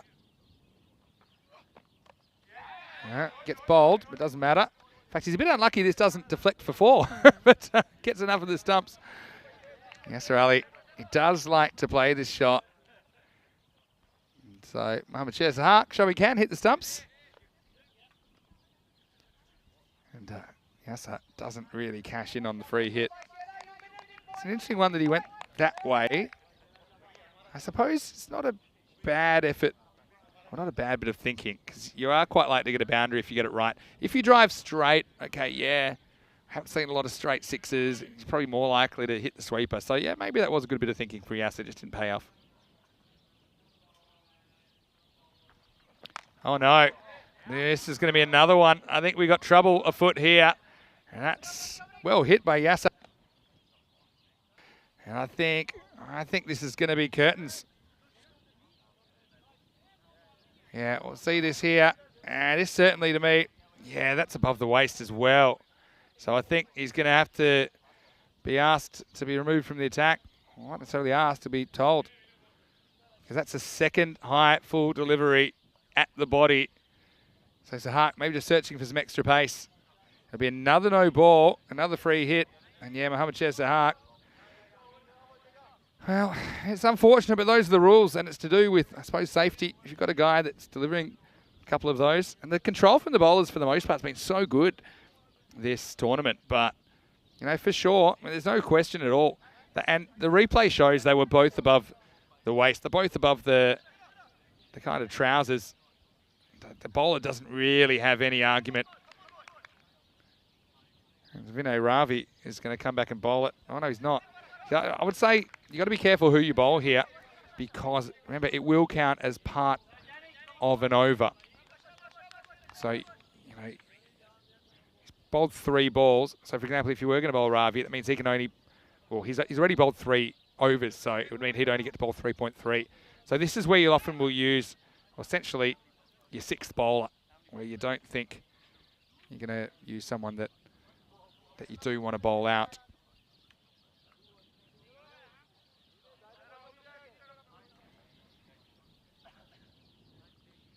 It looks like they're going to go for Wahidullah Sahak. Yes, I don't mind that. It's unfortunate for Sherzahak, who does come up with a wicket, but also comes up with a couple of dangerous deliveries that see him sidelined for now. So Wahidullah Sahak has to finish the over. And don't really think anyone queues up to bowl these, because the first one he's going to have to deal with is a free hit. Yeah, so it gets hit, and this is a good strategy, and this one is large, out of the ground, Maximo. Well, a warm welcome to Wahidullah. He delivers this, and yeah, this is one time you can really back yourself to go down the ground, because even if you mishit it, you're out, or you won't be out. So, really good blow from Daniel Doyle-Kayat. Yasser Ali couldn't catch in the free hit, but the DDC, he went large. Big shot. Geez, the immense feeling of invincibility that goes with facing a free hit. Unfortunately, I think I faced 3 no balls when the free hit rule came in, and I got singles off all of them. It's one of my great regrets, because I'll never know that feeling. But Dan Doyle-Kayat absolutely crunched that one. And it's right up there with the biggest 6s we've seen this weekend.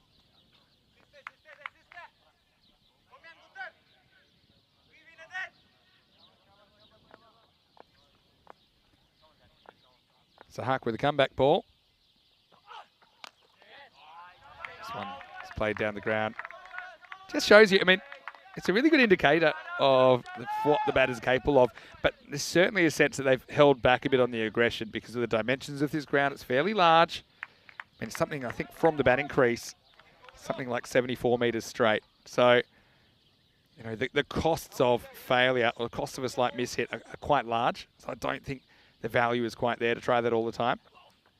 But you can see that when you remove the potential for being caught, DDC says, no problem.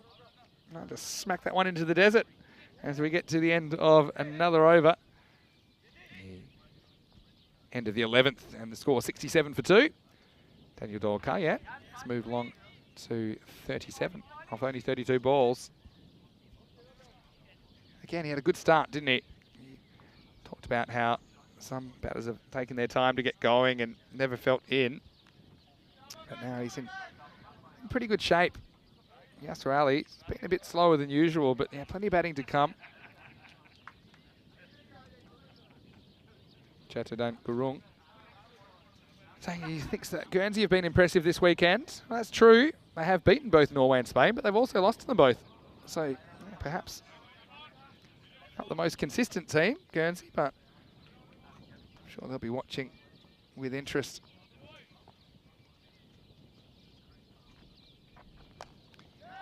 Yasser goes over cover this time. Potential for 2 here. There's a long boundary out there, and so they do get back for a couple. And the wind's just picked up a little bit, right to left.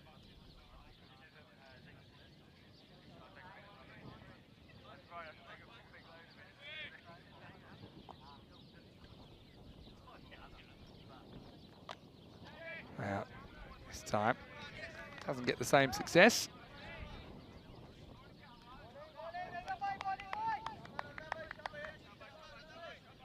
Raza Iqbal, very brave.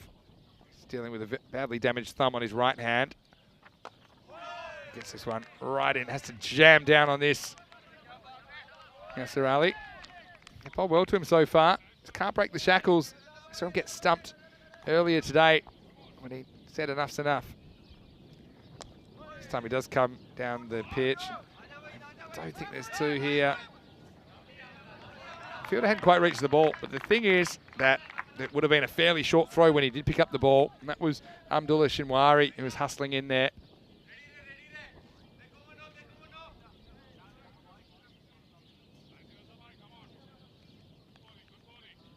Yasser Ali, bit of a touch of his own medicine about this. Some finger spinners being jammed up into the block hole.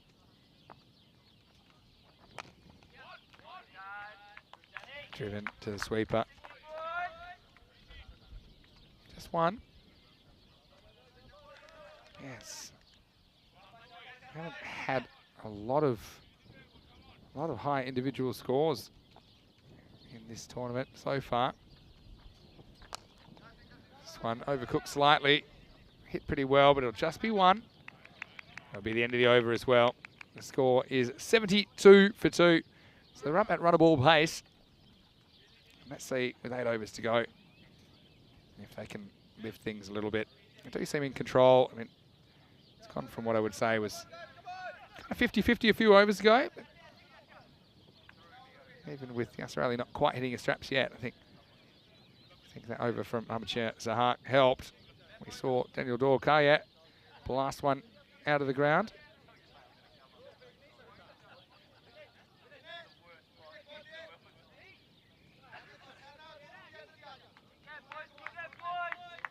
To me, it looks like they're going to go for another spin option now, and Bilal Safdar will be coming in. And yeah, he's kind of a replacement for Abdullah Sheikh, who's missing this game with his own thumb injury. So yeah, bit of a pain for the spinners for Norway. They have to deal with these issues. Yeah, high scores this week. We've only had the 1 half-century. Mohammad Shahak, 70 not out. The next high score, 46 not out from Tong Nightingale. 44, Yasser Ali. 42, Always Ahmed. 39, Josh Tremeth Morrow. 38 not out. Damarel, and a few others in the 30s. At the moment, Daniel Dorka, it's his high score of the series. I'm sure he wants to go on with it. Most batters haven't been able to this weekend. Safdar played away out to Wahidullah Sahak. So remember, yeah, the last time we saw an over from this end, all hell broke loose, didn't it? With Amateur Sahak barred from the attack.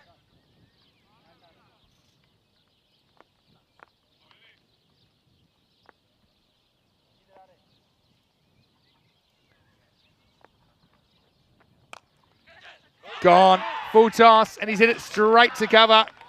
It's Kaiser Ahmed, the captain, without the gloves on, but he still does the job. Oh, and Daniel Dorkaya, he will be really, really disappointed with himself to get out in that way. As Safta does the trick. It was a full bugger. It never touches the pitch, and it never touches the field again as he drills it low, hard. And it's caught by the Norwegian skipper. Daniel Dorkaya gets to 38, but he'll go no further. The score is 73 for 3. And not the time that he wanted to get out. He's certainly capable of accelerating his innings. He hits it hard, but it just picks out the short cover.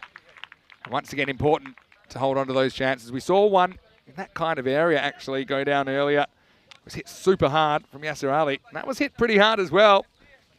But an excellent catch from Kaiser Ahmed, showing his flexibility.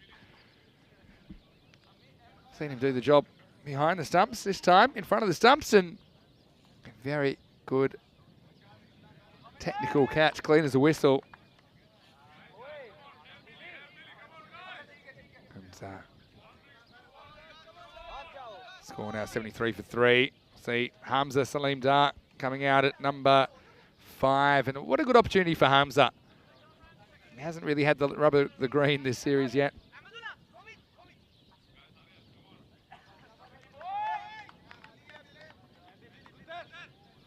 Bilal Safta, he's the beneficiary of that wicket. I mean, a couple of wickets, you have to say they weren't the best deliveries, but it doesn't matter.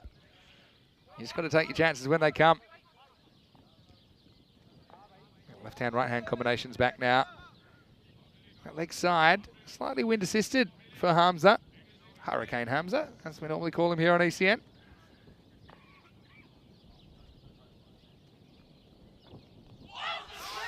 Wow, big appeal. Umpire has a pretty good think about it too. It's a cute little shot. Hamza, don't really think he's a touch play, especially with the slip in. Not so sure about this. Probably hits him just outside the line, but not much in it. Nervy start from Hamza Salim Dar. Wow, another appeal this time. Wow, he's getting it to drift in. The issue is, I mean, unless he spins it down the line, it's probably can be hard to get an LBW. See this? This is drifting in. It's certainly going down to miss the leg stump, but just using the breeze. Now strike 2 for Hamza. Slip in place, a good attacking move, I think. I'd love to see the back of him sooner rather than later. Well, pretty friendly full toss, and Hamza will get off the mark. Hamza Salim Dar at the 3rd opportunity. A few people talking about the spectators. We've had a few, but yeah, it's quite an isolated place. Desert Springs, beautiful as it is. I'm sure we've got a lot of spectators virtually. Last ball of a successful over for Bilal Safta.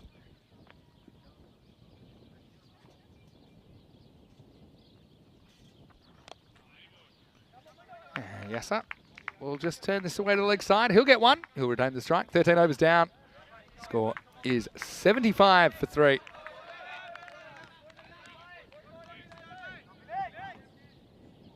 Yeah, Thrive saying, you know, Hamza Salim will be a little bit disappointed about his tournament. No doubt about that. I mean, he's been unlucky this morning. He kept run out slipping over.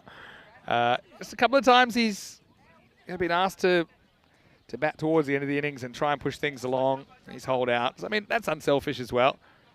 It's a tough thing, especially when you're playing at an international level, because obviously you're keen to get good individual performances, but sometimes you have to sacrifice your individual ambitions for the sake of the team. And I think that coaches and teammates really value that. So I think it was the first game yesterday morning where Hamza came in at the end and he kind of holed out long on, trying to be aggressive. I don't think you can criticise him for that. As Rick Bale continues, and Yasser will push and we'll get one. Raza hasn't picked up a wicket, but once again, below run of ball pace. Norway have been pretty good, and they've been pretty consistent as a unit at not letting teams get away.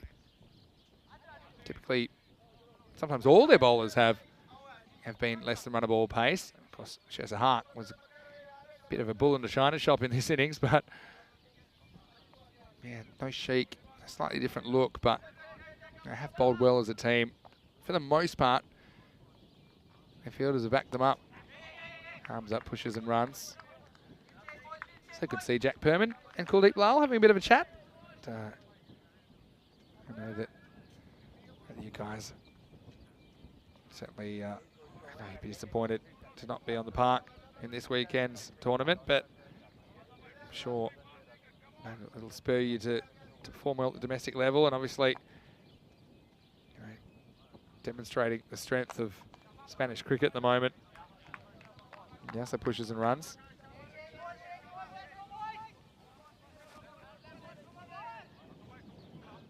The man's asking about spectator areas. There are some quite nice areas, actually. There's a hill just kind of, it's behind where the players are sitting, actually.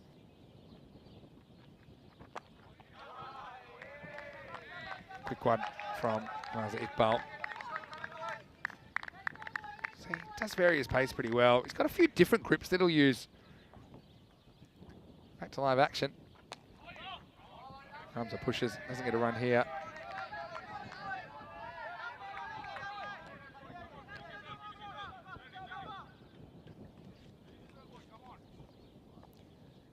Last ball of the over.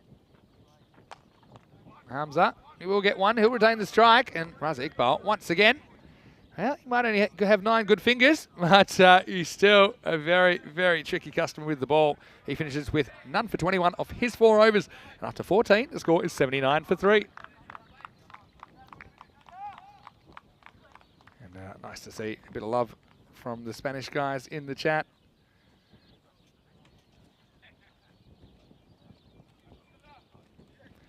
See there, Daniel Dorkayat made a good start, 38 off 34. But he was hoping to get a few more than that.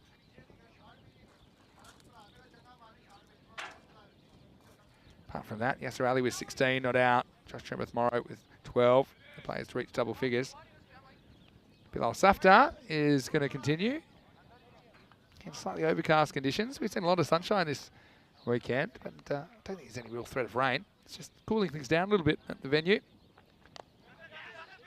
Hamza still in first gear at the moment after a bit of a nervy start, like we said. A lot of people are asking about the spectator areas. There are some, and probably the hill. That's where I'd like to watch the cricket from. I'll show you that in a second. There you go. You got the kind of elevated hill. You see the flags flapping away. It's behind Team Espana. Get a couple of autographs while you're there. Don't know. Had a couple of travelling spectators this weekend. Hello to Paul Hennessy as well. Hey, Paul. Hope you're well, and yeah, missing you as well. Bit of a reunion in the chat. Full toss. Knocked down. It's good fielding. G'day, Ravi. Don't know how he found himself in there, but he's certainly got a good range. He does well to get down to his right and stop this.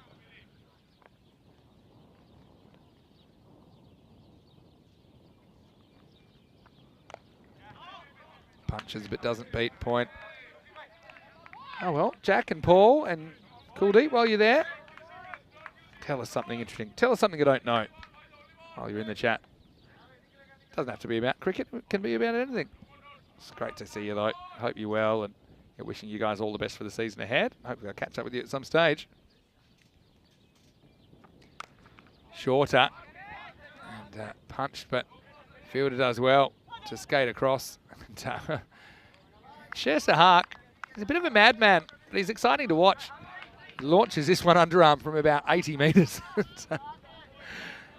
This reminds me of a couple of times where we've seen these go backwards over the boundary.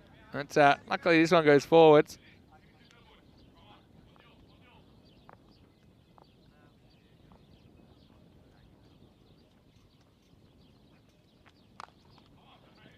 Yeah, pace off the ball seems to be working here. Look at the respective strike rates of these two. 17 of 26 for Yasser Ali. Hamza Saleem Dar's now 4 of 9. You feel like there's going to be a point where the rubber hits the road and Hamza's just going to go for it. Last ball of the over, this one from Bilal Safdar. And there it is. He launches it high, and it's going to go all the way. I think that goes for 6, you know. I think it has Maximo. Hurricane Hamza's back. And he picks probably one of the longer boundaries on the ground to go after this, but it is wind assisted. The field went all the way back there. Wahidul Sahak. He maybe gets a fingertip on it, but it does carry the rope. So a big finish to the 15th. As Hamza hits double figures, it's 87 for 3 after 15 overs. Cool Deep said he saw my Instagram yesterday. Did you really? Cool Deep. Mr. Maximo. And Paul saying the baby due date was yesterday, but no arrival yet. Well, hopefully the labour's not too bad for you, Paul. And yeah, wishing you and the family all the best, of course. I know it's certainly a game changer, isn't it? I know you already are the father, and yeah, wishing you the best. Enjoy your cricket and enjoy your life at home as well this year. Hopefully I'll see you soon. So Maximo time for Hamza.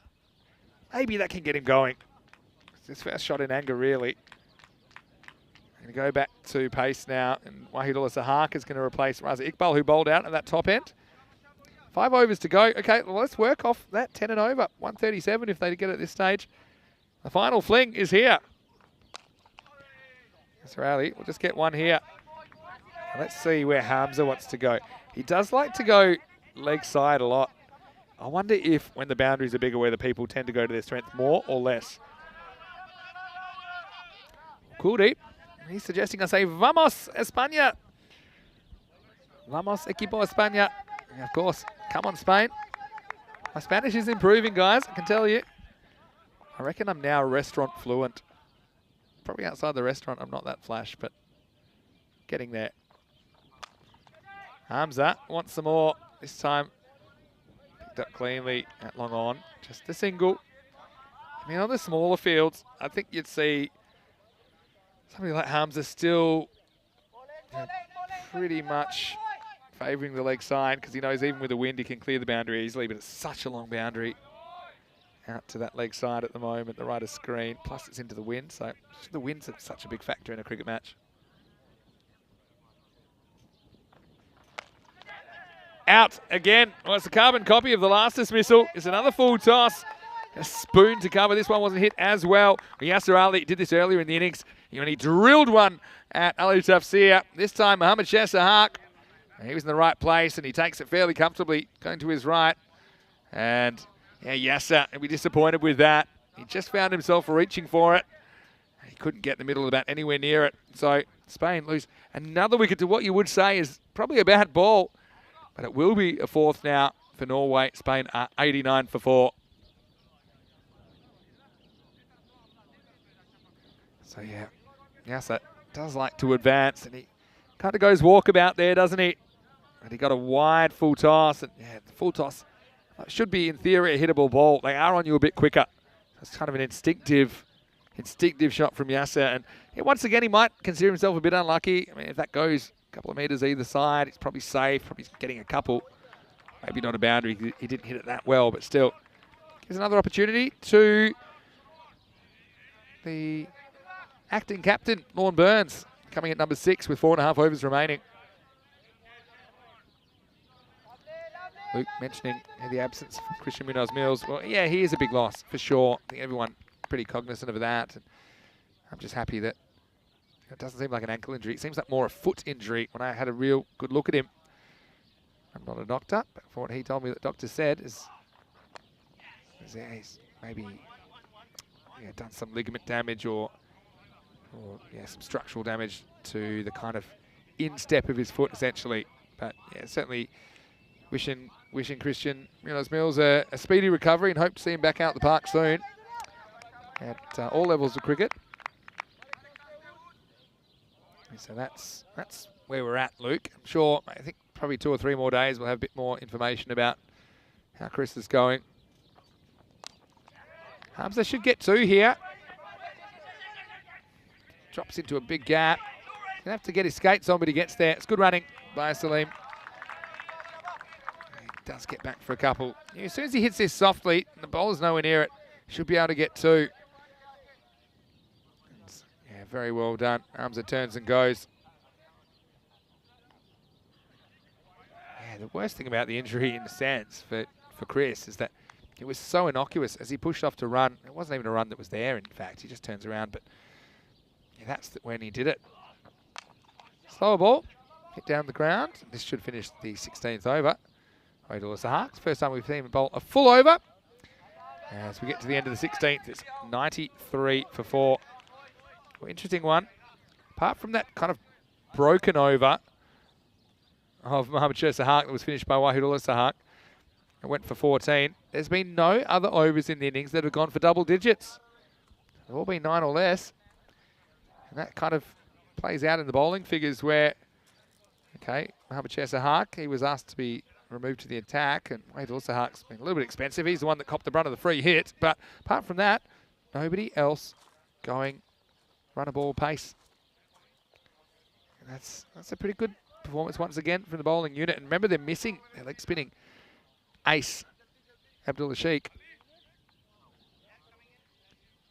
So now we're going to see Bilal Safta. Just the 4 overs to go. Surely we're getting to mind the Windows time. Hamza's already taken him down once. Pretty well bowled though. Gets Hurricane reaching and he can just jab it into the offside for 1. And Luke Belgium saying Lorne Burns has been an interesting addition. Had an interesting series, from making his debut. And even in that first game, he was acting captain because that was the game that Chris Mills got injured. Then, promoted officially to captain in the second game. And Luke saying he hasn't disappointed anybody this weekend. Yeah, I agree with that. He's been a very, very good player. I want to know, give us your thoughts on MVP of the series. I know it's only a 6-match series, but there will be an MVP award today. Tell us who you think's in the frame. I think it's super tough. Super tough. Lorne tries to get funky. We'll go for a couple of runs. Now, what does this get on the way past? Does it get a bit of pad, or is it byes or wides? Let's wait for the signal here. Well, I think it can't be wides. Now I see the line of the ball. I think it's given byes. Gets distracting for the keeper. It's not the keeper we've seen to this point for Norway. It's Krugay Abaratna behind the stumps. I thought maybe it flicked some pad, but byes given. Lorne, he really wants that leg side, doesn't he? And well, he's committed to his plan. I'd like to see him maybe back himself to go over cover. I mean, you pretty much know Safta is going to try and bowl on a wide outside the off stump. Will he try a reverse maybe? No pace on the ball from Bilal Safta. Well, this isn't a good delivery. Well, I have a feeling this is too high. I mean, it seemed too high. I think Lorne Burns thinks it's too high. Well, I think the umpires are probably going to have a chat about this. I mean, we'll see it on the replay. Got to say, just the way he played it. Yeah, that's too high. That's miles too high. that's heart high. Yeah, it's got to be. It's got to be too high. Now, Lorne, he can't believe it. And honestly, I can understand why he can't believe it. That is probably, one, which I know the umpires only get one look at it, but you could just tell the way he played it, that it was above his waist. So, fortunate one, another full toss. And they take the catch, but I mean, Lorne, see, he is pretty much standing at the crease. Yeah, that for me is a no ball every day of the week. And, well, disappointment. That's a bit of a contentious one because it would have been a no ball, would have been a free hit as well. And let's know your thoughts in the chat. I mean, we're talking about this area. And this is a bit of a grey area because we talk about the fact that no one really knows where the waist is. Different umpires, different people think the waist is somewhere else. It's Norway catch a break. Give us your thoughts in the chat. Are you seeing European Cricket Network? Well, maybe full tosses are the future. And they keep taking wickets. The Spanish captain in this game will be disappointed to go in that way, and Bella Safta takes another wicket. And the other thing with those is if you're not sure, I think they should go to the batter. And the bowler shouldn't be bowling those kind of deliveries anyway.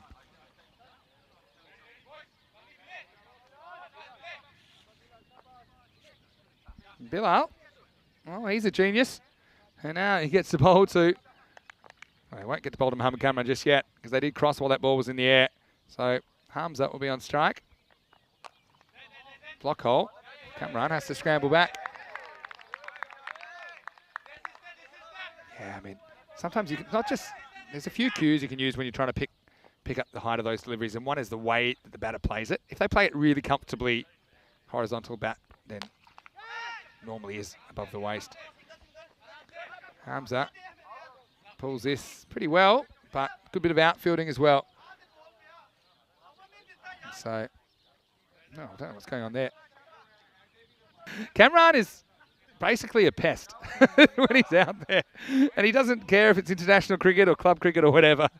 But I mean that in the nicest possible way, and he'll do all sorts of stuff, you know, looking for runs that aren't there.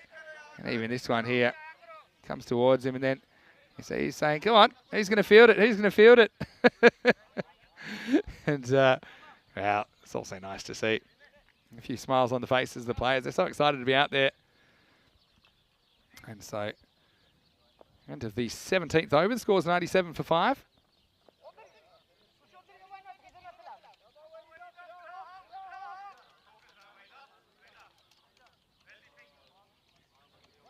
So just the 3 overs left. And I think Paul Hennessy saying, what about Ravi Panchal playing as a batter? And I suppose it's situationally 3 overs to go. They want to launch something, and that's exactly what happens here. Well, watch out. Ooh, I was a bit worried. We're going to have a collision there. It's a good effort by both the fielders, good commitment, and they will get a couple.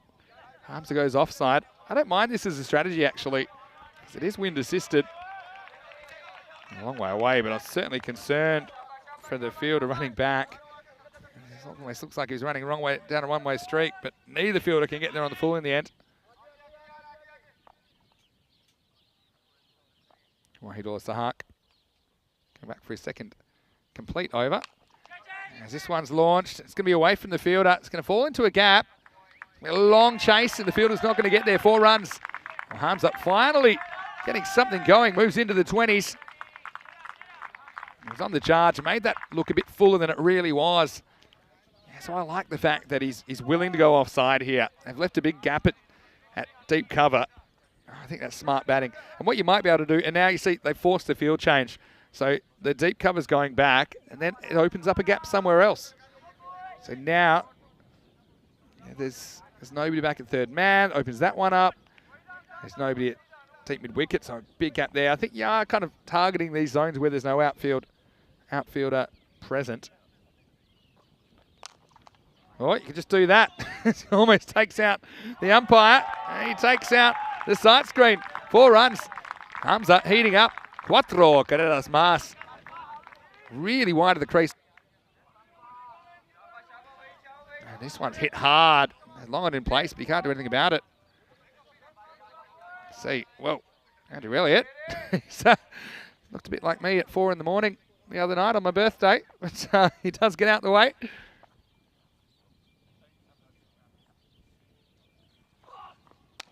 Now reaches for this. Another full toss. This one's going to get over the fielder.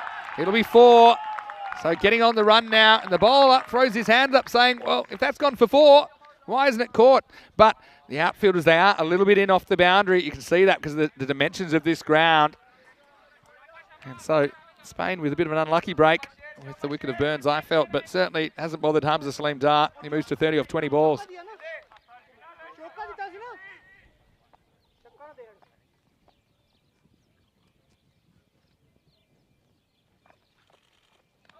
Hamza, this is out. The rarity of late. Here's the man with the really good point in the chat saying the fielder coming in on that one where potential collision should have called off the fielder coming back. And that's one thing that's funny in cricket compared to, I played a lot of baseball as well. In baseball, there's a clear chain of command about whose catch it is. And so I think in cricket, because it's so situational and the positions are so fluid compared to baseball, there's not really that understanding. But in principle, an outfielder should always call off an infielder. Yeah, so we're going to get 2 here. It's good running. And this will end the over. Pretty good one in the end for Spain. They're 113 for 5 off 18 overs. And coming up the 19th over, as we say, on ECN. Sometimes it all happens in the 19th. It's, that's one thing that's a clear difference for me. Playing baseball, outfielders have a clear chain of command over infielders, but even every position has a kind of chain of command. And if you're called out by someone in a position that's kind of prioritised for high balls over you, then you have to get out the way. The other thing in baseball, though, I think there's a lot more really high balls, so they have more time to sort it out. Whereas in cricket, because the ball doesn't come off the bat as hard, it doesn't go as high, I think it does cause confusion. And often you have these situations, especially on the boundary, where both fielders, they don't even know if they're going to get there. So it's hard for them to pull out. They don't even know really if it's their catch or not. In cricket, you don't really know until the last moment sometimes if you're going to get there or not.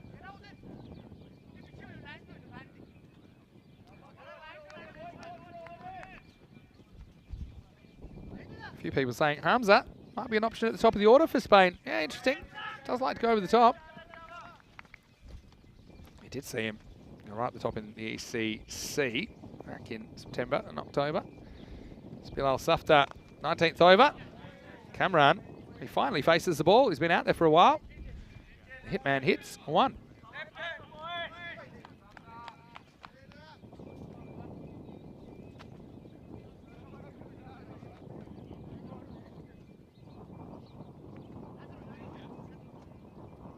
Certainly great that we're able to bring you this T20 International Cricket this weekend on the European Cricket Network. Not often we get cricket on a Sunday. And no rest for the wicket. We've loved our time here at Desert Springs. Well, this time he launches, but he hasn't got enough to cover the fielder this time, and the catch is taken. So that's Abdullah Shinwari that finishes off, and the Hamza show is over. But, nicely taken by Shinwari. Yeah, just hoping to go down the ground. That was well judged. Against getting pretty blustery. In fact, the wind just seems to be switching around at the moment a fair bit. Yeah, that was a good catch in these conditions. Hamza certainly entertained us while he was there. He ends up going for 32. The score is 114 for 6. Nice. Entertaining knock there for him. So, yeah, so Spain, they've got the wickets to play with, I suppose. They did cross, so it will be Mohamed Kamran on strike.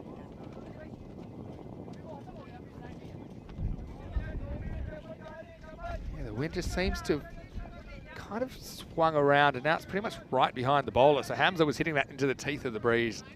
When he got it up that high, I don't think it was ever going to clear the rope.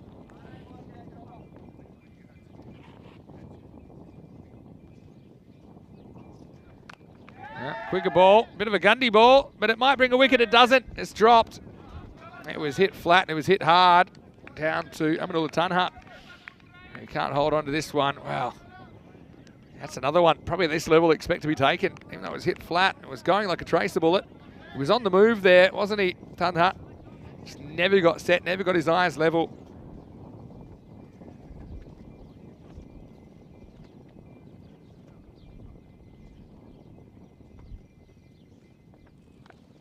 Oh.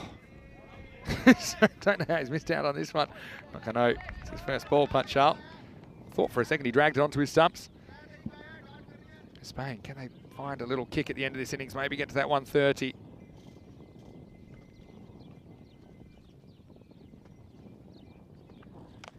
It's another fairly short delivery.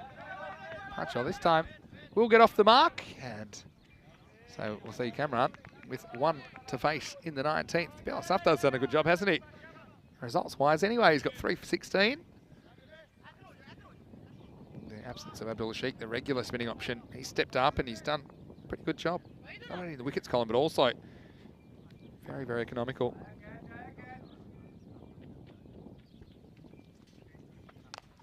Cameron tries to muscle it down the ground, but he will just find Ali Tafsir.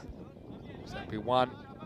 Hitman will be facing up in the last, as Bilal will finish with figures of 3 for 17. Good effort from him.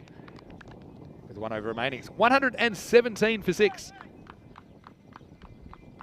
Paul mentioning in the chat that Tom Vine is playing this game in for the first time in the series. I think, with the exception of Ravi Parchal coming in for the injured Chris Munoz-Mills, I think it's the only other change we've had from the Spanish side. Of course, each side only playing 4 games in the series. So, last overtime. And looks like we're ready to go.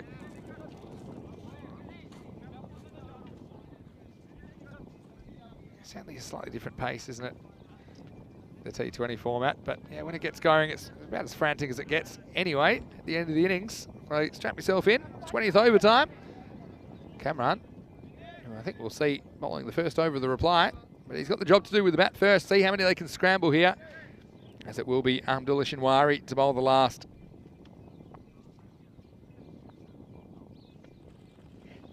It's pretty full. I think this is just angling across. So Cameron not able to get any bat, and it's good length, I suppose. Actually, pitches well outside the leg stump, so it can't be out. Let's see if Ravi wants to get a little bit funky here. I mean, he's got a bowler coming left arm over. In theory, should be an easier kind of bowler to maybe ramp. They've got fine leg up in the circle, pretty square. 45. Just stands and hits it and flicks it away. Probably wants 2 here. Well, Cameron doesn't. And look, they would have got it. I mean, maybe. Yeah, Cameron obviously taking responsibility to do the hitting, but yeah, boundaries have been hard to come by. I felt that was probably worth going for. In hindsight's 2020, of course. The throw sailed over the keeper. They would have got 2 there.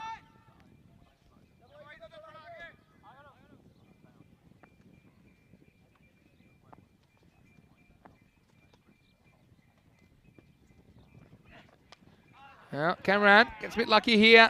Gets an outside edge. It'll be a long chase and he'll get 4. Well, the hitman said he wanted a hit. And he does the job. Wasn't pretty, but it'll do. Does get a boundary. 3rd man in the circle. They've got other boundaries protected.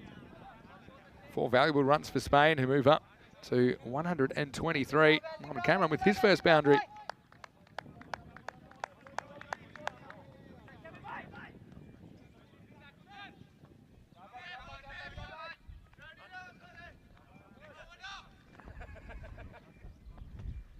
So, hitman goes high. This hangs in a long time. Fielder should catch it, and he does. So, Cameron gets 4 and out. As Wahidullah Sahak takes the catch. Spain loses 7th wicket, 123 for 7. And yeah, a bit of a procession towards the end of the innings. Okay, Cameron. Not a bad idea, although the wind swung around a little bit. You see the flags in the background.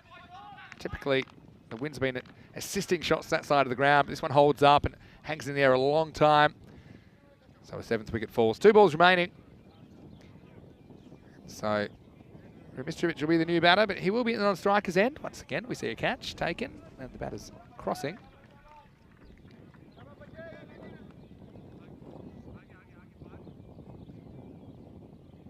Got to say hello to Prince Deman as well. Nice to have you. Sorry I didn't spot you here in the chat a little bit earlier, Prince. Hope you're well as well, and obviously made lots of friends in the cricket scene in Spain. All right, here's Ravi. 2 balls to go. Hits it hard. I think Rumi wants to. I think Ravi will be the one in trouble with a good throw to the keeper. Well, there's going to be trouble anyway. Wow, this is a total mess. Cue the circus music. And I think Ravi, he was down for it, but he was actually down for the count, because when he turns, just watch him here, number 7, Ravi Panchal. Rumi, he was off like the clappers. And he slips as he falls. And if he did get... And then Rumi goes back. And it wasn't a great throw. Got away from the keeper, Abaratna. So it will be one. The good news for Charlie is he can be a hero there because he will get to face the ball. 124 with one ball remaining. Strap yourselves in. It's last ball time. Full toss. Well, they're probably going to go for two here regardless. Good throw to the keeper. Well, they go to the bowler and they'll get him anyway. So it'll be one and run out. As a bit of hesitation there from the batters. Yeah, I mean, there's no real need for hesitation there. I mean, the wicket doesn't matter when it comes down to it. They're going to finish 125 for 8. So yeah, I actually think it's probably a few more than par. I set par 115 to 120, maybe 120. But I think they do have an acceptable score on the board. Not quite the 140 plus I think that they were searching for, but still, I think that Spain have got half the job done. They do have a competitive score on the board, and they'll be hoping their bowling and their fielding outfit will be able to do the business as they look to cement themselves on the top of the ladder. As we go back to some of the highlights, well, the DDC, he was in a hurry, wasn't he, early, and he looked very good elevating over cover. Always Ahmed, though, he had more lives than a Cheshire Cat, really. He should have been out 3 times in 1 over. Eventually, he lost his off stump, trying to work across one from Ahmedullah Shinwari, the left armour. And he was pretty happy with that. And apart from that, we saw the JTM out there with the DDC, Josh Trembeth-Morrow. Eventually, he just paddled one round the corner. It wasn't the best delivery, but it was a good result. Raza Iqbal, busted thumb, didn't matter. Then we saw another one go down this time. Raza Iqbal was brought in. That top end, he bowled 4 pretty tight overs of his left arm spin. Yasser Ali, well, he was singing an octave higher after that one. That was the first high no ball from Mohammad Shahak. And see, as we got deep in the innings, they needed something, didn't they? Spain, they just were looking to raise the rate. So Yasser eventually found a way to hit a full toss to cover as well. Sahak was out of the attack by that stage. And Ravi allowed a 3. A little bit lazy. See, that's one that if it hits him and he goes down, you're probably calling it a no ball. Because he hits it with his bat, he ends up caught. Borderline one going against the Spanish side. And I was lucky. No injuries there. There's a potential collision on the cards. Hamza, though, he was the one that got a wriggle on, wasn't he? As he contributed 32 off 23. Eventually, he would hole out, going to the well 1 time too many, but 3 4s and a 6. A pretty useful contribution from Hamza Salim Dar. And the wickets did tumble towards the end. We saw Kamran hedge a 4, but then get caught in the last over. And ultimately, it was Ramistovic and Panchal, which saw them get to 125 for 8 off their 20 overs. 126 will be the target. Now, Norway, if they can do it in a certain amount of time, they could potentially win the series. So we're hopeful we'll have that information for you. Looks pretty unlikely, but, you know, funny things happen on ECN. This is our last game of the week. See that, Daniel Dor-Kale, he was the top scorer. Dor-Kale with 38 off 34. And Hamza Salim Dar, 32. Pretty useful contribution for him. Apart from that, double figures for Yasser Ali. He got 18 off 28, and Josh Trembeth-Morrow with a dozen. But yeah, I do think that's Spain. I thought they wanted a few more than that. They'll still be fairly satisfied to have that kind of a score on the board. They will be defending when we return. As far as the bowling went, well, a few good performers for Norway. Normally they bowl well as a unit. Just Wahidullah Sahak got a bit of the treatment, didn't he? He had to come and face a free hit. He had to finish off an over, which got started by Mohammad Sahak. So they finished with 2.5 apiece. And I suppose those two were a bit expensive, but apart from that, 2 for 22 for Shinwari, as well as 3 for 17 from Bilal Safdar. He was the standout for me. And wickets to Wahidullah Sahak as well. Mohammad Sahak chipped in with 1 as well. And Vinay Ravi, we never saw him for a 4th over, did we? But he was pretty tight early, bowling 3 overs, none for 14. So we'll take a quick break. When we return, we will be showing you the final innings of this 6-match T20 International Series. We'll be back in around about 6 minutes, so it won't be too much of a turnaround. And when we return, it'll be Norway. Well, they'll be hoping to pull a miracle out, maybe even top the table, but at a bare minimum, they'll want 126 for victory. Vinny Sandhu here, Mr. Maximo. Hope you're having a great day wherever you're watching from around the world. Back for the final installment shortly on ECN. of the European Cricket International T20 Tri-Series from Spain.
Hello and welcome back. We are in the midst of the final match of this T20 International Series. Vinny Sandy with you, Mr. Maximo, for the European Cricket Network. And as we getting ready for the sun to set on this one, it's great to have your company. And it is Spain, the hosts, looking to win their third game of the series. And I know that a few people have been doing some calculations, and I'm one of them actually. According to me, I would have to chase these down in approximately the 11th over, Norway, if they were going to win this, which is basically something like kind of to a ball pace or better. We haven't seen those kind of numbers at all on this ground. So, I mean, if I was Norway, I mean, sure, probably want to be aggressive, but yeah, I think the biggest thing is they'll want to win this game. That is the key factor. So it's great to have your company, no matter where you're watching from around the world. And welcome back to Desert Springs. A slightly cloudy afternoon, which surprises us. But I think that no matter who you're supporting, I think you would have enjoyed this tournament so far. I know I have. Now we're getting ready for the final fling. Spain had that one change with Sulkanane Hyder left out of the lineup, and I think they just thought they wanted to see Tom Vine and his variety of slower balls. So they thought that was provided a bit of a different look to their attack.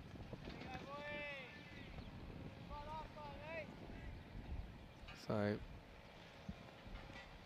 once again, welcome you back if you're watching on Fancode in India or the YouTube channel, ECN European Cricket Network. It's great to have you with us today on ECN, and I know that I've had a lot of messages over the last couple of days saying that people have really been enjoying watching a different sort of cricket on ECN, but it's great that we have that enthusiasm out there. There's Josh Trembeth-Morrow, still rocking the floppy hat. I think that might be Tom Vine's coming to the lineup, and maybe he's got one too, so he's got a floppy friend now. And yeah, see what we see from Norway. I know that Norway were a bit disappointed with their effort yesterday morning against Spain.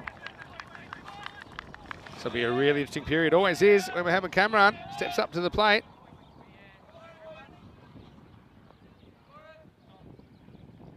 All right, time to go. 126 for victory.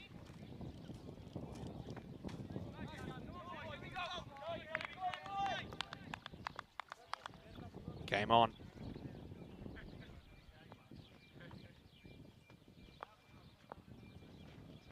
Yeah, nicely played away first up. Yeah, Kamran kind of got the treatment a bit this morning. You don't see it very often, but he didn't really have a good time out there. You see, originally we saw him receive a couple of talking tos about running down the wicket. Didn't seem to be so bad that time.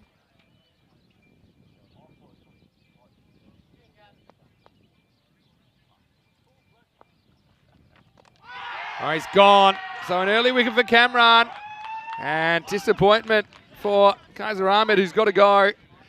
And he's so good at taking wickets early on, Mohamed Kamran. That's what he's brought into the side to do, and that's exactly what he's done here, defending this total in match 6. Norway lose their first wicket without a run on the board. This one just plays across the straight one, really. Wouldn't say it did a lot. Just beaten for pace. And yeah, I think he looks back at that, Kaiser Ahmed. I think he'll probably, he practices the correct shot with a straight bat. Just tries to get a little bit too clever, trying to work it away on the leg side, looking to get off the mark, but he won't. He's gone for a duck, and it's none for one. What a good start that is from Mohamed Kamran. He's pumped. Why not?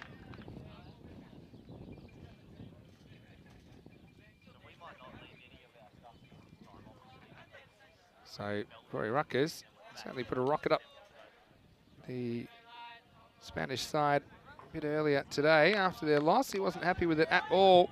I think we'll see a bit of fight out there from Kipor Stamania. You better. Out in the middle now, and yeah, never an easy task, is it? It's Bilo Safta, who's there in the number 3 position. Better at the non-strikers then, watching it all unfold. Kruger Abaratna.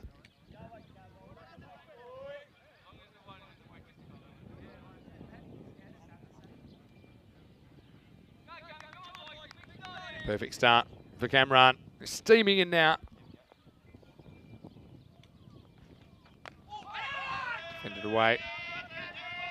Yeah, so like I mentioned that figure of, I think, 10.4 overs. Where if they were to chase down the target of 126 and 10.4 overs, Norway would actually win the series. But yeah, I just don't think that's that realistic.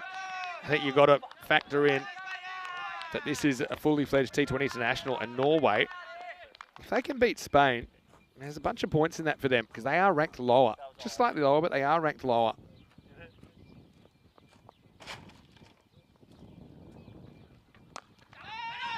Driven away, and that's Josh Trembeth-Morrow doing the fielding. And I wonder when and how Tom Vine will be used in this innings.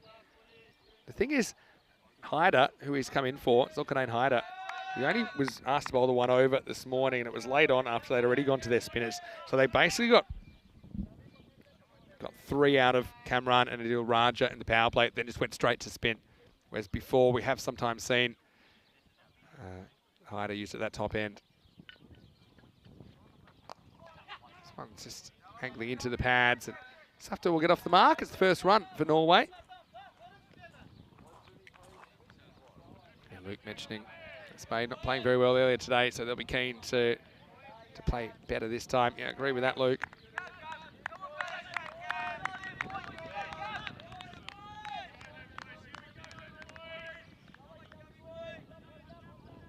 And we get to see Abaratna on strike for the first time now. Just the single and a wicket so far. Cameron so often strikes with the last ball of his first over, something I've observed. Gets the ball to Abaratna. Handles this okay. Drives a little bit late, but no run. 1 over down. 1 for 1.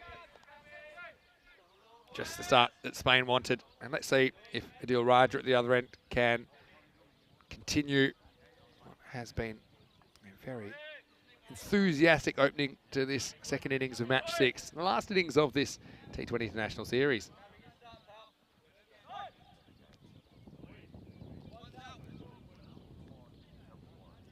It's certainly a different looking Spanish squad that we've seen over the past few years. Some talking points amongst some of those playing, some of those that aren't, but one thing I will say is across the board, internal competition is only a healthy thing if you're trying to finish with a strong side. I don't think anyone's been blacklisted or anything like that. I think it's just they've gone with the players they felt were the players to go for in this series. But if they don't perform, everyone here knows they're on the block. Doesn't matter who you are, I think. And, of course, that causes a fair bit of anxiety at times, but I think it's necessary if you're trying to take your cricket to the next level as any nation, not just a European nation. Here's the deal. Steams in, and Bell plays it away fairly comfortably, but no run. Don't want to fall too far behind the rate here, Norway, because then it'll be on them to attack the spinners in the middle overs, which I don't think they want to have to take too many risks against.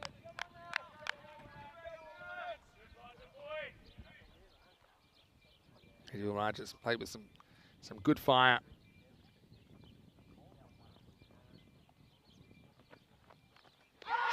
Well, is there a little nick on this? Yeah, he's gone. He walks. And so Adil Raja does it again. And, well, he's bowled really well this series. Tough to handle the first one, but he couldn't handle the second. Little edge through to Awais Ahmed and Norway. They're in a right royal mess. It's 1 for 2.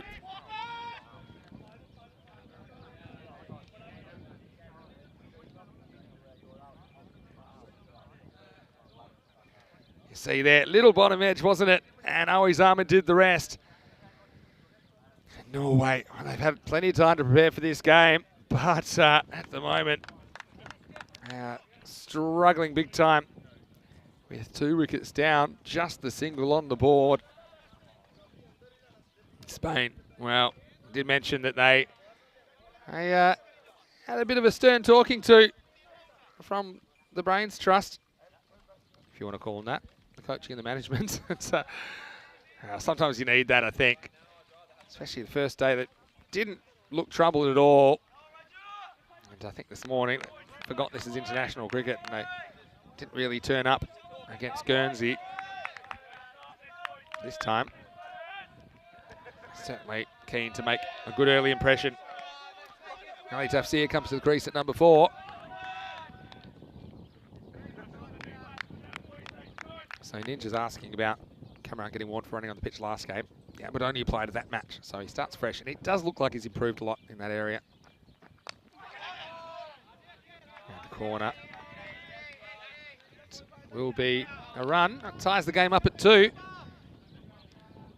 Yeah.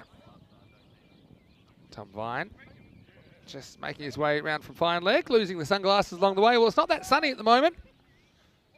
But yeah, I'm looking forward to seeing Tom bowl. I thought he bowled really well. Played in the group stages of the ECC last year.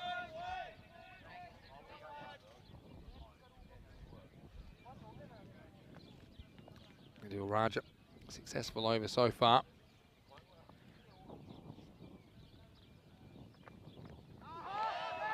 So, right now, happy to let this one go through to the keeper.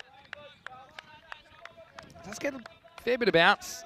And look, I've got to say, we talked a lot about this pitch, but there's been something in it for all the bowlers, really. Pretty decent bounce and carry there for Adil.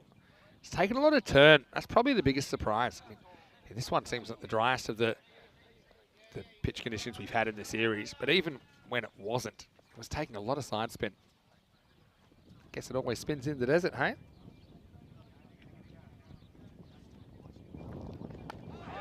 Good pace again.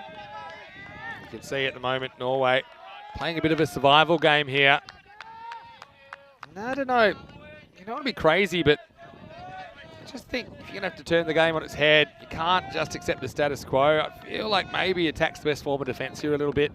You've only got 6 overs in the power play. It's probably the easiest time to hit the boundaries.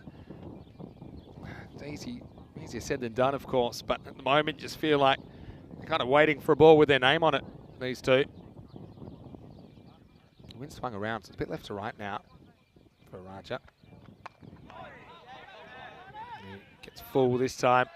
And once again, very, very good over. Well, don't know if you have twins in your family, but we've got twins opening the bowling for Spain at the moment because they both got 1 for 1. And that means after 2 overs, the score is 2 for 2. Yeah, I mentioned that theoretical figure of 10.4 overs for Norway to chase these runs down. If they were to do that, they would go above Spain, but I think you can put that one in the bin. Because now I think they'll be happy just to get the victory. Still a lot of cricket to go. They certainly are on the back foot after a couple of overs. Now we'll see Kamran continue. And I think, yeah, with Tom Vine in the lineup for Haider, don't think they want to use him in the power play. I think the plan would be to bowl Kamran and Adil Raja for 3 overs each, and then strangle with spin, and then you've got someone like Tom Vine to come in as a kind of a floater in the second half of the innings and bowl a bunch of slower balls and variations. That would be the plan. I mean, even without Vine, they've got 5 genuine bowlers, don't they? Because they have the 3 spinners, spin to win, and they're all different spinners. There's a left arm orthodox, a right arm finger spinner, and a right arm leg spinner. Here's Kamran. This one doesn't really carry. One thing that's kind of a strength of Mohamed Kamran is, and he doesn't bowl the same pace all the time. I think naturally there's a bit of variation. Some balls just come out really good and seem a lot quicker.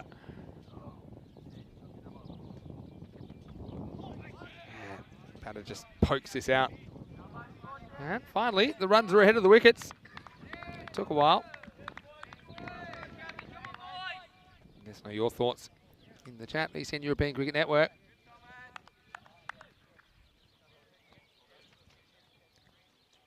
We will see. Have a run up Taking strike now to Mohamed Kamran. It's been great to watch him in international cricket, hasn't it? Just ties him up slightly, no run.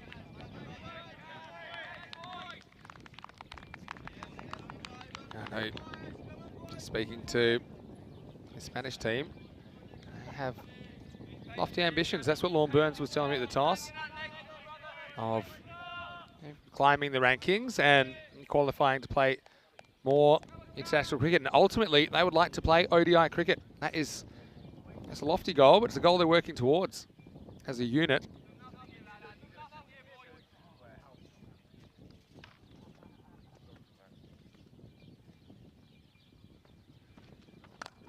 Nice looking drive, finds the gap.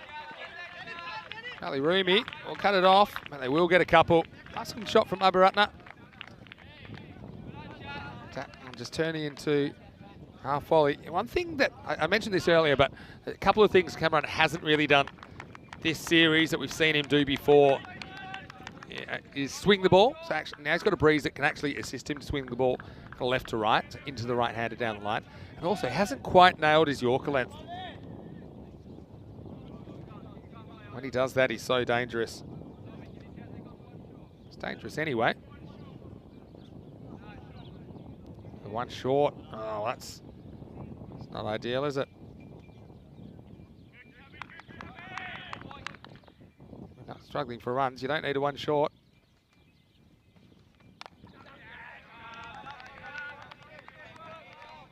Kamran gets defended away.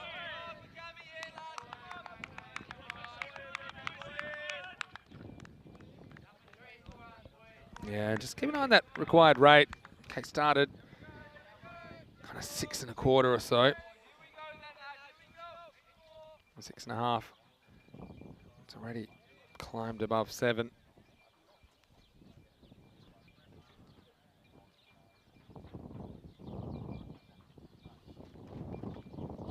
Good delivery. It's a slightly slow one, I think. If I was Cameron, I wouldn't be bowling too many slower balls, but this one angles across and not really dealt with, but the batters do survive. At the end of 3 overs, the score is 4 for 2.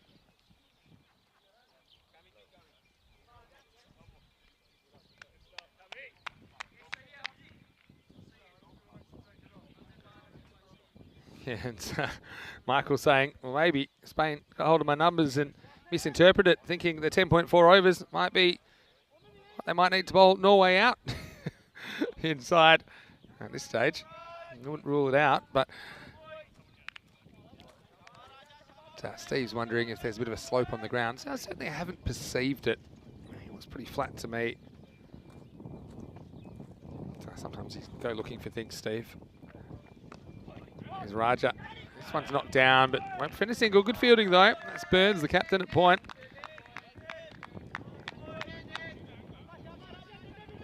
So we'll say that all these sides, I mean, they're treating these games as individual games as well. And once again, thanks to everyone for hanging with us this afternoon or this evening, no matter where you're watching from around the world. In the morning still, in some parts. The Western US. To Ninj, to Nick, to Michael. Hello to you. To Luke as well. Lorne picks it up to his left and fires off a throw, but no chance of a run there. Abaratna was looking for one, but he was sent back pretty quickly by Ali Tafsir.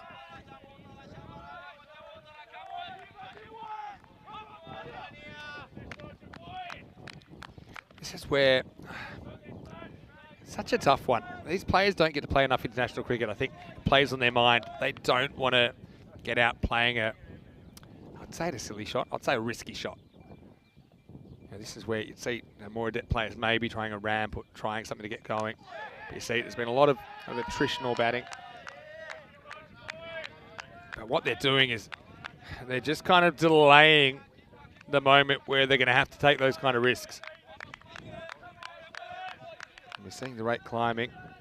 Yeah, okay, you want to get through the new ball, but you're also kind of not giving yourself as much of a chance to hit boundaries in this power play where theoretically it should be the time that you can hit a few more with only 2 outfielders.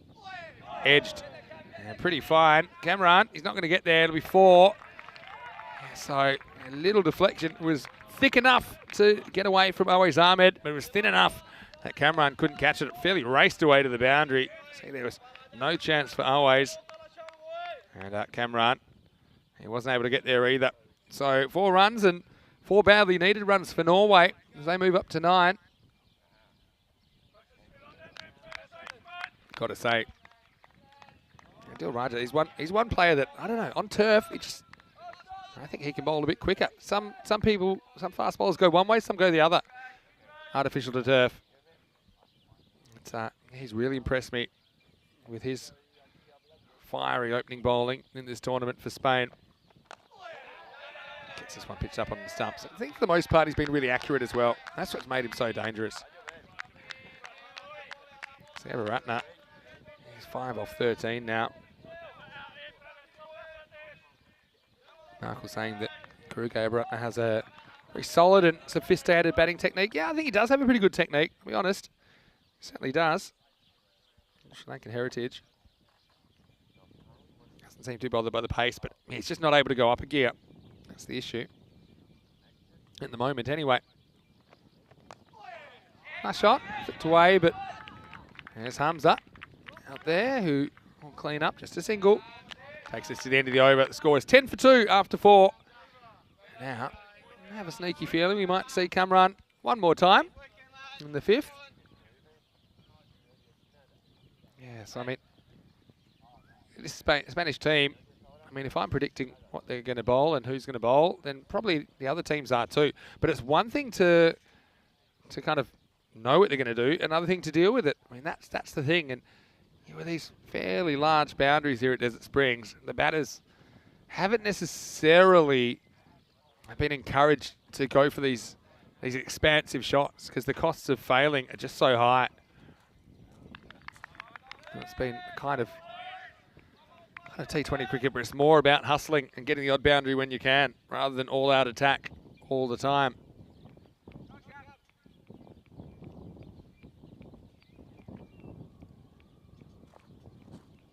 Cameron in over number 5. It's a bit shorter. It's played away again, no run. Let us know what you think in the chat. I mean, do you think Norway should be looking to attack the 5th and 6th over here? Or do you think they're smart just to survive and then take their chances in the middle overs? Feels like they are going to have to take some chances at some point if they're going to chase down this target of 126. It's a slight cutter there from Cameron. No run. Credit to the bowlers though, they are making life pretty difficult for the openers here.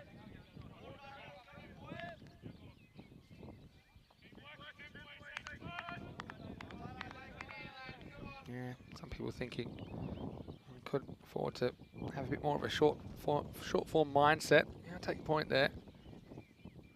Again, it's always easy from here. I'm not 22 yards from Mohammed Cameron right now. Down leg side, they're going to run here for the wide.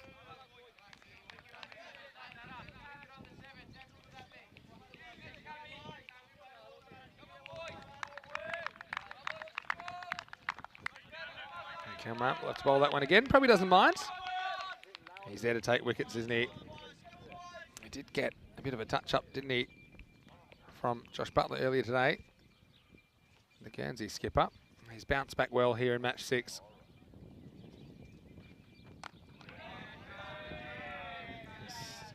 Defence first at the moment.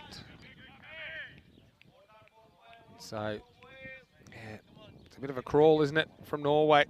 It's a slightly different approach that we saw from them yesterday. Even though it didn't really come off, we saw just a bit more of an attacking intent in their first 6 overs, whereas here, just seems like they've always been on the defensive. And probably a lot of that is to do with the 2 wickets that's fallen as well, for sure. See, once again there, just safety first. But now you look at this rate's heading for 7.5 and over now. So what is that? I mean, that's basically 150 pace. And we haven't seen any teams looking like getting near 150 this week, really. That's really what you're asking. There's going to have to be a moment where you flick a switch and be more attacking. So often in this series, it seems like teams have gone from 0 to crazy. This one loops over Cameron. Once again, they won't get a run. So I think this will be the last ball of Cameron's spell coming up. I do fancy I'll go to spin after 6.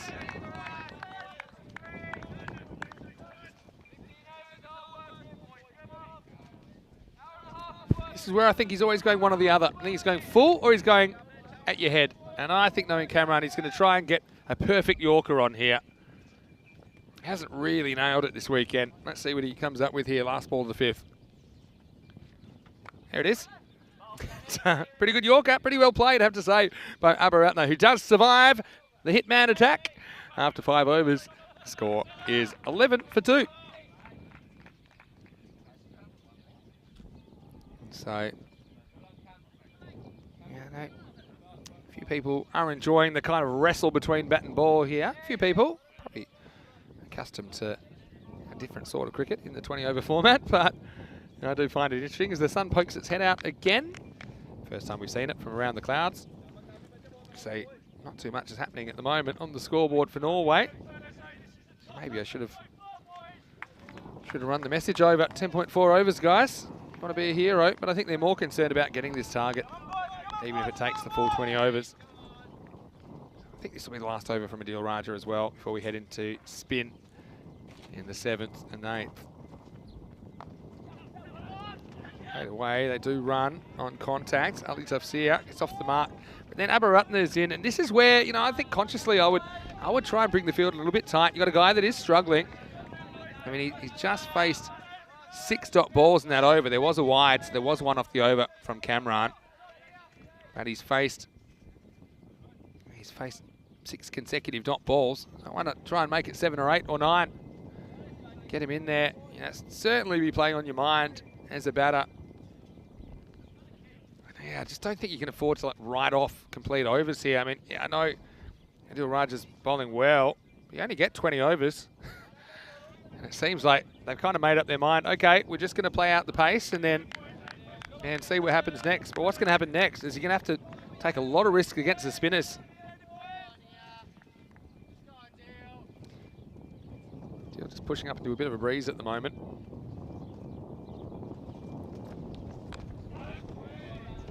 Shapes off and then pushes to leg. Just a single, moves to 7.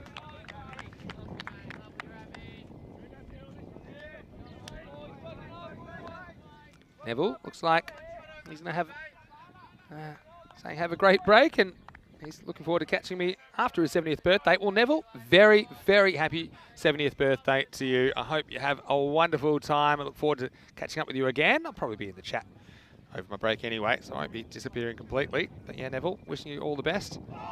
That milestone.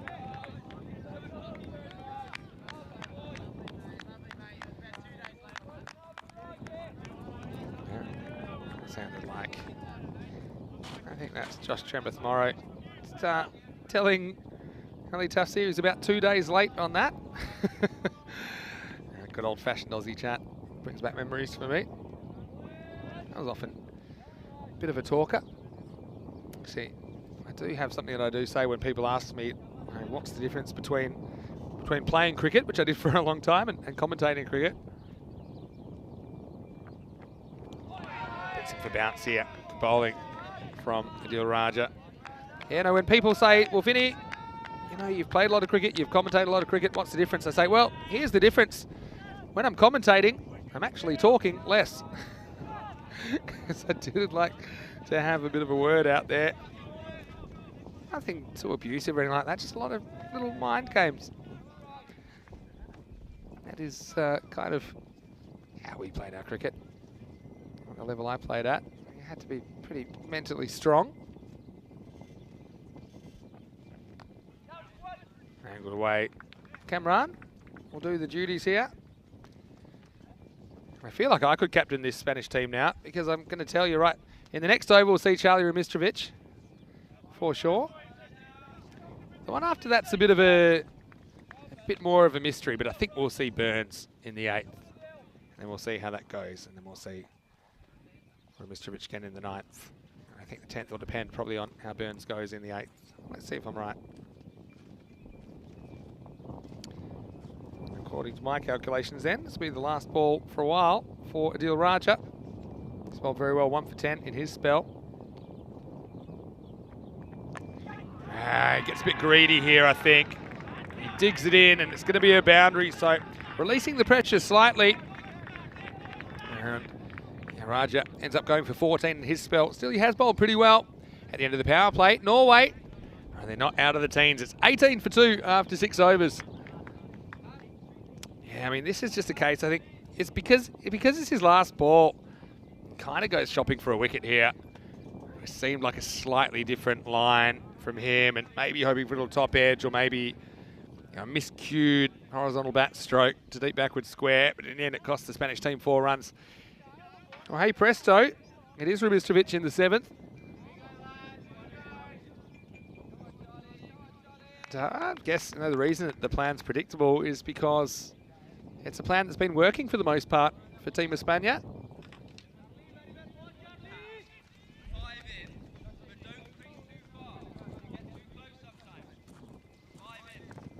Yeah, a few people not contesting what I said, that the difference between me playing cricket and commentating cricket is that I talk less when I'm on commentary than I was behind the stumps. That's where I got such a wide vocabulary. Here's Rumi. And what a good catch that is. Excellent catch taken at cover. And it's the JTM who's able to pluck that one out of the air. Josh Trembuth-Morrow. And immediate success for Charlie Rubistovic. As you see, Norway, they've dawdled through the power play. And then immediate success with a change in pace. Oh, they'll be so upset about that. Just take your time getting set. And then to go off the first ball, the 7th, that will be really frustrating for Ali Tafsir. The last we'll see him at the crease in this series. It's 18 for 3. Fantastic bit of fielding though. Can't take anything away from the catch. Josh Trembuth-Morrow. Wonderful, wonderful opportunity taken. So, Charlie Rumi, the Mungatori Cricket Club. I'm sure all of his teammates, they'll be watching pretty intently right now. Yeah, well, Michael saying keeping the focus is the main task of your opponents then when you're playing them. Yeah, kind of. I won't say, you know me, I'm a nice guy. Michael, you know that I'm not ever going to go out and abuse someone, but I may kind of want to trick them into making bad decisions. If they can deal with that, they'll be a better cricketer. You know, he survived to first grade cricket level in Australia for any length of time without being able to handle those kind of tactics. That's why, you know, I think sometimes you're a bit too precious. I think often people that have a problem with the quote-unquote banter on the field, they're people that maybe watching from a distance, they don't understand that the players, they like the contest, most of them. And there is a line where it goes too far, but I mean, not like everyone else, don't like to see it crossed. Rubistovic is pushed down for the first run of his bowling. New batter out there is Ali Salim.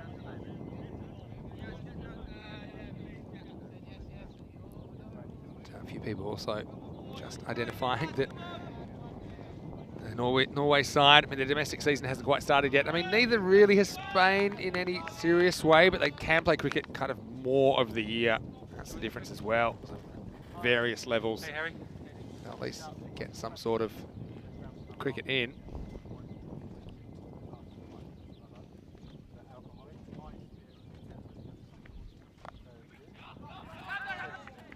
Rubistovic, early birthday present for him. Of course, he turned 17 on Tuesday.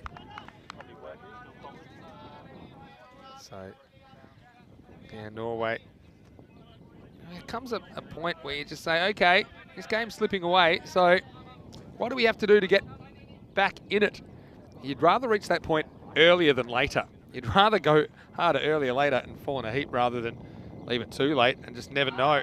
Good bowling by Rubistovic once again. So it makes him so dangerous. He's got kind of more than one type of orthodox spinner. He's got the one that really goes, and he's got the one that goes a bit. And I don't think you can really tell the difference if you're batting And the thing is, he does it so accurately, so certainly it's for sure that he's a handful, especially if you're a right-hander. You don't have your pads as a second line of defence. Well, this one just gets an edge, and I think this crashes into Always Ahmed's boot. Let's have a look at it. Yeah, it does. That's what you need the old kick up and catch, but always. Well, maybe it did bounce first, actually. Pitched up and slightly miscued. I think they want two here. Wow, good throw might have him in trouble, but just a bit off balance when he threw that one down Dol Kayet. And so will be a couple. That one was perilously close to Josh Trembeth-Morrow, who already took a fantastic catch in that over. Mistovic just concedes 4. Does pick up a wicket in the 7th. It's 22 for 3 after 7 overs. Michael Daub saying, yeah, isn't it the task of the keepers to test the concentration of the opponent batsman? Yeah, for sure. Sure is. One of them. Have to say, your focus does have to be on making sure that you don't make any mistakes yourself and you're concentrating when the ball's in play. That's super important as well. Well, here we go. I thought we'd go to all spin, but instead we are going to get Tom Vine. And maybe this is just one over so that he can settle a little bit. He'd be itching to get a bowl, for sure. I thought maybe they would have kept him back for the second half of the innings, but he's going to come on here in the 8th. And Always Ahmed's going to stay up to the stumps. Nah, we'll face up. He's 12 off 22.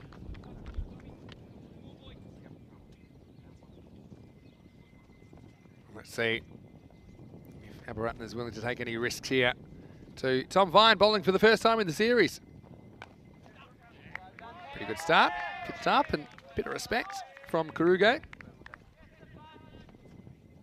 Let's see how many slow balls Tom Vine bowls in this over, because I think maybe towards the end of the innings he'll probably bowl 4 or even 5 in an over and use this kind of regular pace ball as the variation, kind of bowling backwards if you like. That's the off cutter, I think. It's lofted away. Bit of a chase on, and it is chased down by Daniel Dor. Yeah, he's covering a bit of ground out there. The thing about Tom Vine as well, he's got lots of different slower ball variations. He's got the one that comes out of the back of the hand. He's got that one which kind of rolls his hand down the right-hand side of the ball, a bit like a fast off-spinner or off-cutter. But he's just trying to bowl a bunch of variations so the batter can't settle. He wanted to do it all accurately. This one gets away from Always. Not sure if there was any bat on this at all. Must have been a little edge on that. And again, that seemed like a little off-cutter.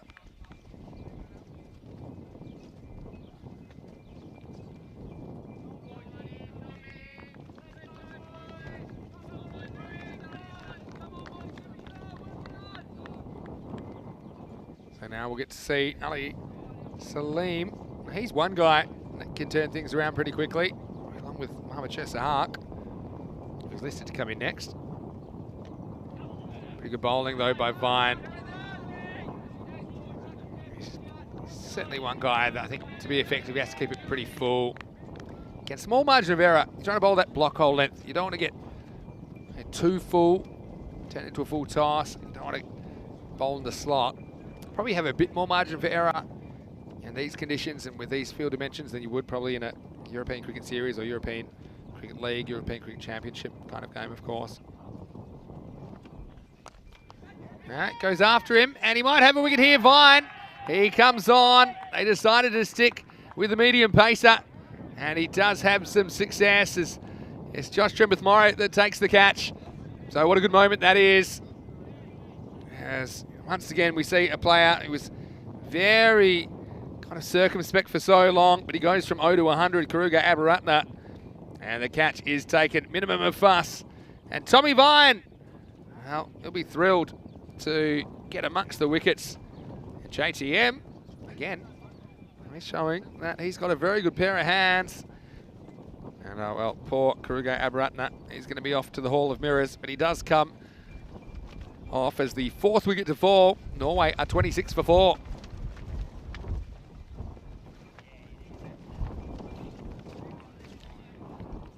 Yes, wind's a bit all over the place at the moment now. You can probably hear it in the effects mic.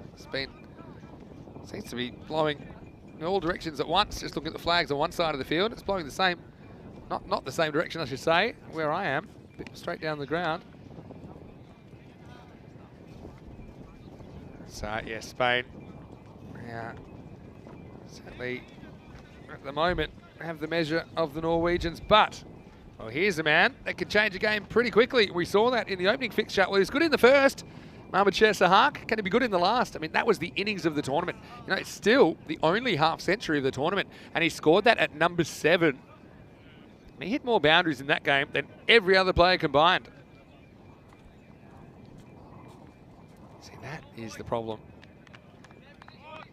I kind of said they were deferring their risk-taking in the power play, just seeing off essentially the opening bowlers, who are very good bowlers, no doubt about it, but there wasn't really intent. And now, Abaratna sees something a little bit slower. The cutter from Vine, and he just picks out JTM down there on the long-on boundary. Sahak, well, he won't care where the fielders are. If it's in his slot, he'll try and go over the fence. So this should be a really interesting battle coming up. Last roll of the dice, I feel, for Norway at 26 for 4. Last ball of the over for Tom Vine. A full toss, and Mohamed Sahak will get off the mark, and he'll be facing up when we return, as the score after 8 is 27 for 4. Good over from Vine. Good start to his tournament. Just 4 and a bye off it, and he does pick up the wicket of Kruge Abaratna. Hello to Theo Rumistrovic in the chat. How are you, Theo? I hope you're well. Obviously, it's been a while since I've seen you guys in person at La Mangatoriveka Cricket Club back on the 28th of February. I did that Spanish Championship Day. You guys were taking on Menage, but still remember the day well, and I hope that you're enjoying the cricket here on ECN, and everyone from that club. I know they're very passionate about their cricket.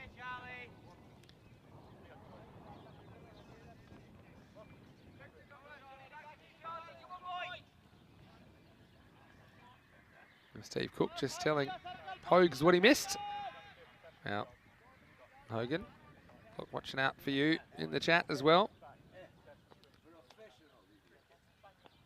Here's Rumi. Oh, he does well to get down to this. Probably annoy him. It's his spinning hand, and he's showing the kind of intensity that Spain are bringing. Like I said, they didn't play well earlier today. They had an off performance. Now Charlie Rumi trying to stop every run possible. This one spins past the outside edge of Salim.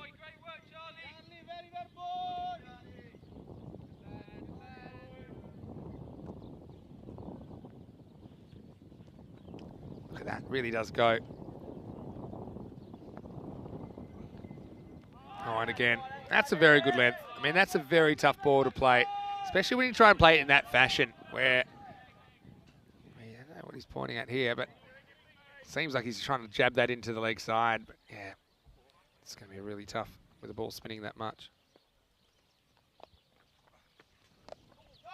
It's an easier way to play it, but doesn't beat the fielder. They've really hit the skids here, Norway. They've never really gotten going in this innings. Not really handling the pace well early. Now struggling a bit with the spin of Rumistrovic.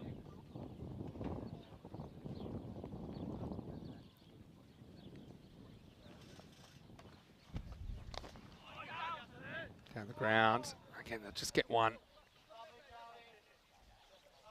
So, and Charlie certainly has been impressive. He's one of those players you'd say he's kind of mature beyond his years. You just wonder what he might be. I know he's part of the Nottinghamshire under-18 setup at the moment. So I'm sure he's getting exposed to some high-level cricketers and high-level cricket. Knocked out to the offside. Two's the call, but I don't think it'll ever be there.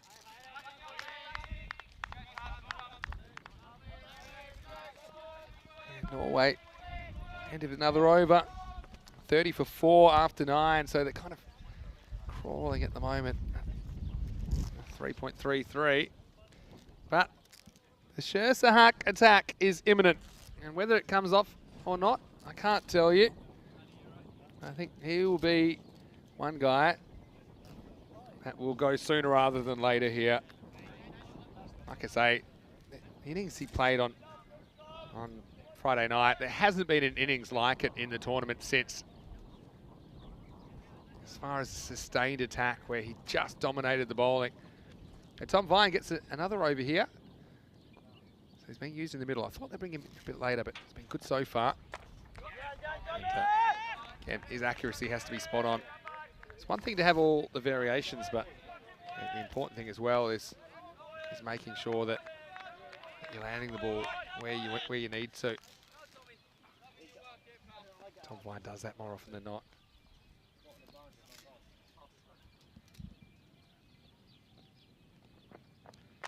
Once again, full and straight. Keeps it pretty simple, doesn't he?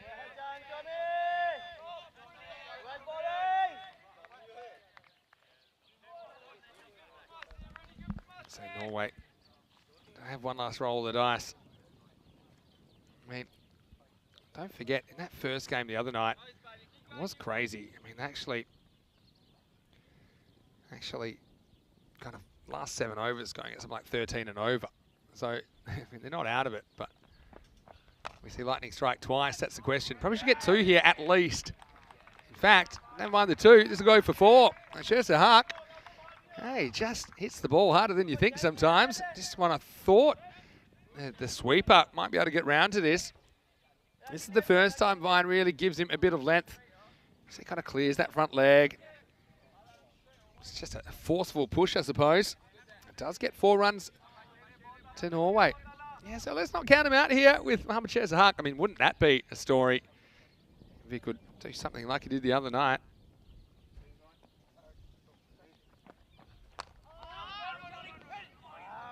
This is pushed. Doesn't beat Ramistrovic. So the way I'd look at it from here, I mean, sometimes I say this in ECS cricket, but if you have a big problem, and the big problem is that they're miles away from the target at the moment, you break it up into little problems. And at the moment, essentially they need 9 and over. So just try and get 9 this over. I mean, break it up into over by overs. You don't really want to see it getting north of 9 or 10 for sure. But you've got 2 players there. These 2 did have a good partnership on Friday night against Guernsey.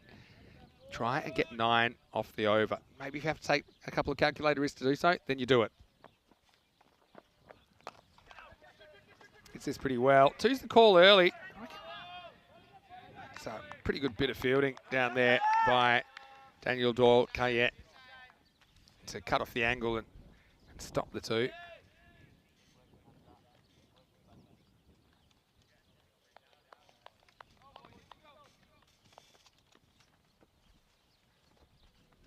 All right, let's see what Ali Salim's approach is here. It's just been the 5 off the over at the moment. Oh, this will help as well, because I think this is going to be 5 wides. I don't think there's anything on it. Wait for the call. Well, there you go. That's a bit of a bonus. So I talked about the 9 and over required, and there was the 5. So now they get 9 plus a bonus ball. So it's kind of not just a cricket bit of advice, but maybe a life bit of advice. When you've got what seems like a big problem, just break it up into manageable chunks. And an over, or 2 overs, is a kind of manageable size that you can deal with. Now they'll get a 10th and probably an 11th off the over, because there should be 2 here. Yeah, so Vine, I mean, good for so long, but just had a couple get away from that over. He's now conceded 16. It's the end of the 10th over. Norway 42 for 4.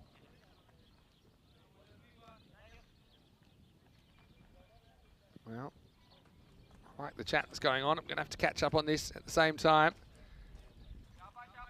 Michael's just telling Steve what he missed, and some of them are fairly obvious. And he's talking about Desert Springs, the scenery being scenic. Surely it is. And Michael's saying umpires may be getting sunburned. Well, hopefully not. Hopefully they've taken the precautions.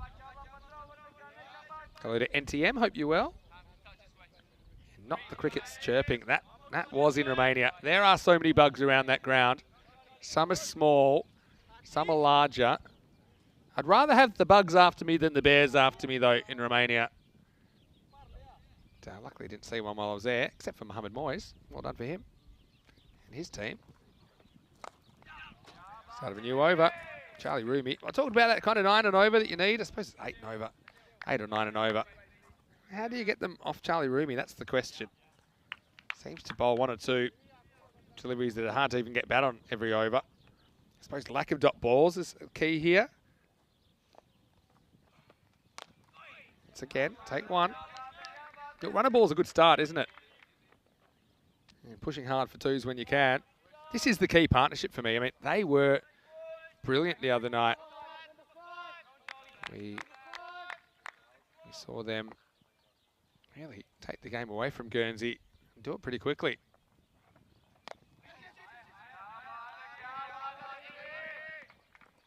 Just a single there. I mean, yeah, the other night in that game, Guernsey had done really well to restrict Norway through the first. I think it was 13 or 14 overs. I don't get a run here. So it was a fascinating cricket match. They had them something like, I think it was 58 of 14 overs, and then yeah, the last 6 going for 79. Yeah, it's frustrating though. You miss out on a couple there. A couple of dots will just put the pressure right back at you. And now there's only 3 singles and 2 dots off this over.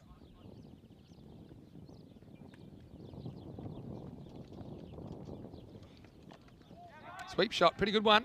Sweep, got to push for 2, I think. Yeah, I know he's not the quickest, Ali Salim, but yeah, didn't really ever look interested in that. Yes, it's the 4th single of the over. See there, he's kind of on the treadmill a bit, isn't he? He's not really committing to the 2, but what he will have is a strike as we get to the end of 11 overs, and the score is 46 for 2. So they did get 12 off Fines over. And then Rumistrovic just going for 4. He's just so consistent at the moment, Charlie Rumistrovic. Once again, Charlie, very happy birthday. I'm sure you'll be watching back. Very happy birthday to you on Tuesday. 17. Does that mean you can drive now? I suppose you get driven all the time, being a spinner, but I wonder how that's going. You've got some nervous parents hanging around. Change of bowling. They are going to replace Vine, who still, I know you had some success there, but a little bit surprised that they went to Vine before they went to a genuine spin option like Burns or Yasser Ali, and now it is Lorne Burns. That will bowl his leg spin from the top end.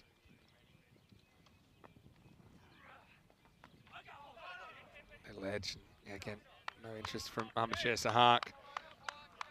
You don't have to be crazy with the running, and you certainly don't want to run out, but I think that some of these marginal ones are fairly safe, like that. If you're backing up, I think you get to run there fairly easily. Enough's enough, and this one is going to travel. Maximo!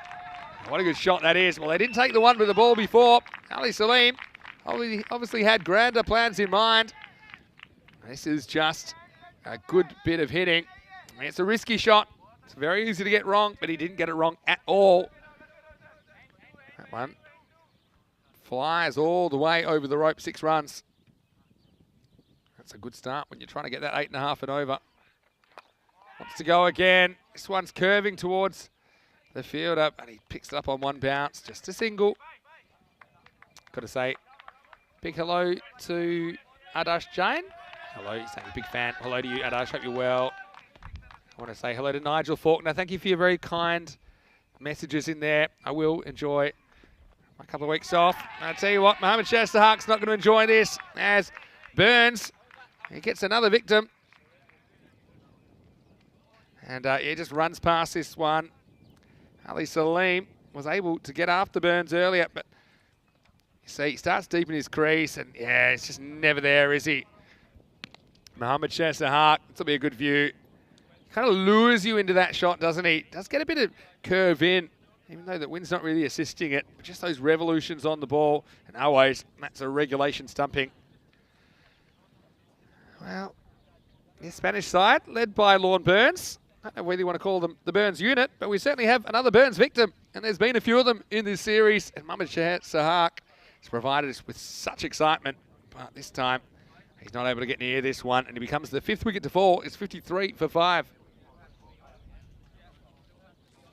Yeah, thank you, Nigel, and I will have a great holiday. I'm looking forward to catching up with family and friends. Just it's been a couple of weeks away from the scene, but don't worry, I'll be back soon enough, and I won't be disappearing. I'm sure I'll be either in the chat on occasions or often lurking.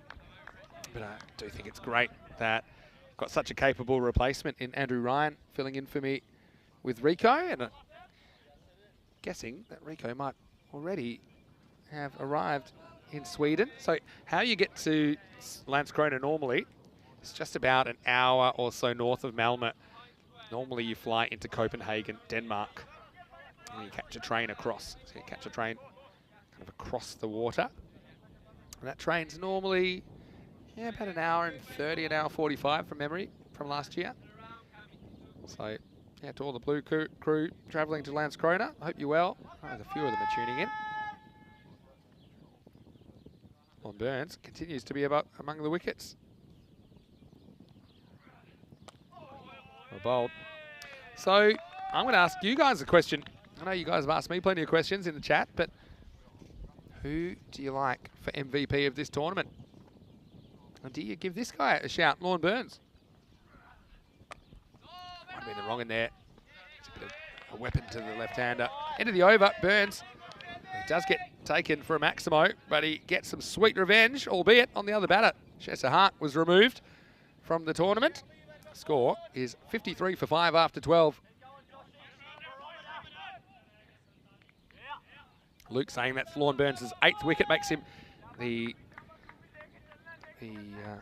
leading wicket taker in the series. I think often we do focus a lot on runs, don't we, when we're talking about MVPs, but they say bat for show, bowl for dough sometimes, and Burns has been really good, picking up a 5 for. That's probably the outstanding individual performance of the tournament, probably along with Scherzer Hark's 70 not out. So do you have him in the equation, especially partly for his captaincy as well, the fact that he's been thrown in the deep end? I think he's led the team very well in Chris Munoz-Mills' absence. This one sliced over, cover. And JTM, he's on in a flash. He's not going to allow a second run there. Of course, while this has all been happening, we know that Norway, they haven't chased these runs down in 10.4 overs. And so it's assured now that Spain will be the winners of this tri-series. But the question is, will they win it clear on net run rate? I want to win it clear.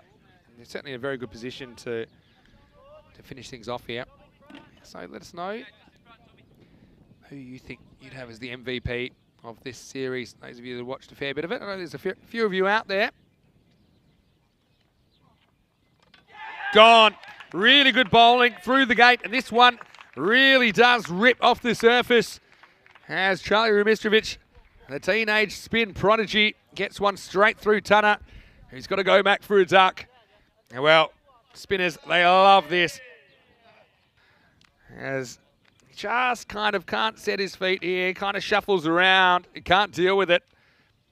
And this one really does grip off this surface and rips straight through the gate and into the furniture. Look at that. Fantastic bowling by Charlie Rumistrovic. Well, there's another birthday present as he takes the 6th wicket. And Norway now, you got to feel, with 7.5 overs to go, it's last right's time, 54 for 6.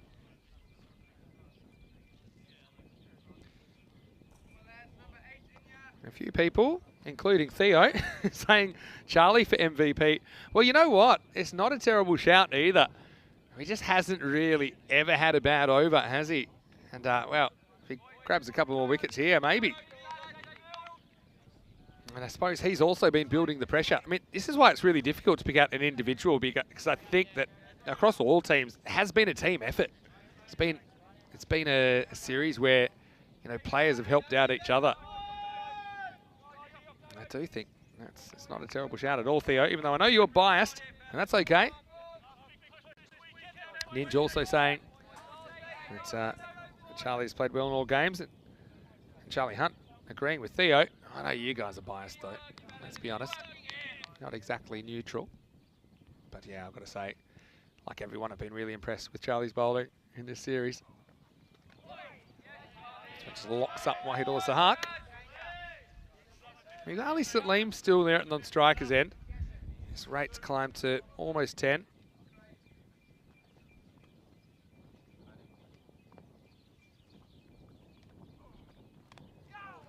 This one's a thick outside edge, and a bit of hands-free fielding. No real damage. Tom Vine. Maybe he's one that needs to field in a box, judging by that effort. But that's great to see Tom out there.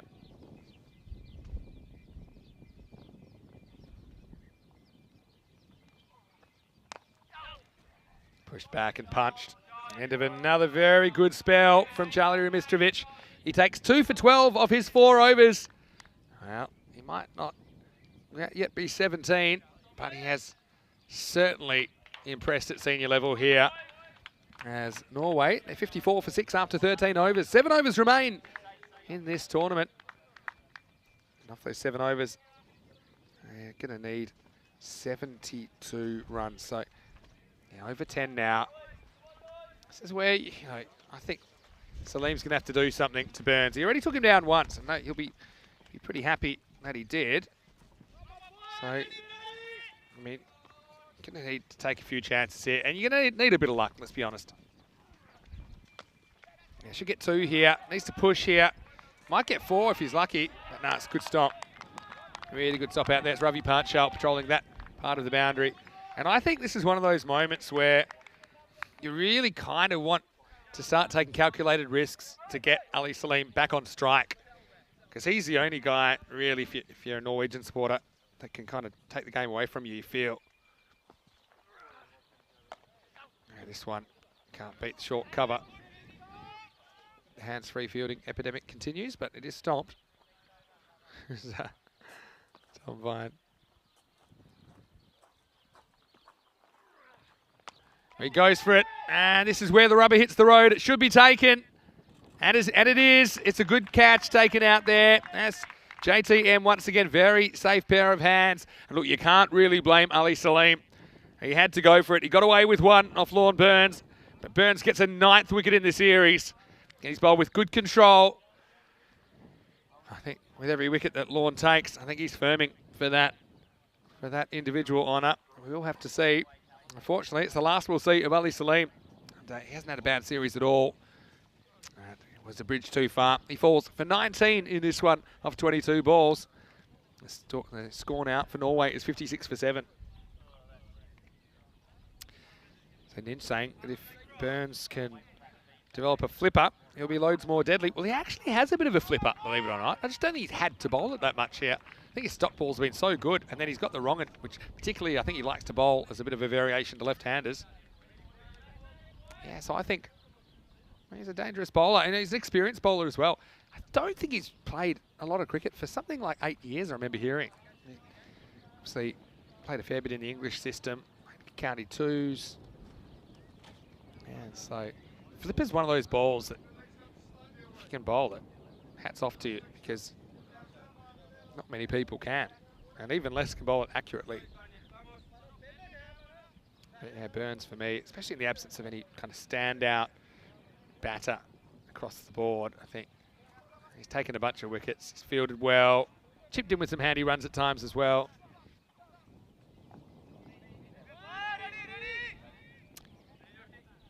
Abdullah Shinwari, the new batter, but won't be facing because we're still in the dark ages and the batters don't have to cross back. So it will be Wahidullah Sahak to bowl. Still getting used to that.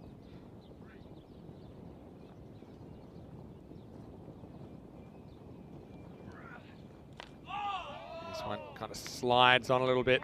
Does have a pretty good top spinner as well, which kind of spins, hurries on. See there, batter had to kind of jam down on that a little bit. And a big swing and a miss from Wahidullah Sahak. This is kind of what I'm talking about. If you're kind of rewind 8 overs. They weren't playing a shot in anger at all. And now they're just trying to blast everything for 6. And those that they can hit, that is. That's the end of the 14th over. Well bowled by Burns. He's got 2 for 9. The score now is 56 for 7. So yeah, I think it's something maybe for all of the teams to look at this weekend.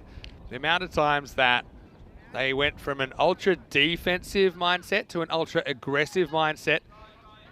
Process maybe you might call batting innings sublimation, where you skip the middle state.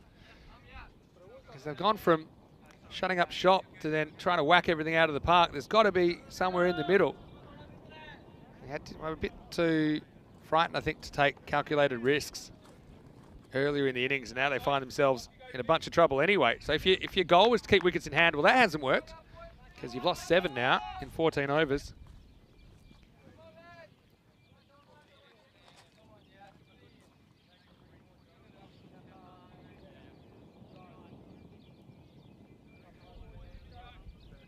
Here's Yasser Ali, who's going to bowl over number 15. He's had a very good tournament as well. I mean, he might be in the conversation as well. Someone we haven't talked about yet in the MVP. He's made some runs, taken some wickets. Don't really remember getting him taken down at all with the ball.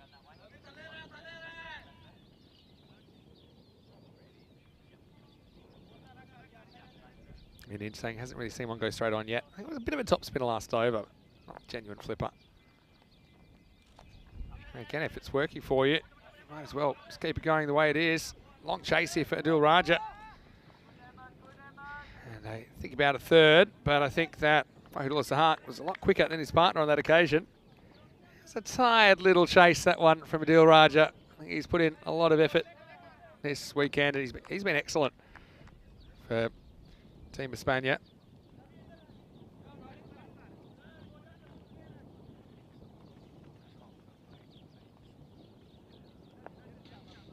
Left-hander, Abdullah Shimwari.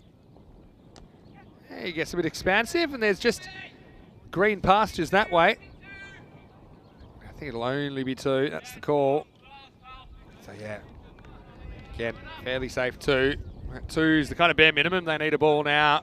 That rate is up in the high 11s. Yeah, I mean, it felt like if they were going to do something like this, Norway, they needed an Ali Salim to stick around. Obviously, Mohammad Shah Sahak.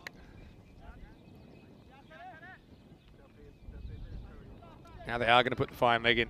But what that does, playing that shot, it opens up a gap somewhere else. So now you've got nobody in the circle at mid-wicket. You've got a fairly big gap between the deep mid-wicket and the deep long on, maybe to target. Well, he does. And, well, he might have gone straight to that man that just got moved. And it is taken. It's Charlie Ramiskovic that takes the catch. As that one sailed high. I think he's trying to work that a bit straighter, but he doesn't get good contact at all. Shinwari. And so Yasser Ali, he's still in the conversation as well. Takes a very good catch. And again, this is blowing around. You do expect these to be taken at this level. Andrew Elliott just stayed still as a statue. And so an 8th wicket falls now. Norway 60 for 8.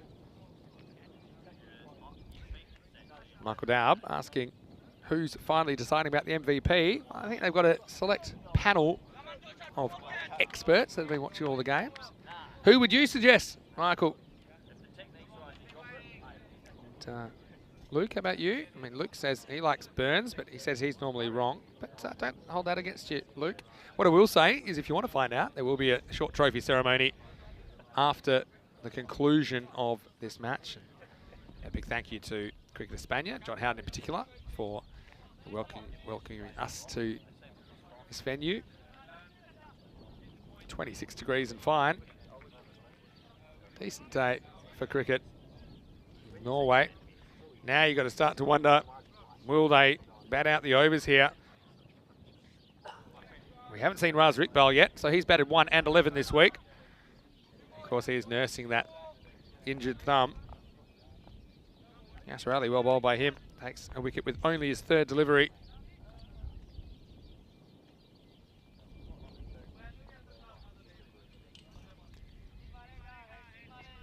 Batter facing up will be Wahidullah Sahak.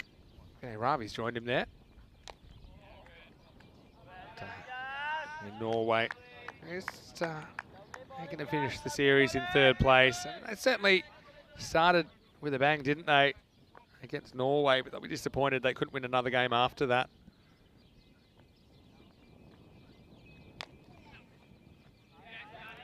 That's clever fielding. Good agility by Daniel Kayet. I think for me, it's just great to see a mix of established T20 international cricketers with some new faces this series. Not only for Spain, but across the board. I like the bowling of Dick Martel, for example, for Guernsey. Uh-oh. Oh. Didn't get a great look at the line of that, but he certainly got caught on the back pad there. I'll look at it on the replay. Again, I don't have the best angle, so I'm looking at it the first time. Yeah, missing. Just when you see such little foot movement, it depends where the pads start, I guess. And it'll be the end of the over. Good one from Yasser Ali, 1 for 4. 15 overs down. It's 60 for 8.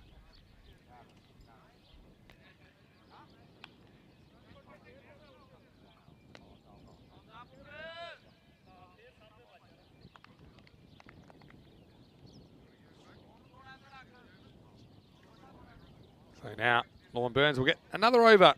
And yeah, he's been brilliant, hasn't he?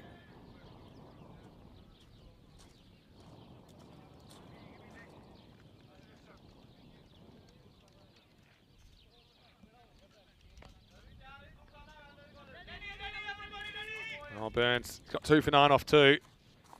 Once again, he stifled any thoughts of an attack. Remember, 6 of those 9 runs came in 1 big hit from Ali Salim. But from then, he's taken 2 wickets. And now he gets to bowl at the number 10, Vinay Ravi.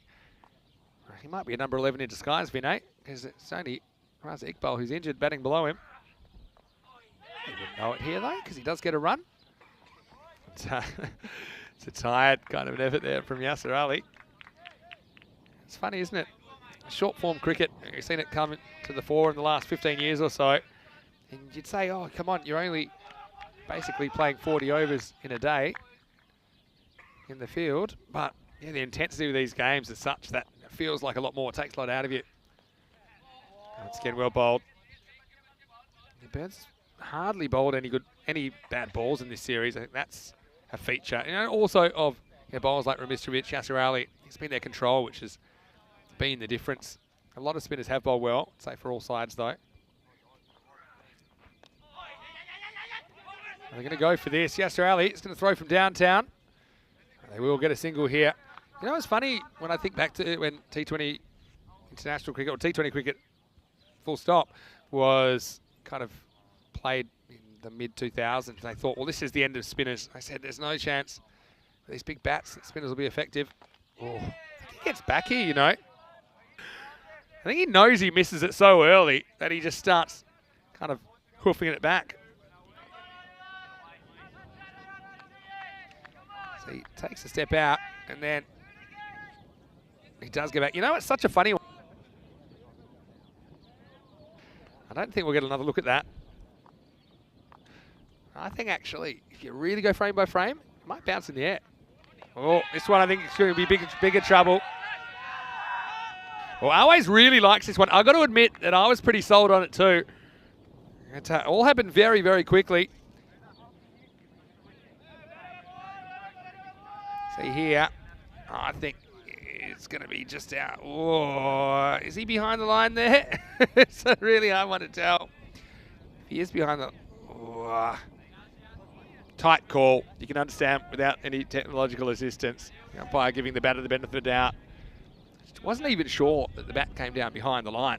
If it did, then maybe just sneaks home. Very, very tight one. Probably won't stop him trying. Decides to stay at home this time. Renee's after a highlight. Strike 3 for the big man. Anyway, 16 overs down. The score 62 for 8. Well bowled once again by Lawns. Unlucky, not Lawns, by Lorne Burns. Unlucky not to get a 3rd wicket there.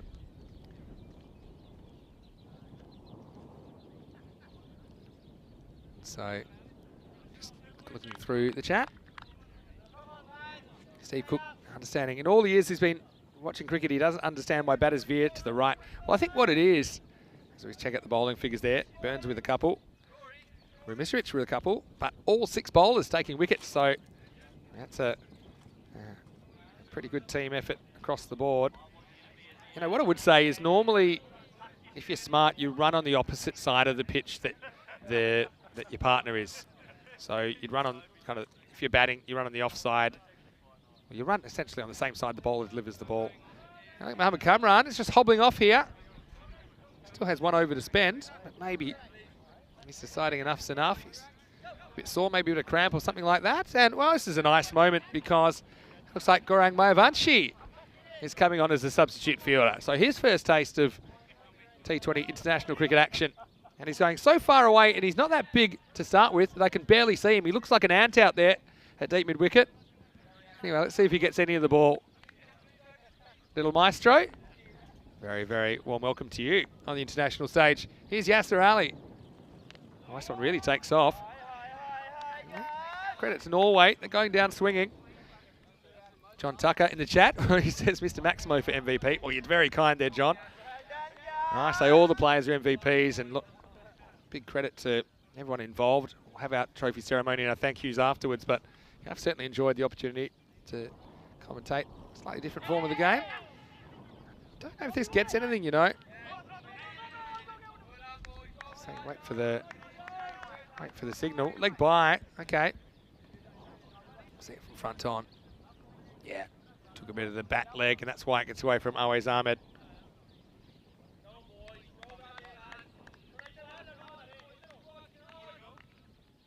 Luke Belgium saying could come back by Spain after a poor performance this morning against Guernsey. Yeah, certainly has been a good performance from them. Hello to Jay Wild. How are things there at Costa del Sol? Jay, hope you're well. All right, this is a quick one. Turned around the corner. I might look for 2 here, you know. Uh-oh. And one of them was Finney. Looks like a guy that doesn't spend a lot of time out in the middle. So he was keen for 2. It probably was on if he went. Only takes him about 7 steps to get back. But Wahidullah Sahak, he's going to camp down at the striker's end. 8 wickets down. And Yasser Ali hunting a 2nd wicket. Gone. Straight to JTM. Yet another catch. He's got golden hands. Josh Trebeth Morrow. And Wahidullah Sahak, he decided to take it on. And I've got a feeling that Raza Iqbal may not come out to bat here. We know that he's nursing a thumb injury, and they may feel there's nothing to gain by him batting. Well, I think he is going out to bat now. So I think they're just saying, well, you know, the game's gone here. You don't necessarily have to, but I think he's too proud to probably not bat. And I know that Raza's wife, she's always watching. And I know what she'd be saying. She'd be saying, look, Raza, if you're not going to bat for your country, don't bother coming home. And he said something like that last time, I think, when he had a bit of a run of outs. Of course, normally he's the opening batter for Norway. I'm sure it's in jest, but certainly must be a bit of an internal motivator for Raza, who's bowled really well in the series, let's be honest. And look, he's looked good with the bat until he had that thumb injury. So yeah, brave stuff to see him out there. It means a lot to these guys. I mean, a lot of sacrifices they make to be able to play international cricket at this level, to family, to work, to their personal lives. So again, I don't think Raza felt comfortable sitting on the pine when his team do still have a wicket in hand. And let's see how he goes. The reason he could play as a bowler today was because his injury is to his right thumb and he's a left-arm bowler. So did happen to take a catch today, which I don't think was particularly comfortable. Here's Yasser Ali. Wow, this one sneaks down leg side. I don't think there's anything on this. I'll wait and see. Umpire says, yeah, that's 5 wides. Well, Yasser, good heat. But someone's going to have to fetch that one from down the road. And, 5 bonus runs. There you go. Already, the fact that Raza Iqbal has just presented himself at the crease. He's earned Norway another 5 runs. Wonder how often Raza Iqbal's batted with Vinay Ravi, to be honest. Normally 1 and 11.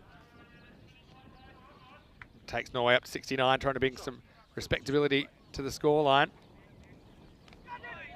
This one, no contact from Raza, former captain of Norway. Lovely guy as well. we'd love to see a bit more cricket from Norway. Maybe one day we'll get a European Cricket Series up there. But, you know, a lot of high-quality cricketers. We know that. Last ball of the over. He just pushes and runs, and he'll retain the strike. We might see a rare instance of the number 11 pinching the strike off the other batter. As we get to the end of the 17th over, the score is 70 for 9. Yeah, well, Steve's saying he's talking more about when batters veer a long way off the pitch. Well, that one, Steve, I can't answer for you. Doesn't make sense.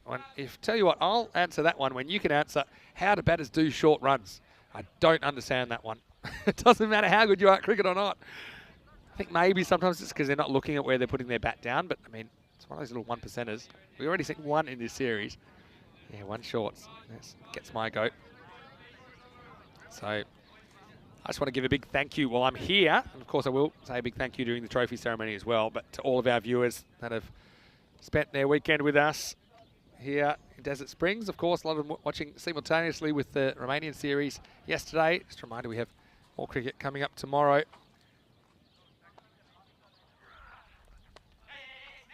Well, a bit of an over-commitment, but he'll get back. This is what's coming up next on European Cricket Network. Tomorrow morning, 7 a.m. GMT, 9 o'clock in Central Europe, 12:30 p.m. in India. It's day one of a 2-week series in Landskrona in the south of Sweden. Join Rico and Rhino for more. As this next ball is hit back to Burns. See, this one was the next delivery. There's Iqbal. He doesn't just want to stay there and be a mannequin. He wants to score a few runs. He hits this one pretty good. That's a pretty good shot for number 11. And I think that's going to go for 4. Yeah, good batting. So Raz Iqbal goes with the spin. And not many have got hold of Burns. And you can see the frustration, I suppose, as well, of Norway, that he hasn't been fit to bat higher. Because they really could have used him in a chase just like this, in fact. Well, it shapes to reverse, then doesn't. So maybe that's the reverse from Raza Iqbal, who scrambles through for a single. Yeah, late change of mind. See, look, he wants it and then says, okay, I'm going to stick to my orthodox shot. I'll get one. Vinay Ravi faces up. And Steve noticing I did answer my own question. That's true, I guess. Still don't see why they don't look at the bat. That's my point. Well, this one, will it be it? The fielder comes in and, oh, he drops it. And, well, Remitrovic, he's had a brilliant series. I'm not going to go as far as to say he's dropped the trophy, but that would have been it, of course. So he came a long way in off the boundary to meet that one. He got 2 hands to it. He'll be disappointed he didn't hold on. Well, never mind, Charlie, because it was a good effort. And Burns could have had 3. Might still have 3. Last ball of his spell. I don't think so. He'll finish with figures of 2 for 18. Once again, very, very good effort from the leg spinner. 18 overs down. It's 77 for 9. Walking 677. And it will be Spain walking away with the trophy. With thanks to Grizzly Bear Sports. And I know that Cricket Spain wanted me to give a special shout out to Jeff Maguire and the team at Grizzly Bear Sports for their support and for sponsoring the trophy. You can see Tale of Two Worms, and they would never meet, and they never will meet. It's just a question of whether Norway now can kind of push through the 20 overs with 2 overs remaining. Question in the chat, will there be a post-match presentation? Well, there will. You'll just have to be a bit patient with us. We'll spend a few minutes setting it up. We will have a trophy presentation. Raza gets a bit funky, and well, it's too funky for the fielder. Adil Raja misses it, but that's good by Charlie Rumi, who runs a long way to cover that one. Will be 2 runs. What we are getting is some of the best stroke play from a number 11 that you'll ever see from Raza Iqbal. A few for the highlight reel. Move up to 79.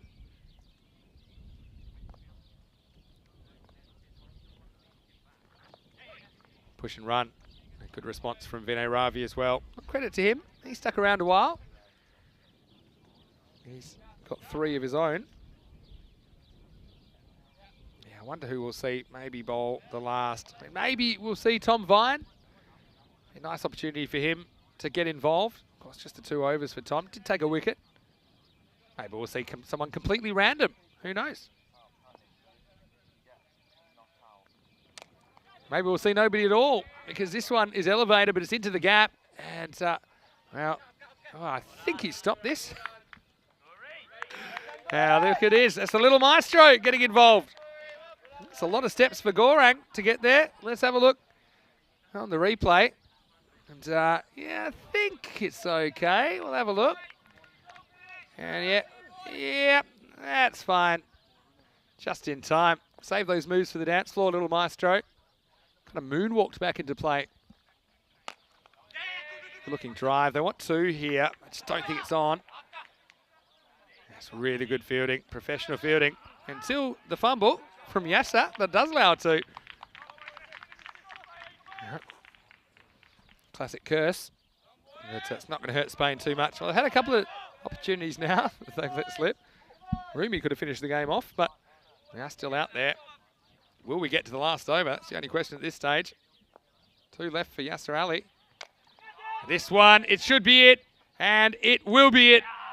Good finish, and it's Ravi Panchal that finishes things off. Norway, they get bowled out.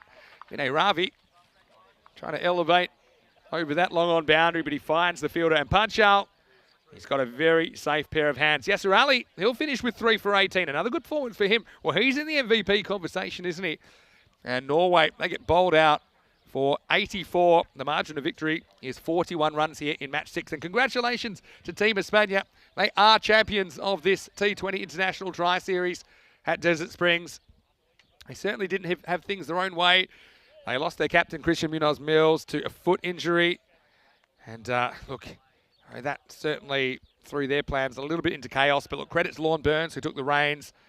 And credit to all the other leaders, I think, for stepping up. You know, it's a new look Spanish lineup. I know there's a lot of players that are very unlucky to miss out.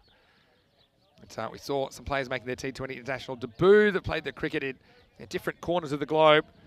Ultimately, Spain have ruled the roost on home turf. As we have a look at the highlights, it was 126 to win. And the hitman, an early hit. And he does it so often, doesn't he? As it was the captain, Kaiser Ahmed, disappointed to go for a duck. And then little feather edge. And Cameron, unlucky not to grab that one. It just snuck over the top of him. As we saw, a really good catch. This is one for the highlight reel. Josh Tremeth-Morrow, well, he fielded really well in that innings. Caught pretty much everything that came his way. And here he is popping up again, as he was able to go 1, 2, 3. 3 catches for him, and it was a pretty clinical performance. The odd counter-attack, and Burns came in. He was sent into the stands that time by Ali Salim. But it wouldn't be long before Burns would have a wicket. Chesahar just running down and missing this one. Good turn. We've seen a fair bit of side spin all the way along here in Desert Springs. And Charlie Rumi, well, he's another one that's really impressed me, and it doesn't get any better than this for a finger spinner. It goes straight through the gate. Don't be late. And unfortunately for Tanha, it was a brief stay at the crease for him. Ali Salim, well, he had to keep going for it, didn't he? Eventually, he became the 3rd catch for JTM. He looked very, very solid in the field. There are a couple that's just a little miscued, I suppose. This is yet another one. Charlie Rumi was able to hold on to this one. And Team España, after underperforming this morning, they were able to come back. A couple of close calls here. And Vinay Ravi, that was a funny one. It's a bit of a bat bounce, but I don't think the umpire could give that one out. He had another close call very next ball. Ultimately, when this one was caught, and the writing was on the wall, wasn't it, for Norway? Had one chance to finish the match here, Charlie Rumi, but hustling in. He wasn't able to hold on. And the little maestro gets a touch. He trips the light fantastic on the boundary. But it wouldn't be long before it was all over. And it is Spain that win this match and the series with a 3-1 record. That means that Guernsey will finish second with 2 wins. Norway finished third with 1 win. So each team tasting defeat and losing a game at some point in this tournament shows it was pretty even. Nobody passed 20 in the response. As Ali Salim, 19 off 22, the best performer. 14 for Abhi Ratner, but he took so long to get going and then fell at a crucial time and then just didn't get the support, as Ali Salim was assisted for a while by Mohammad Sahar, 10 off 11, but he ran down and missed one. The only other player that reached double figures, Raza Iqbal, who ends up 10 not out at number 11. Of course, he is the regular opener. It was brave for him to come out and bat. He played in a couple of nice shots while he was there. A couple of things to work on.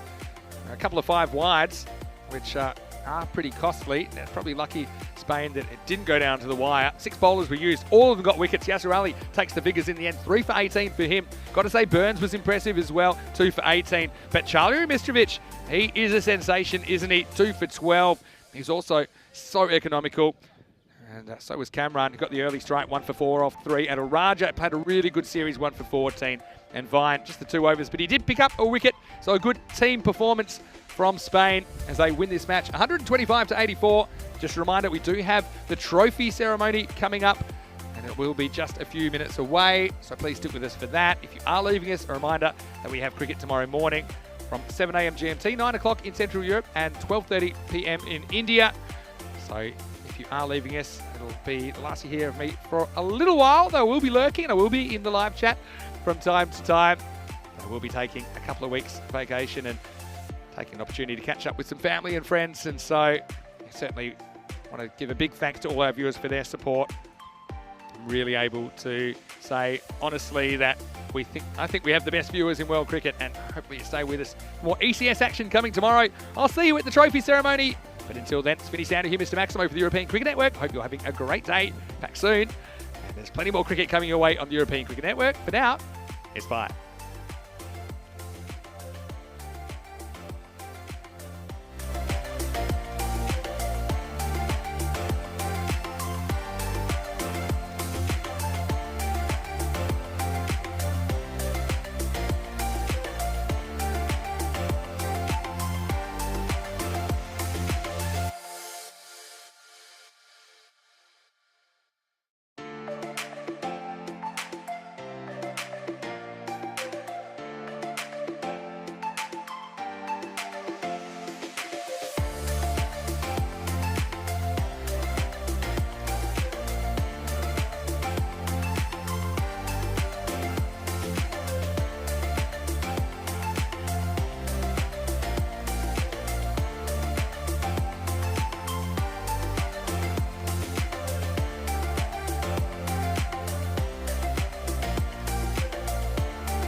Hello guys and welcome to the trophy presentation ceremony for the first international tournament of the year on ECN. It is the ECI T20 Tri-Series here in Desert Springs.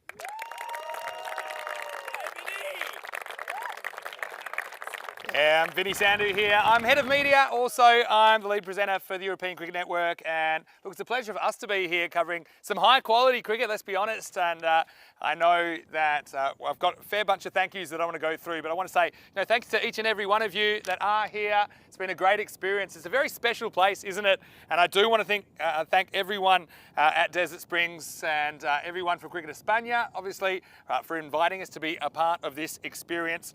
I do want to say a bunch of thank yous firstly to our sponsors, to Fancode of course, to Bizaway Travel who get us around Europe, and also to Kookaburra. But I also want to give a big thanks to Grizzly Bear Sports who've kindly donated this trophy, which will be handed over to the winning side in a moment.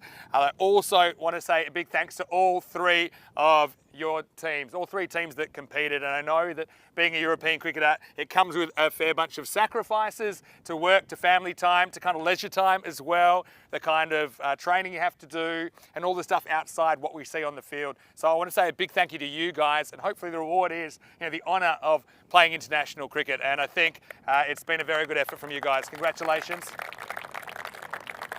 And what I will say is there's never been a better time to be a European cricketer than right now. Would you agree? Now that you are playing official T20 international cricket. And look, again, it's a pleasure to be able to show it on the European Cricket Network. And look, I would say that it was played in an excellent spirit as well. There's a lot of mutual respect there, a lot of healthy competition there as well, which I think is great. Look, I do want to also give a couple of thank yous to the ECN representatives here, to Mahel and to Neil Kesh. Thank you so much. You've been great company.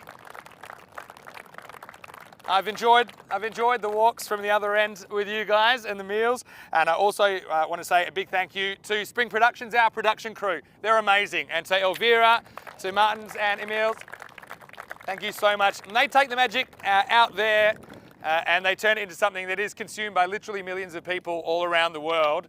And look, again, I say, I've seen quite a lot of streams that have been done of international matches, but I think you guys can really say that you can hold your heads up high, so big thanks to you guys. Look, I also want to give a thank you to Cricket España in particular, to Juan Carlos, of course, and I also going to give a big thank you to John Howden. There he is, down there. Thank you, John, for your support. I know you're a big reason that we are here, and I do appreciate you working behind the scenes to make us feel as comfortable as possible. I also want to give a big shout out to the ground crew, in particular Callum, the groundsman, who I think had this ground looking in tip-top condition. Thank you, Callum. I do want to thank Peter, Ernesto and Simon at Desert Springs. I think the whole facility is a wonderful initiative. I know that there are plans for a second field at some stage as well. Big shout out to these guys, of course, it's a high pressure situation for them as well. To the umpires, so to Darren, to Andrew, and to Gordon, who I know did the first couple of days. Big shout out for the umpires, guys, and I know that you've got to know things inside out in ICC cricket, and you guys sure knew your stuff. And look, I want to say a big thank you to the team managers and all the support staff, of course, the coaching and support staff that don't actually get on the field in the matches, but I know that you're a big part of making these teams tick. And in fact, there is a little bit of a presentation on behalf of Cricket España. John Howden would like to invite the team managers. So we'd like Gree from Norway and Mark Ladder from Guernsey to come up and receive a token of thanks from Cricket España. There you go. Thank you, Gree.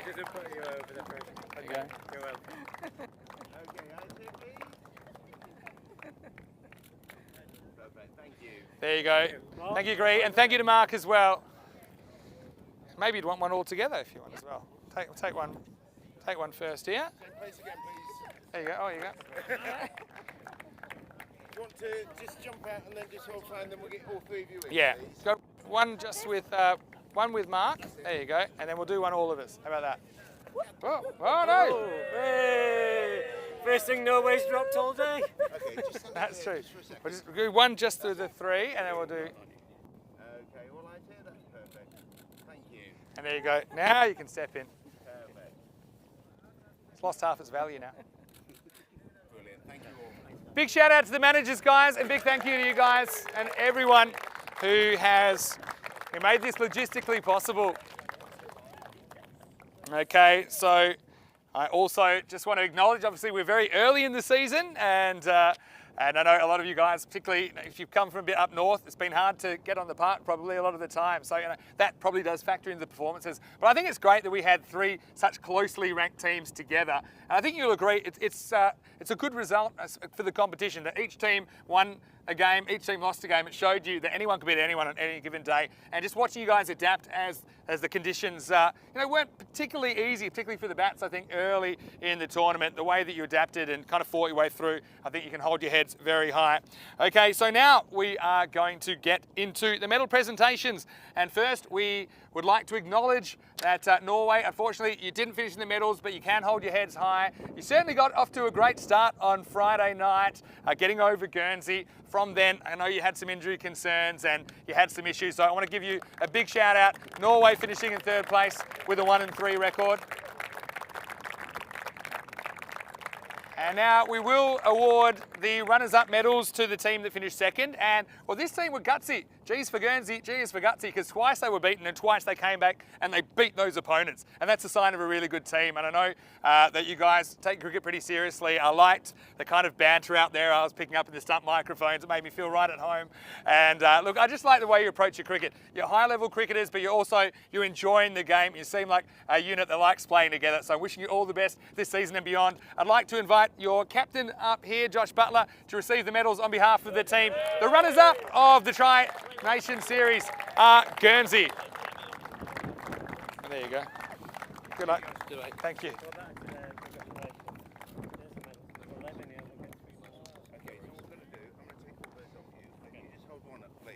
Oh, thank you so much. You got it. Tilt it forward a bit, Josh. That's it. There you go. Brilliant, thank you. Perfect, well done. There you go. Thank you. I'm trying to stagger my thank yous a little bit. Well, one guy I don't want to look any longer is a very entertaining photographer, and they are a different breed. But I've got to say a big thank you to Penguin. Where are you? There you go, Penguin. And I'm sure you've got some good shots there. And he looked like he jumped out of an airplane on Friday to be here, but it's great that you're with us. And look, I also want to give a quick shout out to all the spectators that made their way down. And we certainly hope you enjoyed the cricket. And yeah, it was great to have a few people, and it looked very nice on the hill, I have to say that. Okay, so now before we get to the gold medals and also to the presentation of the Grizzly Bear Sports Trophy, we do have an MVP award. And look, this was really tough, as you can imagine, because it was the kind of series where you wouldn't say too many players were able to string performances together that really shot out. And I think it was a testament to how well you guys played as a unit. I mean, look at your guys, and all your bowlers seem to always do the job. And you had no weak links. I think the other night, nobody went more than a run a ball. So it's hard to pick a standout, an MVP, when you've got such even performances. I think similarly with you guys, and definitely with you guys, I think it was important that no one person kind of seemed to be carrying the team. I think that's a good sign going forward for all of your teams. Look, a couple of shout outs, particularly the spin bowlers who really got the most out of this track, the ones that were willing to really kind of put some revs on the ball. They got some reward, and I know I enjoyed Dec Martel from Guernsey in particular, Abdullah Sheikh and Raza, of course, for Norway, and the spin triplets here for Spain as well. Charlie Rumi, Yasser Ali.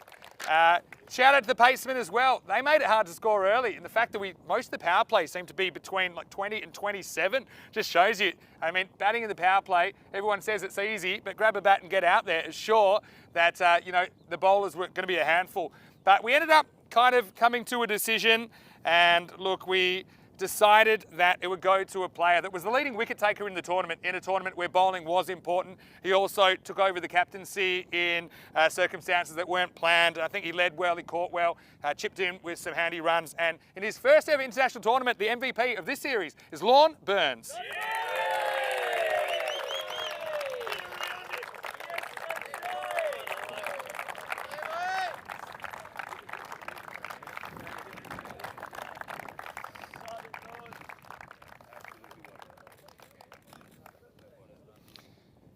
Big congratulations to Lorne. But I mean, I honestly think there's 6 or 7 in the conversation that all would have been worthy MVPs, but congratulations, Lorne, on a fantastic start to your international career. Now the time has come to present the medals and the trophy to the winner, starting with the medals.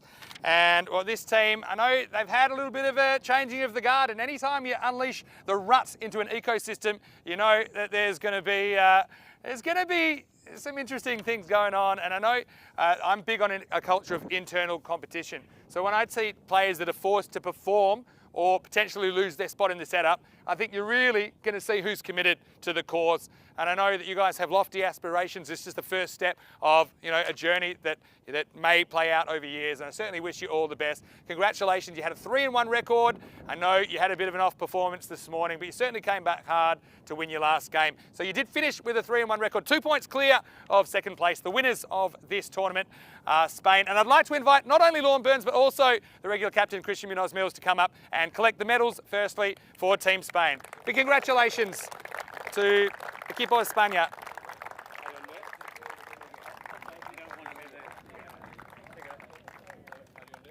So we'll get you one either side, I think. And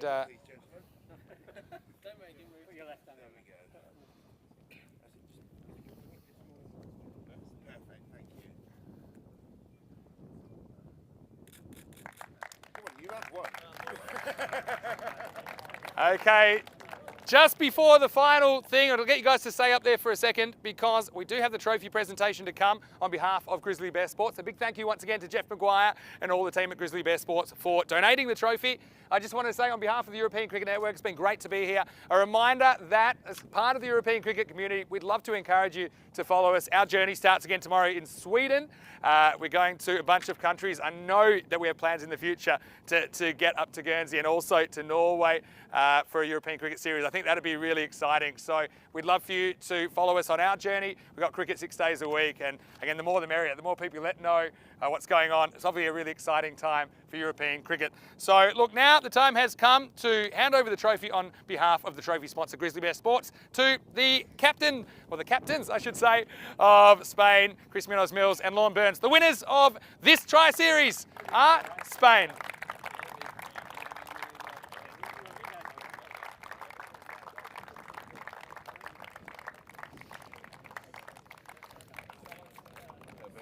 Congratulations once again. Finally, I'd like to say one big thank you to everyone involved. I wish you all a very happy and safe journey home, of course, and wishing you all the best in these troubled times. It's just great to get out there and play some cricket. Hope you have a great season, and hopefully we'll see you soon on the park in European cricket. But for me, Mr. Maximo, and everyone at the European Cricket Network, European Cricket family, hope you have a great weekend. What's left of it. We'll see you next time for more European Cricket Network action. Good night, everybody.